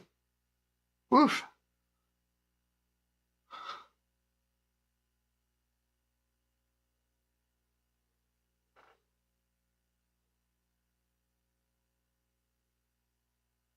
Come on, Windows. Let's go.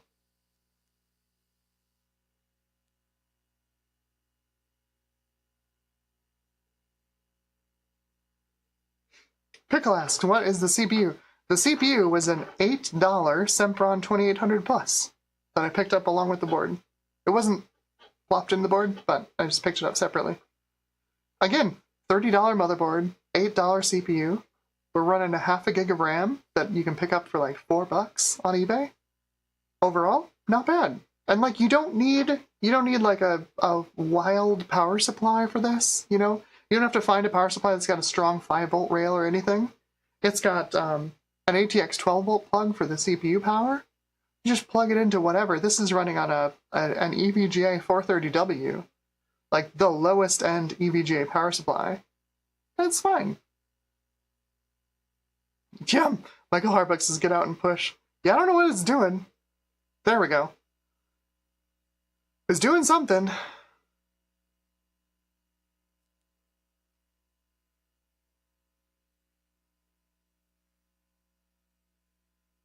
Oh, jeez. That sounds awful. Bruce Lee says, you think with all the throttling it would do better with battery, but it's already down to 25%. Oof.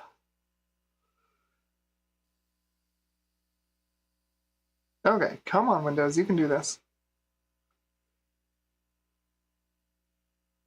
I think I am going to revert this to the old BIOS. Like, it was faster to install Windows, it was faster to boot up. It didn't solve anything with the sound card issues.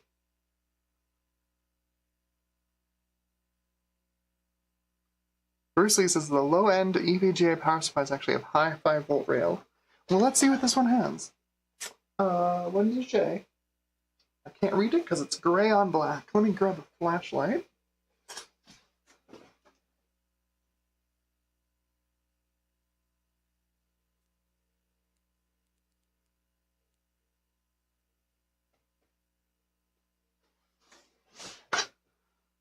Flashlight.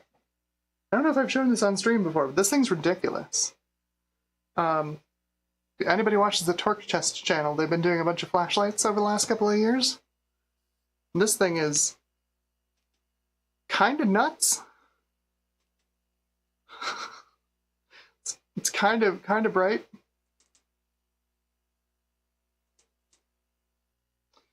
Anyway, what is the 5-volt on this thing? It's okay. It's like 15 amps on the 5-volt rail. Guess that's not so bad. Actually, that would be pretty good. 15 to my 5. Oh, that's a lot of wattage on the 5-volt rail, actually.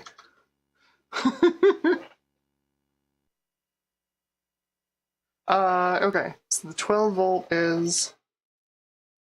Well, it's still not terrible on the 12-volt. Like, it's 34 amps on the 12-volt. Oh, it'll do a maximum... I mean, it'll do a maximum of 120 watts on the 5-volt, combined with the 3.3 suspend. So that's not terrible, actually. It's the monitor driver. Let's just do the defaults. Just go. I don't care. Why does it turn... How did I turn off the floppy drive?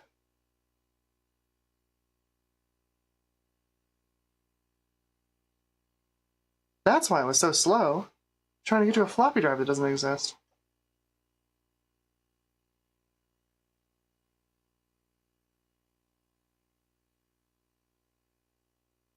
Well, the thing is, though, like, with an ATX 12-volt connector on it, it doesn't matter, right? It's going to be pulling from the 12-volt rail for the CPU power, so you don't have to have that kind of crazy wattage. I thought I turned off the floppy drive controller. Why is it still doing this? It's really annoying. Yeah, I'm going to revert the BIOS on this.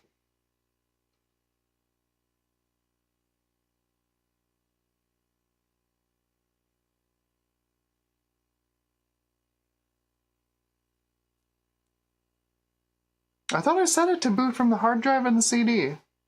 I took the floppy completely out of the loop.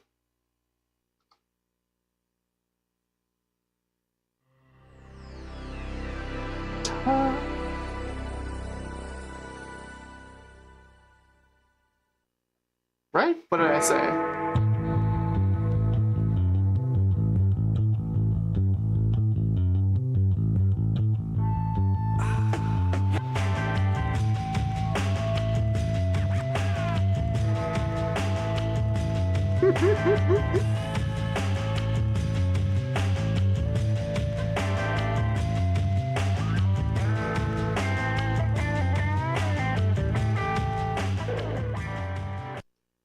Right? Yeah, that sound works. Hooray! Okay, let's get the VIA 4-in-1 installed, and let's get my games.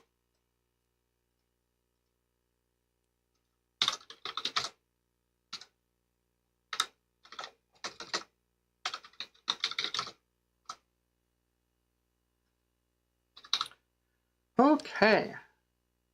The K8 upgrade. 4-in-1. 8386SX is back to square one, yay? Well, we're at square one with working audio, and the audio is not coming from the onboard sound. So, I'd say yes, yay.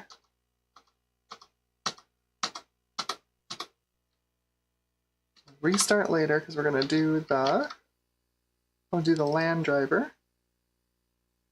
Just in case I have to grab anything off my internal web server.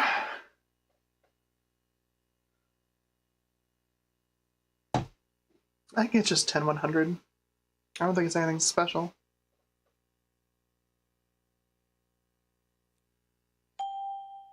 Reboot?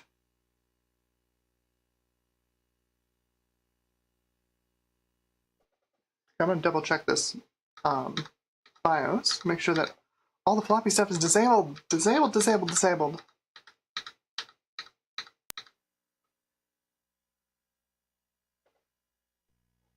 I'm gonna disable this stuff again. I'm gonna be mad. Alright, floppy. It is re-enabled! Go away! Oh my god.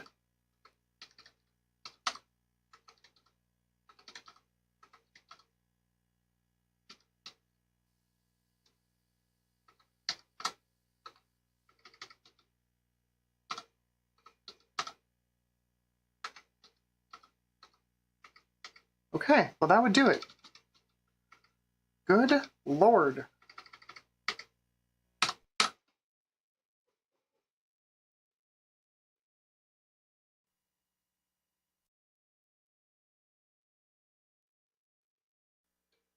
I mean, that is what I do, Bruce. It's off the screen here, but I'm booting this all off of an IDE to an SD to IDE. I love these things. I have like 3 of these. I need to get another 3 of them because they're super useful. Super, super useful. I love them.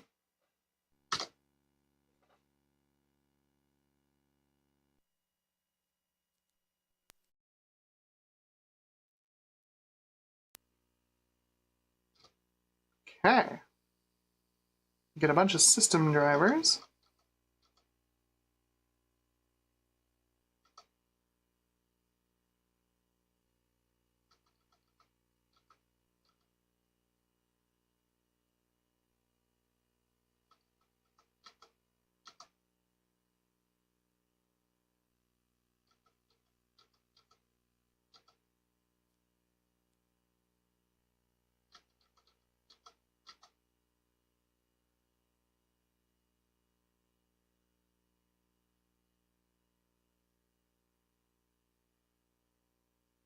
think the only real downside to the monster sound is that it gets a little warm.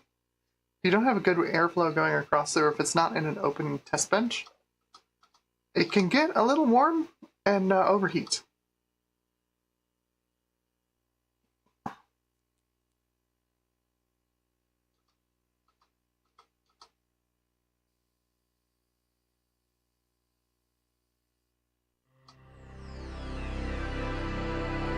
Ta-da!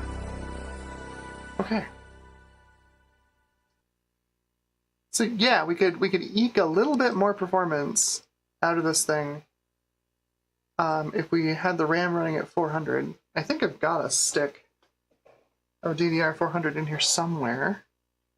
I thought this was one. Oh. This is a stick of DDR400. Apparently it won't run at 400. I don't know why. Let's double check something in the BIOS. Let's see. NVIDIA.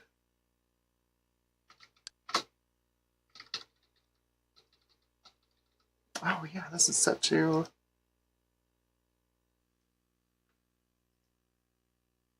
Doop. That's the one.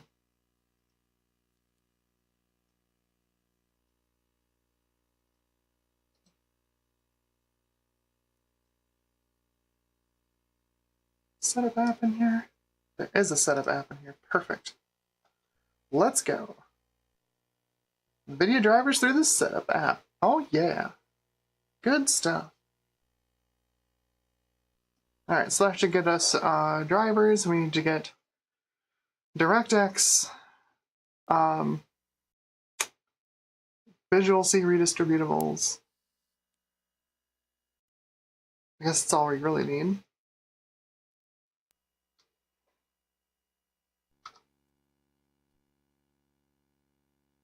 Maybe we don't even need that. We're just going to do DOS.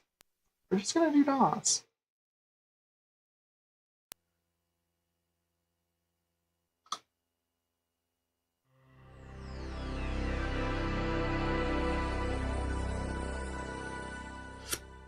Okay. Ooh, excuse me. I'm going to try.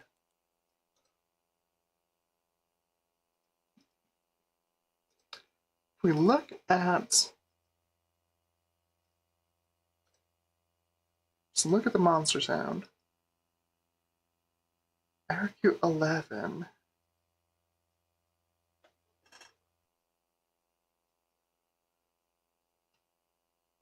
There is a way to get the DOS drivers working with this.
Does not support FM or game port only? Oh, that's interesting. Just the PCM audio. That's the part that's usually the hardest, though. Interesting.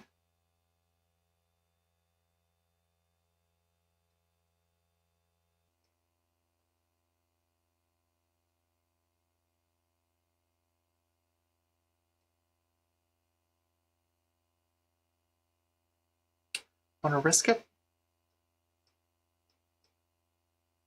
See if we can get DOS audio.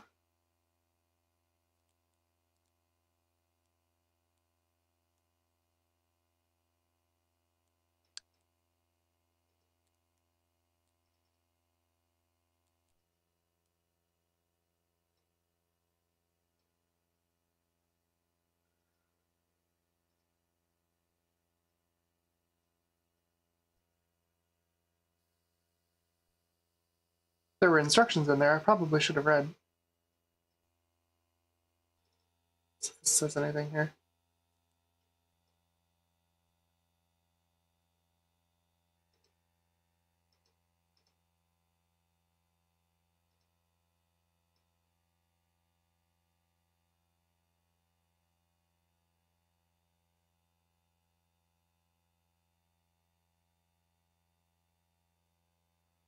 Nope, nothing really useful in there.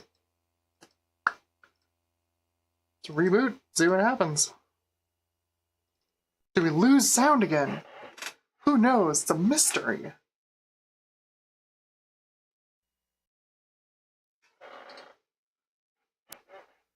That's interesting, Pickle, actually, because the onboard sound is AC97. So we can do SB-EMU. That's probably the best way to do it, honestly. You don't have to screw around with all these sound cards.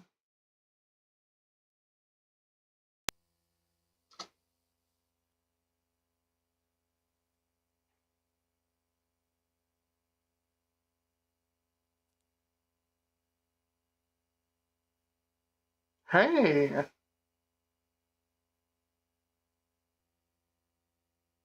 Alright, sure, we'll reboot it again. That's fine. Sound Blaster emulation.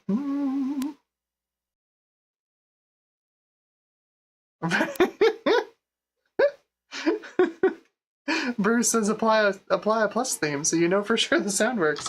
So it makes stupid noises every time you click on anything.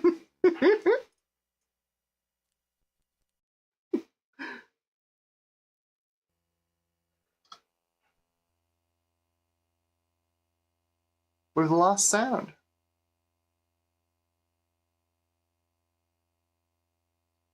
Blast it. What the heck? Right? Yeah. Did we lost sound? Yeah, we've lost sound.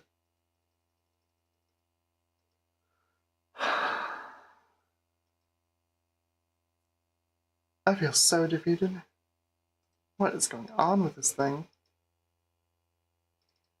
It's your problem. Cannot find any free RQ requests. Any free RQ resources.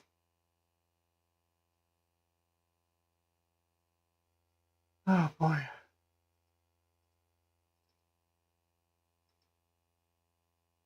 Well, let's give this a try. Supposedly this is working. So it would be 220, 3 and 3 for Sound Blaster emulation.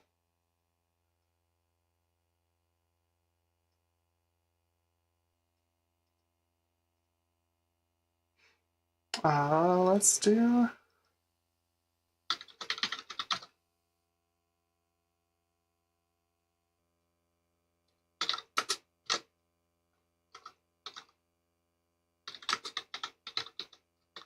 Yeah, we're gonna be gross about it and run it in a DOS box. It's fine. Uh-oh. Oh, there we go. Okay. Sound setup, sound effects card, Sound Blaster. 220. It's gonna be a regular Sound Blaster. ERC3. 8-bit DMA3. No 16-bit. Doesn't matter.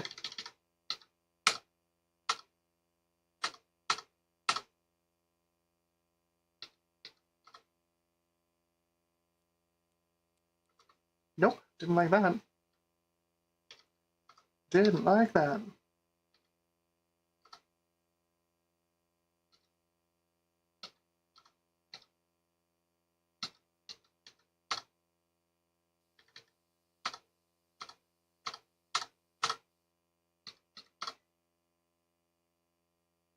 No. Okay. Samsung Sim says, is that a VM? Not really, because, you know, Windows 98 runs on top of DOS. So it's not really a VM. Technically, in like Windows 98, Windows NT, it is technically a VM, sorta. I want to turn this on. There. So I can move stuff around. That's frustrating.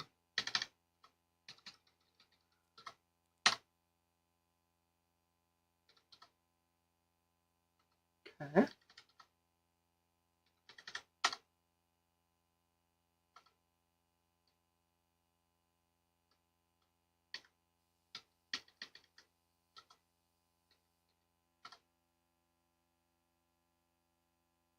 Well, it thinks it's playing. It is not. Okay. Let's reboot into DOS mode and see what happens.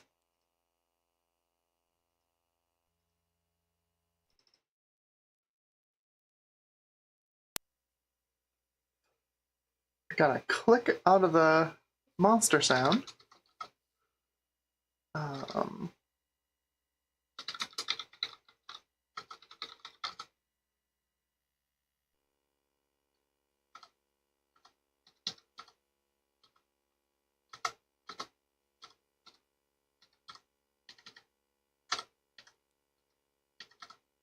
220. 3. 3.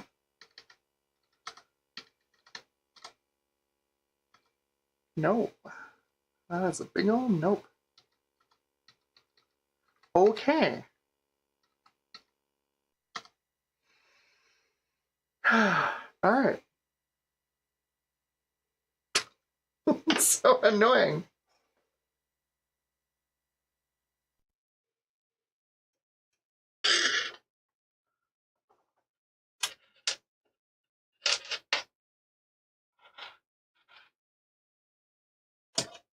To be fair, trying to get DOS sound working on a PCI sound card is like one of life's great challenges. You know, it's right up there with like scaling Mount Everest. You may think I'm joking, but I'm so not. I'm gonna go back to my YMF744, see if we can at least get some FM audio in here.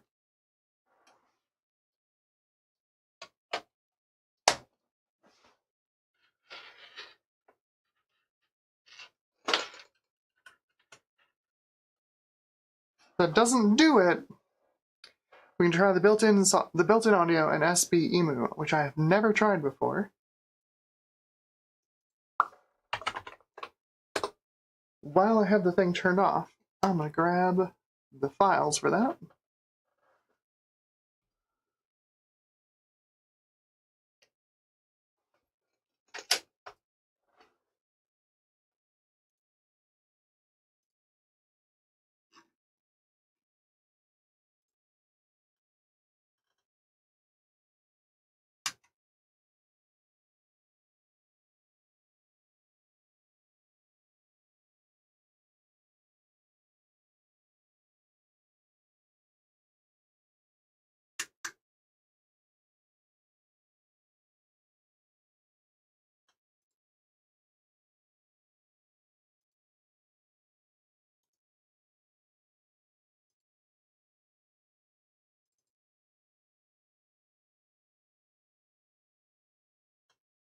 Okay, let's throw this in.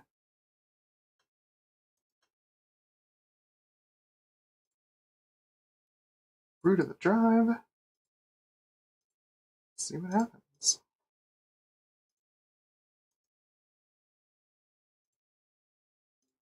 All right.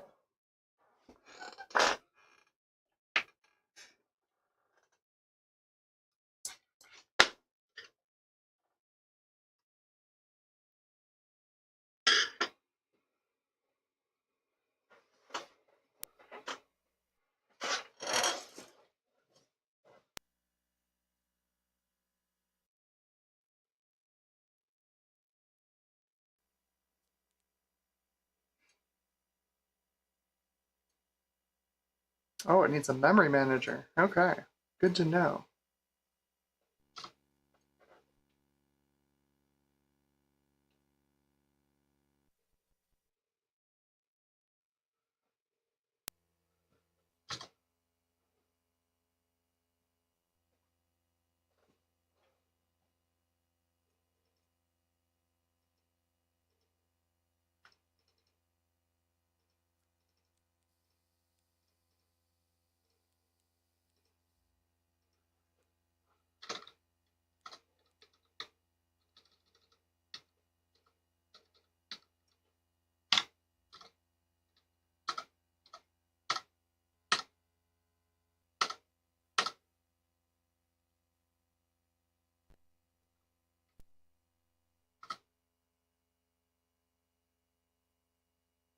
Yes!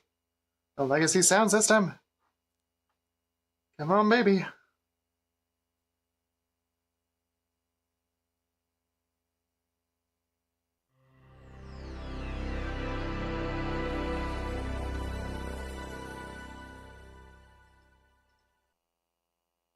Okay, we have sound again. Now,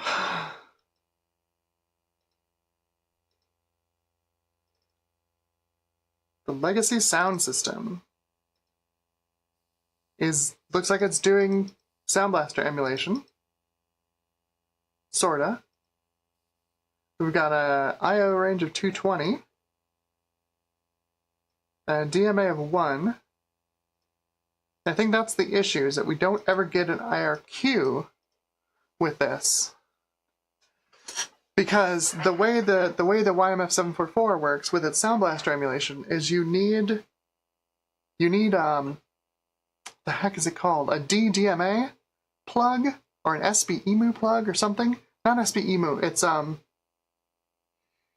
something like that. You need a plug, a specific plug on your motherboard that connects directly to the sound card over the its own little cable. And that's how the YMF744 does Sound Blaster emulation. So we're probably not going to get PCM sound, but we do have an entire complete, because it is Yamaha, OPL3 synth just sitting on this chip. And it appears at the same I/O address that games are going to look for it at. So if we do, I hope, let's do, say, Duke 3D. I'm just going to run this in a command prompt, actually. We shouldn't need to do anything to it, because it's OPL3. You don't have to do a set blaster or anything for an OPL3. Duke 3D, setup.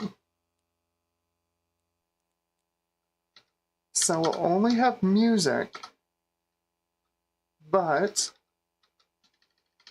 we can do, say, Sound Blaster. Hey!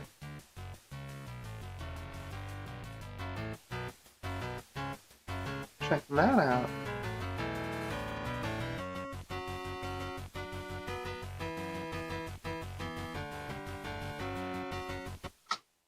The other thing is, since this is a YMF744, we should be able to also do general MIDI.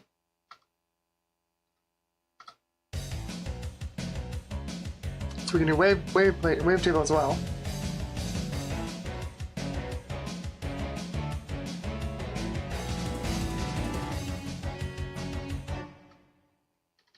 So I think if we try and set this to like Sound Blaster 2 or 220, DMA was, what was the DMA set to?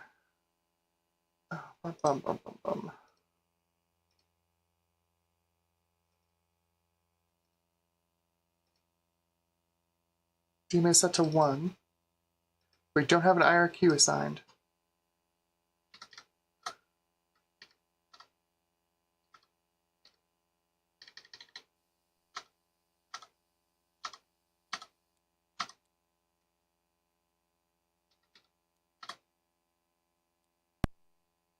Yeah.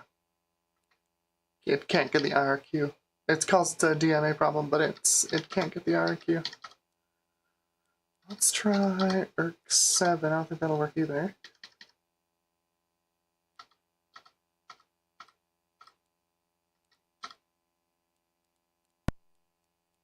Yeah, it tries, but it can't do it.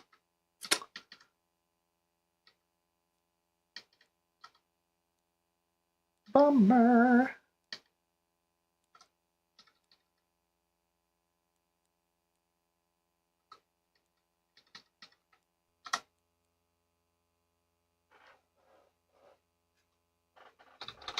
Yeah, Dark Helmet says you can type set to see their environment variables. We do have a set blaster. Oh, it's set to ERC11. Okay, sure, let's try it. Worth a shot.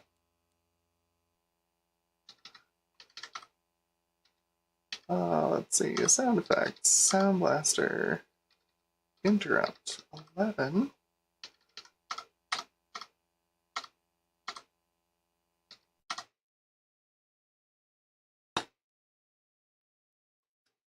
That didn't work. That super didn't work. So that just rebooted the computer. All right. Yeah. No. So that's a no-go. Oh.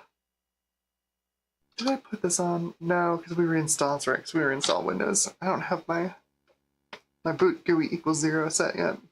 Darn it. Yeah, exactly. Samsung Sim says, "Oh, it interrupted it. All right."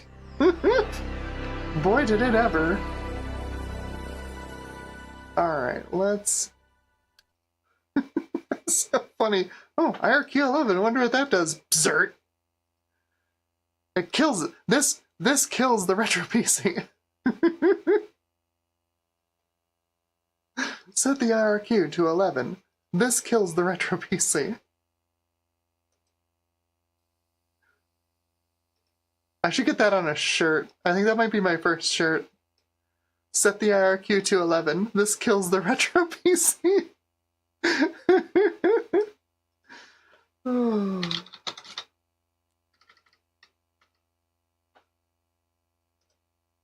Open with.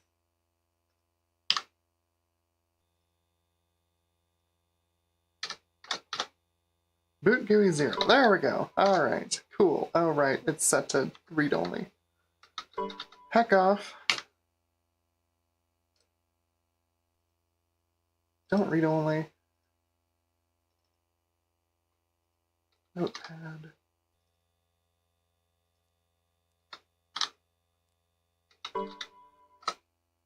Okay, let's go back into DOS. Because the fun part about this, like, yeah, okay, running stuff in Windows 90, 98 DOS boxes is fine, but what if we go into pure DOS? Unfortunately, no. Firebird TV asks if ERC5 can be forced in BIOS. No. This BIOS doesn't let you assign like legacy IRQs. You have no control over it, which has been part of the problem. Trying to get these stupid sound cards to like take some legacy resources and use them, because you have no control over it. We're gonna go, because I think we're gonna wrap up the stream here a little bit. I know Samsung Simp wanted to see SpeedSys one more time.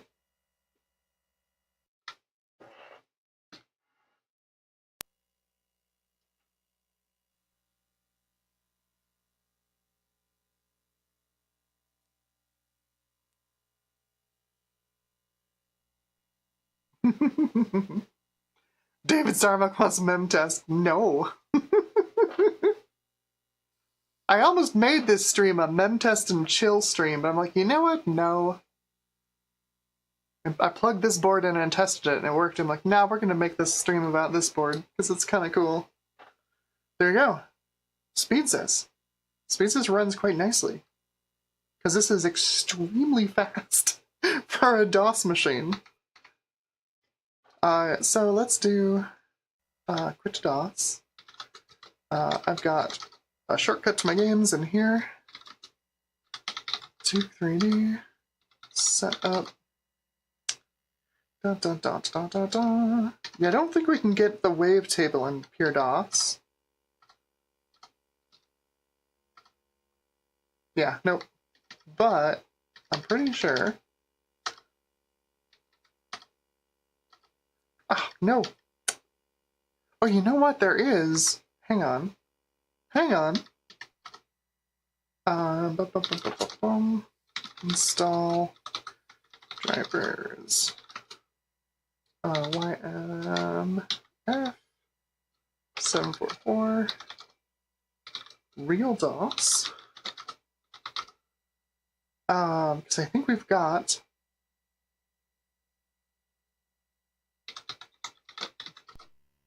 setup DS. Yeah, see, our IRQ and our DMA are disabled, but we get our FM port.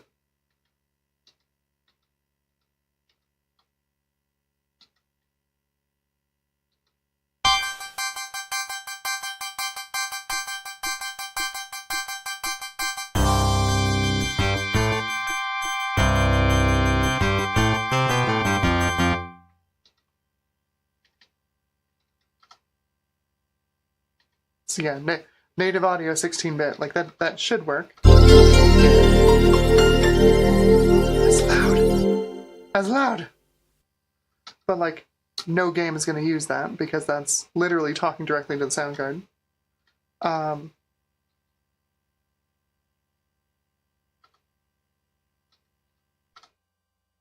Now we should have it enabled.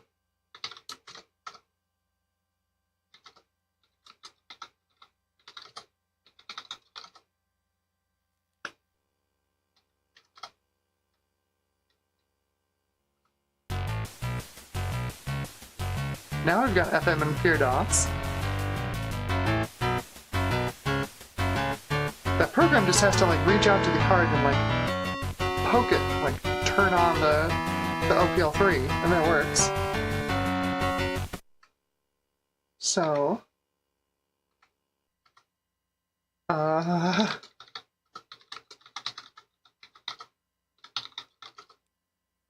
how bad is it gonna be?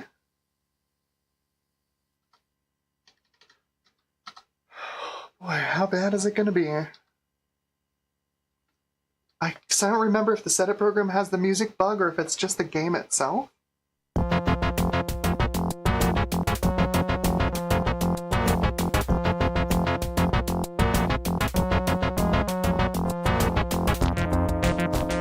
It seems fine.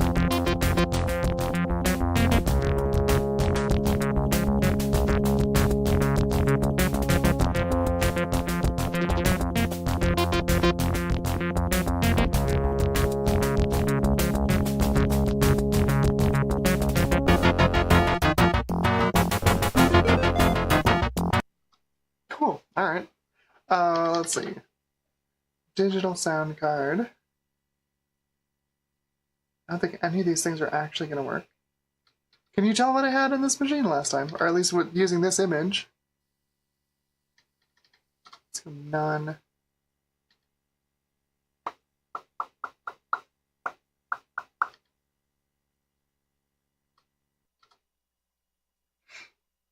Yeah.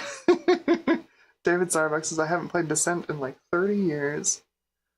Well, let's see. That's what I thought. It doesn't like how fast this thing is.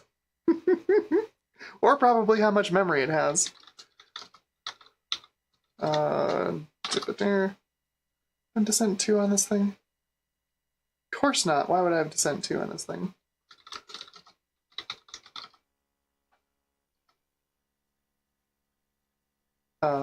Custom setup. I was using this with the PicoGas last time.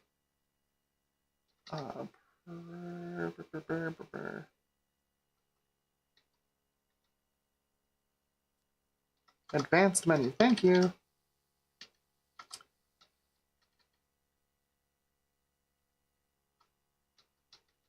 Digital sound. None. Test music.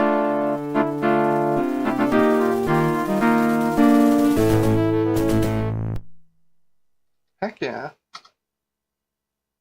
That works. Awesome. System speed. Very fast.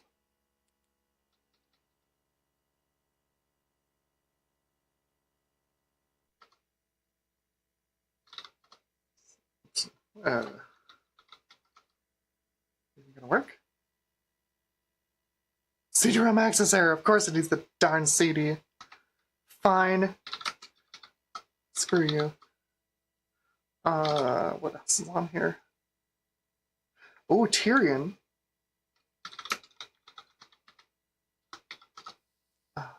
Dun, dun, dun, dun, dun.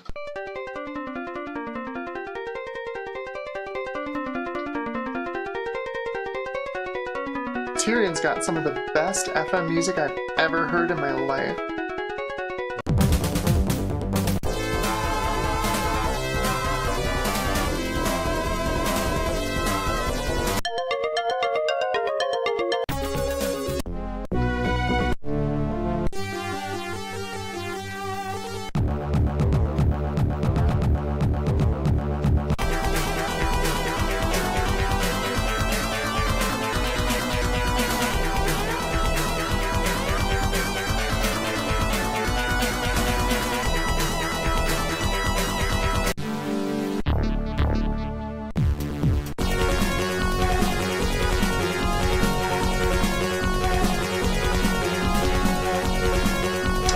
no, discount. I don't have Tempest 2000 here. That would be great. Yeah, that would be very good.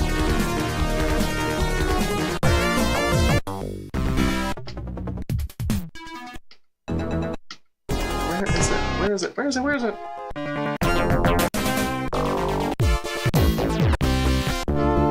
Here it is.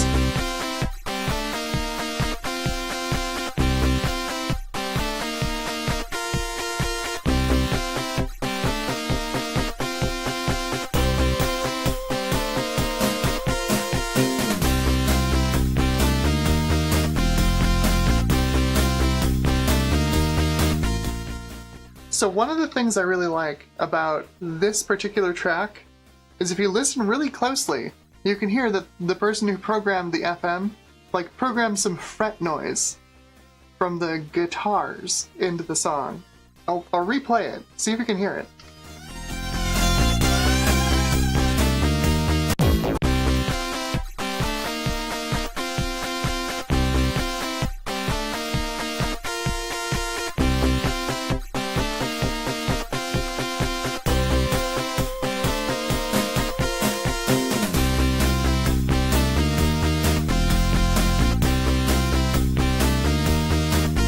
Chris Jackson asks, is Tyrion Lake a game?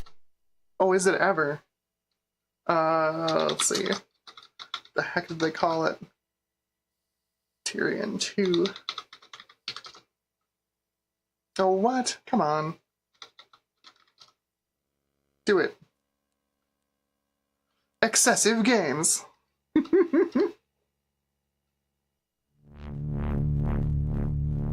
Okay, yeah, we'll play a little Tyrion real quick.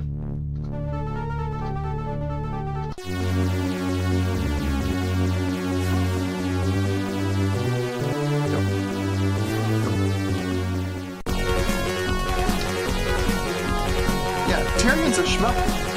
It's a pretty decent shmup too. The only bad part about it is that it runs at 30 FPS. And like, there's no way to make it not run at 30 FPS. I think there's an open source reimplementation that rebuilds the engine. I think they make it run at 60. I don't remember.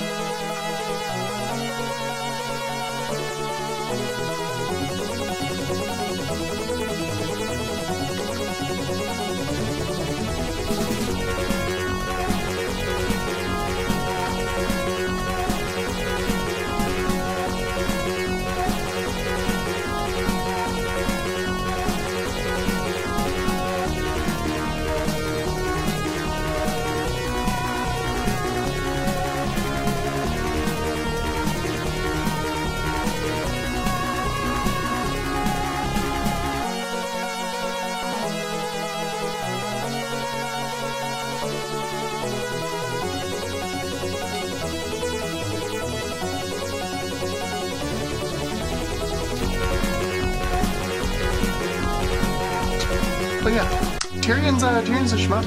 I recommend it. I think you can get it for free on GOG. I'm pretty sure. But yeah, the music in it is terrific. Absolutely terrific. There's no general MIDI version of the music. It's like hard-coded Yamaha OPL. It's wild stuff. It's really good. Oh yeah, absolutely. Dune 2 was great too. Yeah. The original Dune had some crazy music too. I think that's it. I think that's all we're gonna do today.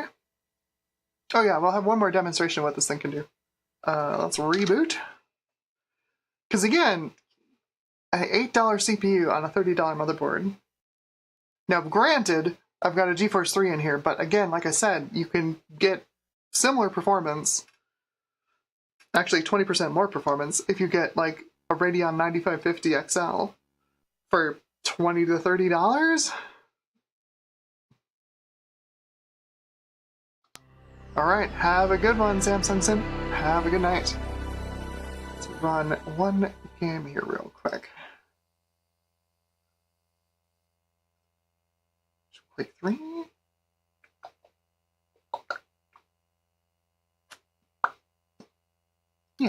do some quick 3. I don't think I have DirectX installed. Now that I think about it, let's just throw 8 on here, it should be fine.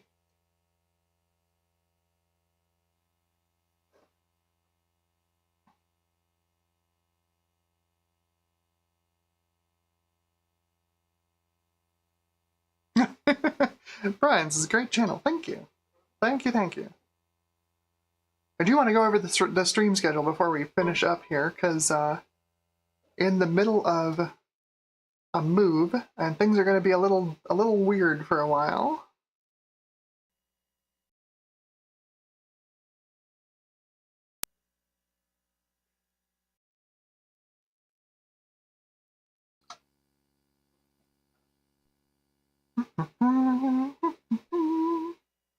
Okay. So it's some rudimentary DirectX installed. Let's play some Quake 3.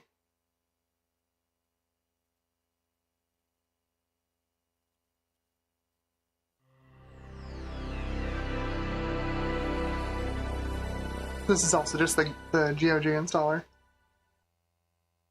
Should run just fine. Yes. Alright. So we'll do a quick benchmark. I think this is, yeah, Team Arena. Com max FPS 0. Time demo 1. Demo, this should be demo 4. For the retail release. Dave says, yeah, so Amber, you're going for 8 hours. No, I'm not, We're gone for 4 hours. We'll stop singing. It's alright. We'll get there.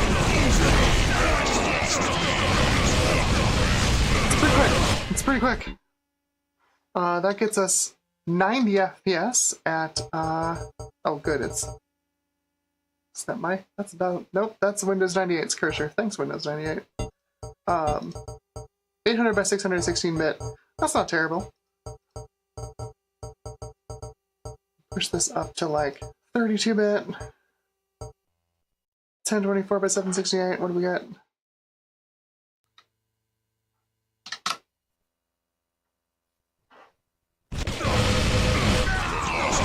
Pretty smooth. Yeah, that's pretty smooth.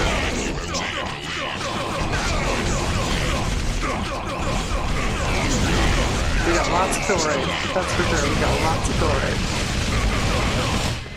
rate. Yeah, barely any performance hit there. 78 FPS. Not bad at all. Not bad at all. Let's do create.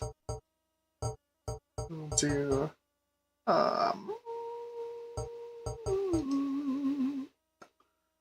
I remember these levels. It's been a long time. Well, that one sucks. I hate that level. Let's do that one. Okay.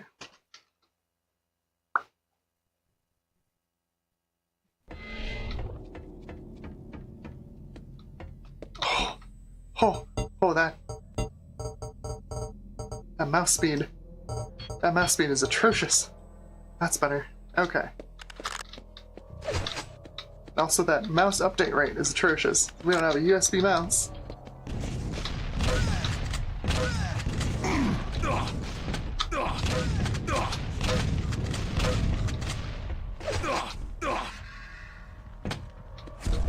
Slurped up all the good stuff up there? Of course you did. Alright. 4 players is not enough for this level. It's much too large.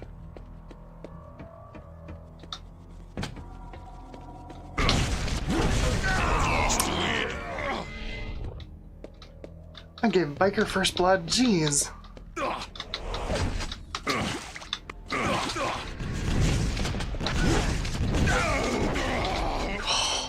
I am soaking it up tonight. Sure, I'll take haste. I don't remember how to get in there. That's part of why this level sucks. Ooh, mega health, I'll take that. Yeah. You're tied for the lead. Gotcha.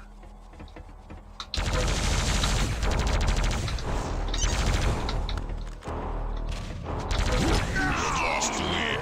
Don't gotcha. Like I said, I hate this level.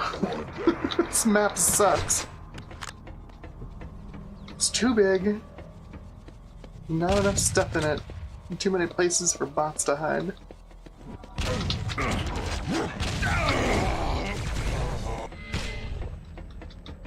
I have no health.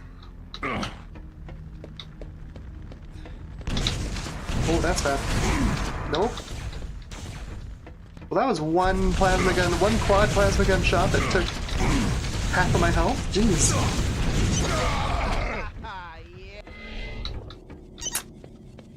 Alright.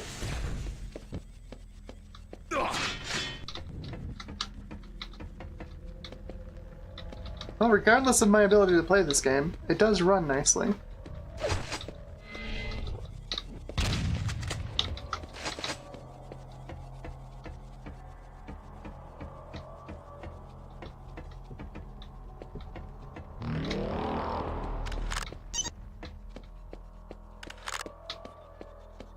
It's all shotguns. It's a giant, wide-open arena with all shotguns.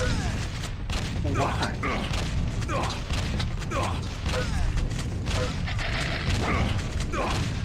Ooh! Did not mean to hit that.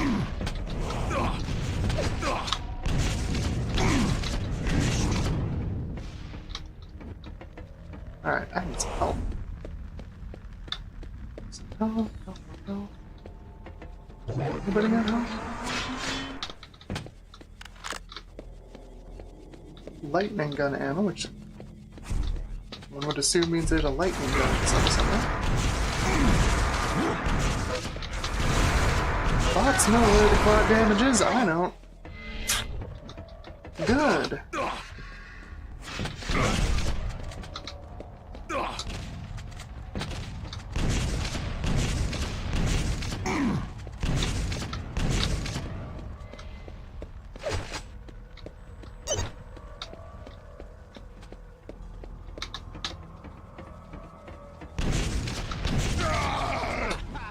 Okay, well that's enough. Alright, anyway. Let's switch back to ACAM. I'll let you know what's up with the streaming schedule. Because stuff is happening! Stuff is happening! One sec. There we go. Hello. So, this is the Saturday hardware stream. I do a Tuesday evening game stream. We're going to have that on Tuesday. We're firing up this Sega Saturn here. We're going to play some Layer Section 2, which is a sequel to the shmup that we played a couple of weeks ago, Layer Section. And then also, there was a poll on my Mastodon account, which ended up being where I polled for I asked about 4 Saturn games. Which one did you want to see me play? And folks said, sorry I'm delaying, buying some time to find the post. Here we go. Overwhelmingly, everyone wanted me to play Croc, Legend of the Gobos. So we are going to go do that. We're going to play Layer Section 2, which apparently is not very good, but we'll see how it is. And Croc, which I have never played either of these. I'm very bad at shmups. Oh, I8386SX asks, who won Cheap PC Challenge 2024? It's a good question. I haven't tabulated all the results. I'm sorry. I've been really slacking on it. And David Starbuck asks, can you run Tribes on a modern computer? Probably? I swear I watched a video not too long ago that there are still communities out there that are doing Tribes, like weekly plays. Of Tribes, original Tribes. I believe that is out. No, it's on my docket. I swear. I'm going to do the recap video for Cheap PC Challenge 2024. I'm really disappointed in myself that it's gone this long without me doing the recap video, because it ended on Halloween, So what is my excuse? Why has it taken me 4 months to get it? But I don't have an answer for you. I'm so sorry. I'm hopeful that once I move, I'm going to be able to clear out a lot of the stuff and clear out some clutter and hopefully have a little bit more stability. Turns out it's really difficult to like keep yourself alive as just one single person with ADHD, let alone do any of the other things you want to accomplish in life. Weird. It's almost like it's a disorder of attention, some kind of a deficit. Anyway, streaming schedule coming up. So this has been a Saturday hardware stream. We are doing a gaming stream on Tuesday, and we're doing one more hardware stream. And honestly, I think that's when I'm going to launch my my test benches finally, because I can't seem to get a sit down A-roll video for this stupid thing out, and I got to get these things packed up. So I think next week is going to be the official launch for the test benches. I believe this will be test bench 3.0. Sorta. We've got some really exciting news about it. I just need to tweak a couple more models and send them over to Joe of Joe's Computer Museum for reasons. But yeah, I think it's going to be a good thing. I think the community's going to love it. And that's the ones I'm talking about are like this one right here that we just saw today. Let me show you. This is the model that I'm releasing next week. That's it. That's all the test bench. This gray part here is 3D printed. Yeah, it's real nice. It uses the power supply as a stressed member. It takes like a third of the material and almost a quarter of the print time to print as the old ones. So if you don't need all of the like strength and support of the current version that's out there on printables, this is a great option. It's a great option. Joe says, I'm awake, working on my printer. Yeah, Joe, I think I'm gonna do the launch next week. Yeah, for the test benches. So I'm gonna get you those updated models probably tomorrow, and we can go over all of the stuff. Whenever you're ready, you can do your thing with them. But stream next week is going to be launching the new test benches. Yeah, it should be good. It should be good. Then the reason I'm saying this, so we've got the Tuesday game stream, and then next Saturday the test bench launch, and then I'm going to be dark for 3 weeks because I need to finish doing this packing up for the move. Then I need to execute the move, and then I need to get settled into the new place. And meanwhile, pretty much through that whole time, I still have to work. And my job is wonderful. I love my job. My employer's watching. I love you. You're great. You're fantastic. But it does take a ton of my energy. When I'm done with my workday, I don't have a whole lot of energy left to do anything else. So, which is why it's taken me so long to do everything. So 3 weeks, no streams after next week. So we've got the Tuesday game stream with Saturn games. We've got the test bench launch next Saturday. And then I'm dark for 3 weeks. Now, I'm going to release a video in that time. And you're going to ask, what? How? How can't you? Why, I thought you couldn't get any videos done. I have conscripted a friend of a friend to edit together one of my live stream VODs into about a 10 to 15 minute video. I think it's going to be fun. I think it's going to be kind of interesting to see how it works. And she's working on it right now, so it should release in the middle of that 3-week time period, and then it'll be back to the stream schedule. And hopefully, I will have the time and the energy to finish off a couple of videos, with the priorities being Cheap PC Challenge 2024 and the Voodoo 5 video, because I still haven't gotten that one done either. I have all of the game B-roll footage collected. I have half of the script written, and I just haven't had the time to like do the physical card B-roll and like, you know, finish off the script and get it into a good state where it sounds, you know, documentarian. Hopefully I will get that time. That's probably going to be March, probably, I hope. We'll see. Ah, that's already the 3rd month of this year. Ah. All right.